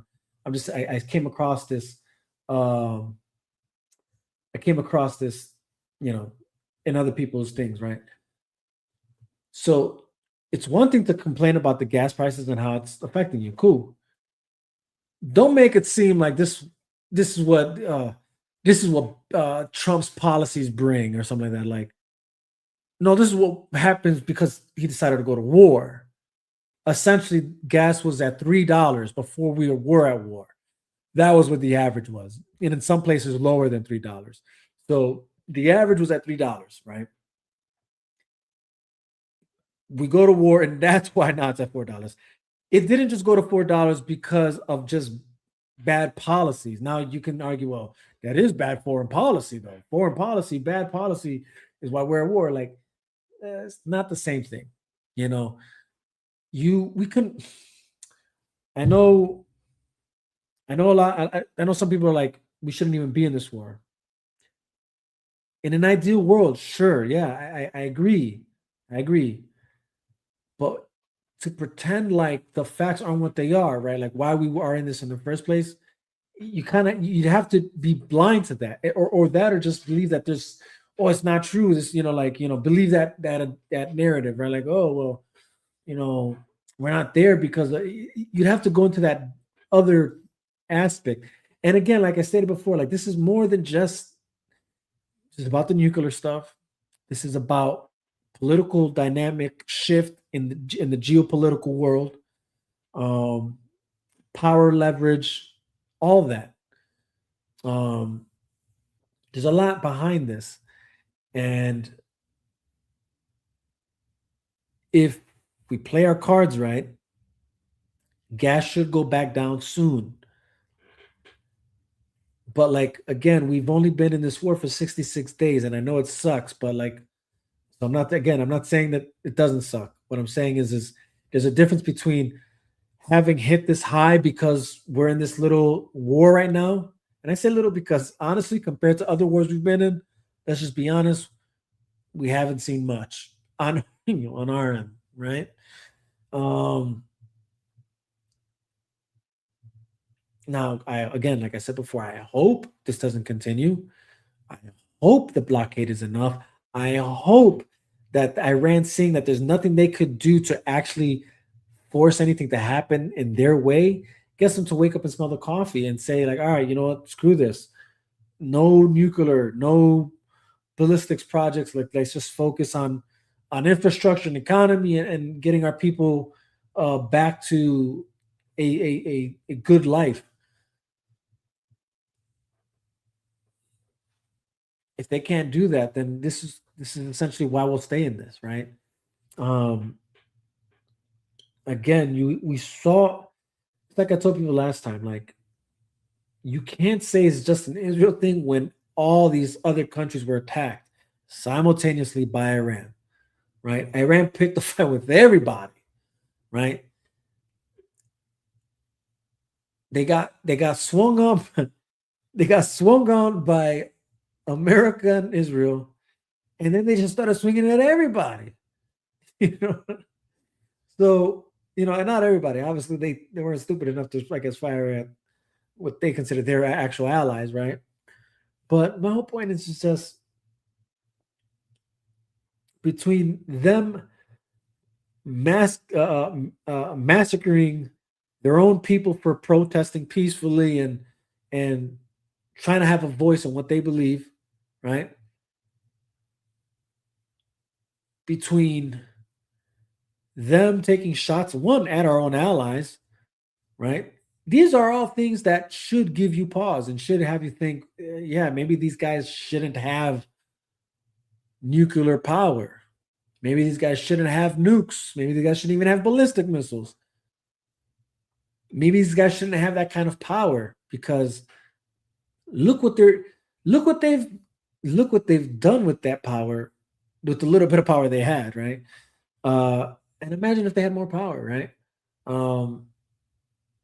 Yeah, no, I don't think these are the guys you want in charge there to do these things, to make these decisions, or at the very least, like, they need to have a change of heart or a change of mind, like, like, hey, dude, abandon whatever premises you thought you were gonna have here. Like, how about just focus on you? How about just focus on Iran? Give up on your proxies, give up on your weird, whatever you think your ideology is calling you to do, I'll put it like that, and just fall in line more with the peaceful side of things. You know what I mean? I'll just say that, because it's like, dude, like, you guys could, again, you look at the rest of the Middle East, right? That's essentially, working in lockstep. Like I said, if you're paying attention to the way things are transitioning, right? Like, it's as much as it used to be NATO, and NATO's still a thing, I guess, and our old alliances are still there, right, as far as the U.S. is concerned. But I say this again: look at the connections we have established within the Middle East, right? That haven't been done before.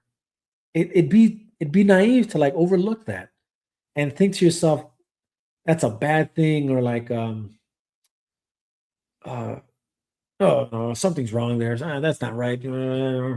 How come no president before has ever thought to make peace with all these other countries in the Middle East and actually, like try and find a way to, bring peace in a more, effective way instead of just actually letting things just keep going in a, and again, I'm not saying it's the actual, it was the only, or no, that it was the right answer. What I'm saying is that it seems that it was the only workable answer at the moment, the way it's been going now, I guess, as far as like, again, even when you consider the Syria situation, right?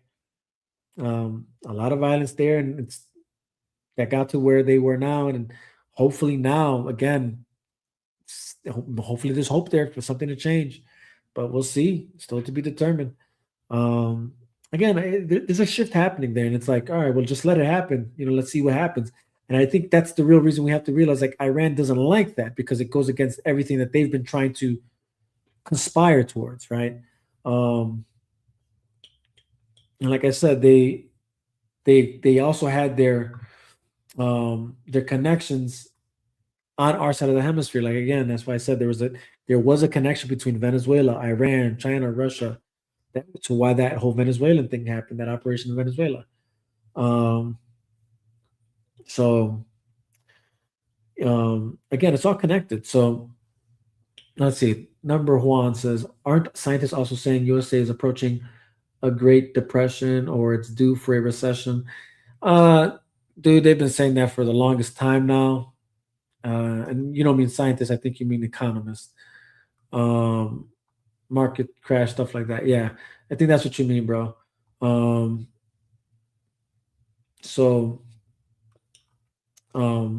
But yeah, the economists, they've been saying that for a long time now.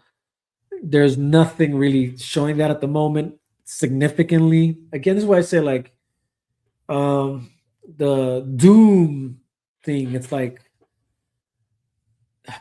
it's weird because, again, it's like none of it really is what the way they project it to be.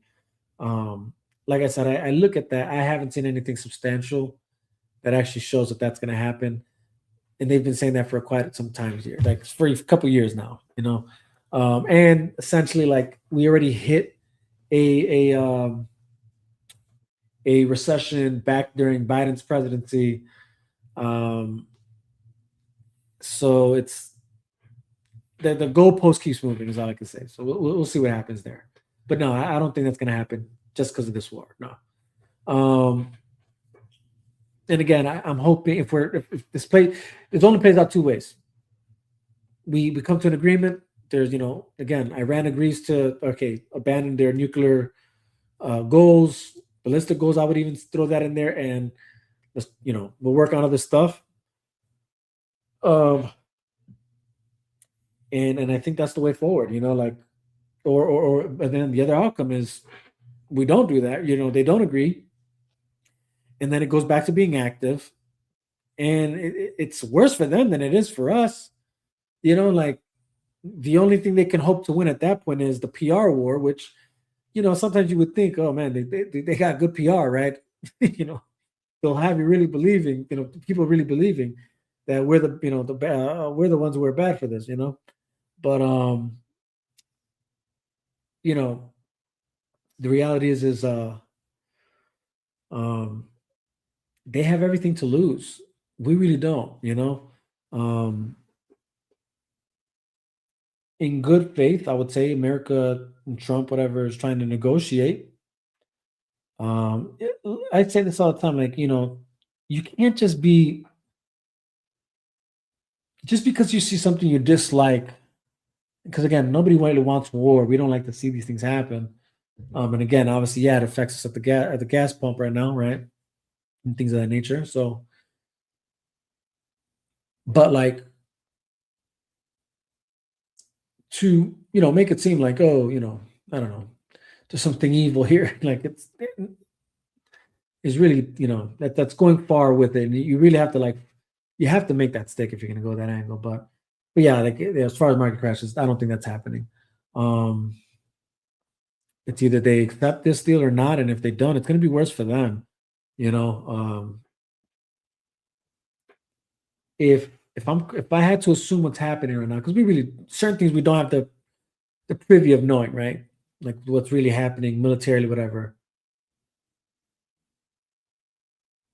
Either Iran's brought out of the rubble their underground missiles and things of that nature, which if they're now on top and they go active, that means we have more of their things to take down without even putting boots on the ground just yet. Because that was the other thing, right? It's either like we would have kept going. The reason there would be boots on the ground is because now they're gonna do like specific strategic operations to uncovering these underground bases and shutting them down, on ground with boots on the ground and stuff like that. Obviously air support and all that, right? So that's how that would happen, but it wouldn't be like a full-on war, I don't think.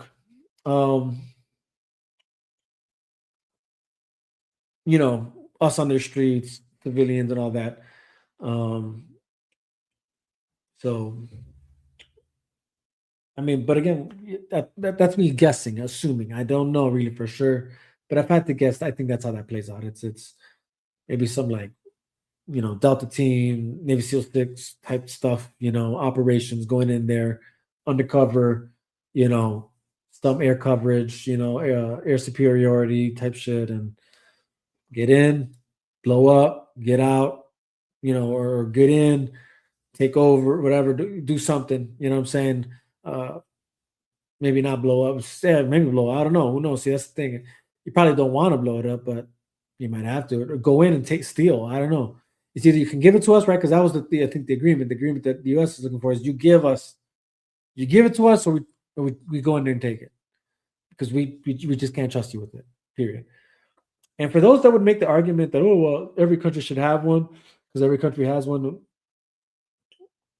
or every country of significance has one, you don't know what you're talking about. Actually, there's actually a few countries that do pretty well for themselves without nuclear power, some of them even without military power. And they're some of the top ranking economic countries in the world doing just fine GDP wise.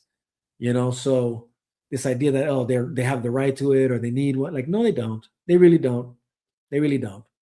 There's a lot of countries that don't have nuclear power and do just fine. There's a lot of power. Like I said, there are a lot of countries that don't even have military power and do just fine. And when I say fine, I mean do well. Like, again, when you look at their GDP, they have good GDPs, like, what I'm saying, like GDP rates and all that. So, and I'd bring it up for you, but I forgot where I put that list. But it's out there. My whole point: do the research. It's there. Like I said, just research this stuff. It's there, guys. So again, we'll see what happens. We'll see what happens. Hopefully they wake up again. I hope they wake up and smell the coffee. I would really like for this to end already, not just for us. Yeah. I mean, obviously, yeah, like let's get gas going down again. But even just for human life in general, just the human value of life, man, give your people a shot, a real shot, to be great, the reality is just it's the way it is right now, the way they're going about it. It's not looking that way. So, but we'll see. We'll see. So yeah, man. Other than that, guys, I think that was the last topic of discussion. Yep. Oops. There we are. Yep. But yeah, guys, that's it for that. Man, we've been going at it for 4 hours.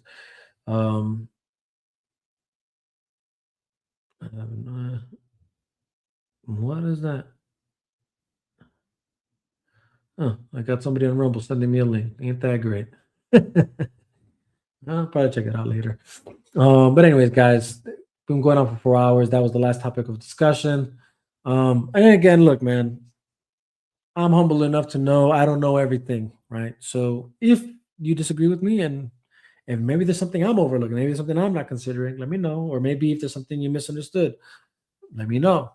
again, let me know in the comment sections. Ask away, speak away, comment away. Just be civil, be nice, be cordial.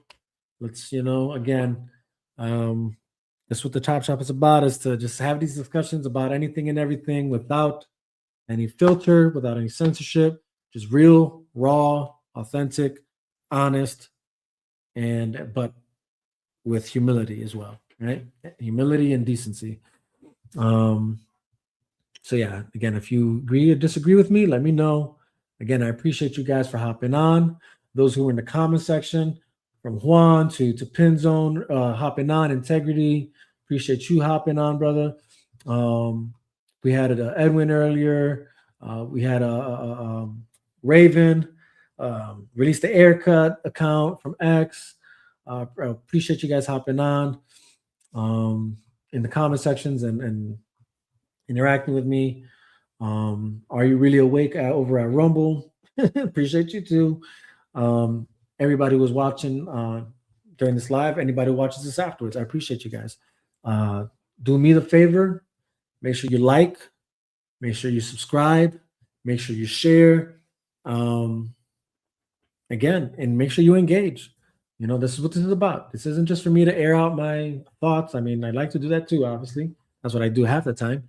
But if you notice, I like to engage with the comment section. I like actually having questions asked. I like perspectives being told to me. So yeah, let me know in the comment sections. And if you don't catch me live, even put it afterwards. I'll read it. If you put it even after the live, and I'm not live, but you watch this and you have something to say, put it in the comment sections. I'll read it. I'll respond. And then, like I said, share it as well. Let others see. That being said, guys, though, I do have another. So you can catch me obviously on Facebook Live. You can catch me on IG Live. You can catch me on X Live. You can catch me on YouTube Live. You can catch me on Rumble Live. And then not even just live, but even afterwards. Well, except IG. IG only does lives. But you can watch my videos afterwards. But apart from that, I also now have my podcast over on Spotify. So go check that out. That's essentially the logo you'll be finding when you go look for it. So you can hear me you can catch my videos on Spotify now. Shortly after my lives, as well as Apple following that. We should be happening pretty soon, and I'll definitely keep you posted on that. But as of right now, you can definitely find me on Spotify under the Chop Shop. So again, make sure you go check that out. And yeah, again, appreciate you guys hopping on, man. It's been a blast. Always good talking with you guys. Always good seeing your thoughts. So more of that, please. This is the Chop Shop, where we chop it up about anything and everything. Nothing is off the table. Nothing is off the chopping block. That being said, guys, much love. God bless you guys. Peace.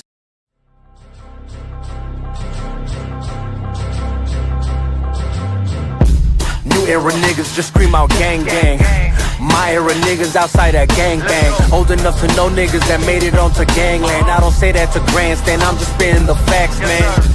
New rappers too busy just making sing-alongs. More raps will have it going savage like the Viacom. You don't want the smoke, homie, then your weed is strong. Good to see you smoke along to that Cheech and Chong.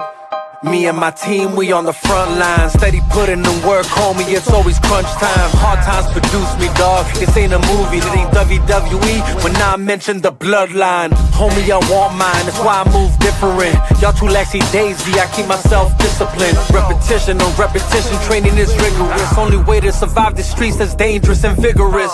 Behavior villainous, leave no traces of witnesses. Moment of silence for the taking of all our innocence. Now back to business, somewhat of a practitioner, cause there's no shortcuts in life, no pills that make you limitless. That's ridiculous, far set from reality, like loose that's licorice. Frame of thought is insanity, causing calamity if you actually watching and listening. Home to catching out from the dudes that started visiting. How you missing it? Losing profits and dividends. The way your boys been cooking, they need to give me a Michelin. The bliss is ignorance, say they don't like to mention them. They say we don't mention the bodies that's in Lake Michigan. Fucking hypocrites, I separate from the fakes. Run with a pride of lines, identify all the stakes. Hubris as they folly and catch on other mistakes. Matter of time before they're just another body that's in the lake. Navigate these troubled waters, won't choose my fate. My vision is too ambition, like Alexander the Great. Say there's much on my plate, but I carry my weight, figuratively and literally, for all those who can relate.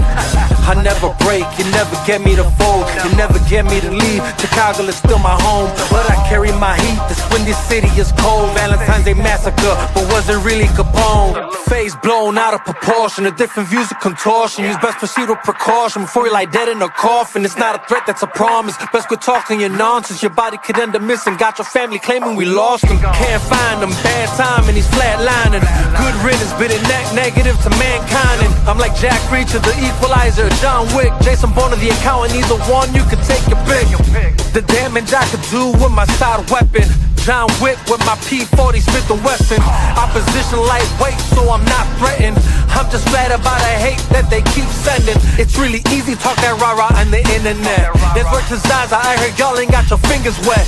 Go get your cherry pop by that very op. We bustin' real ones, got the heavy guap, you just carry prop. Bunch of these gangsters claim to be hard to the core, but they really not like women that claim to be faithful. But they really thoughts, act like they down, but when shit goes down, they call the city cops. Same fools think they know a lot, no dilly squad. Tired of all of this fake shit, with fake asses and fake tits. They fake smiles, but fake lips. Picasso looking with their facelift. What I call the good replacement, with the so-called real are the fakest. So the fakest niggas are the greatest. What was common sense no longer makes sense. What was common sense is not rare sense. What was funny then is now flagrant. Living in your thoughts, I don't pay rent. I take my time, you like patience. Then your blood drip on the pavement. With a headshot, got you brainless. After getting hit with that stainless, kill instinct, call me Craven.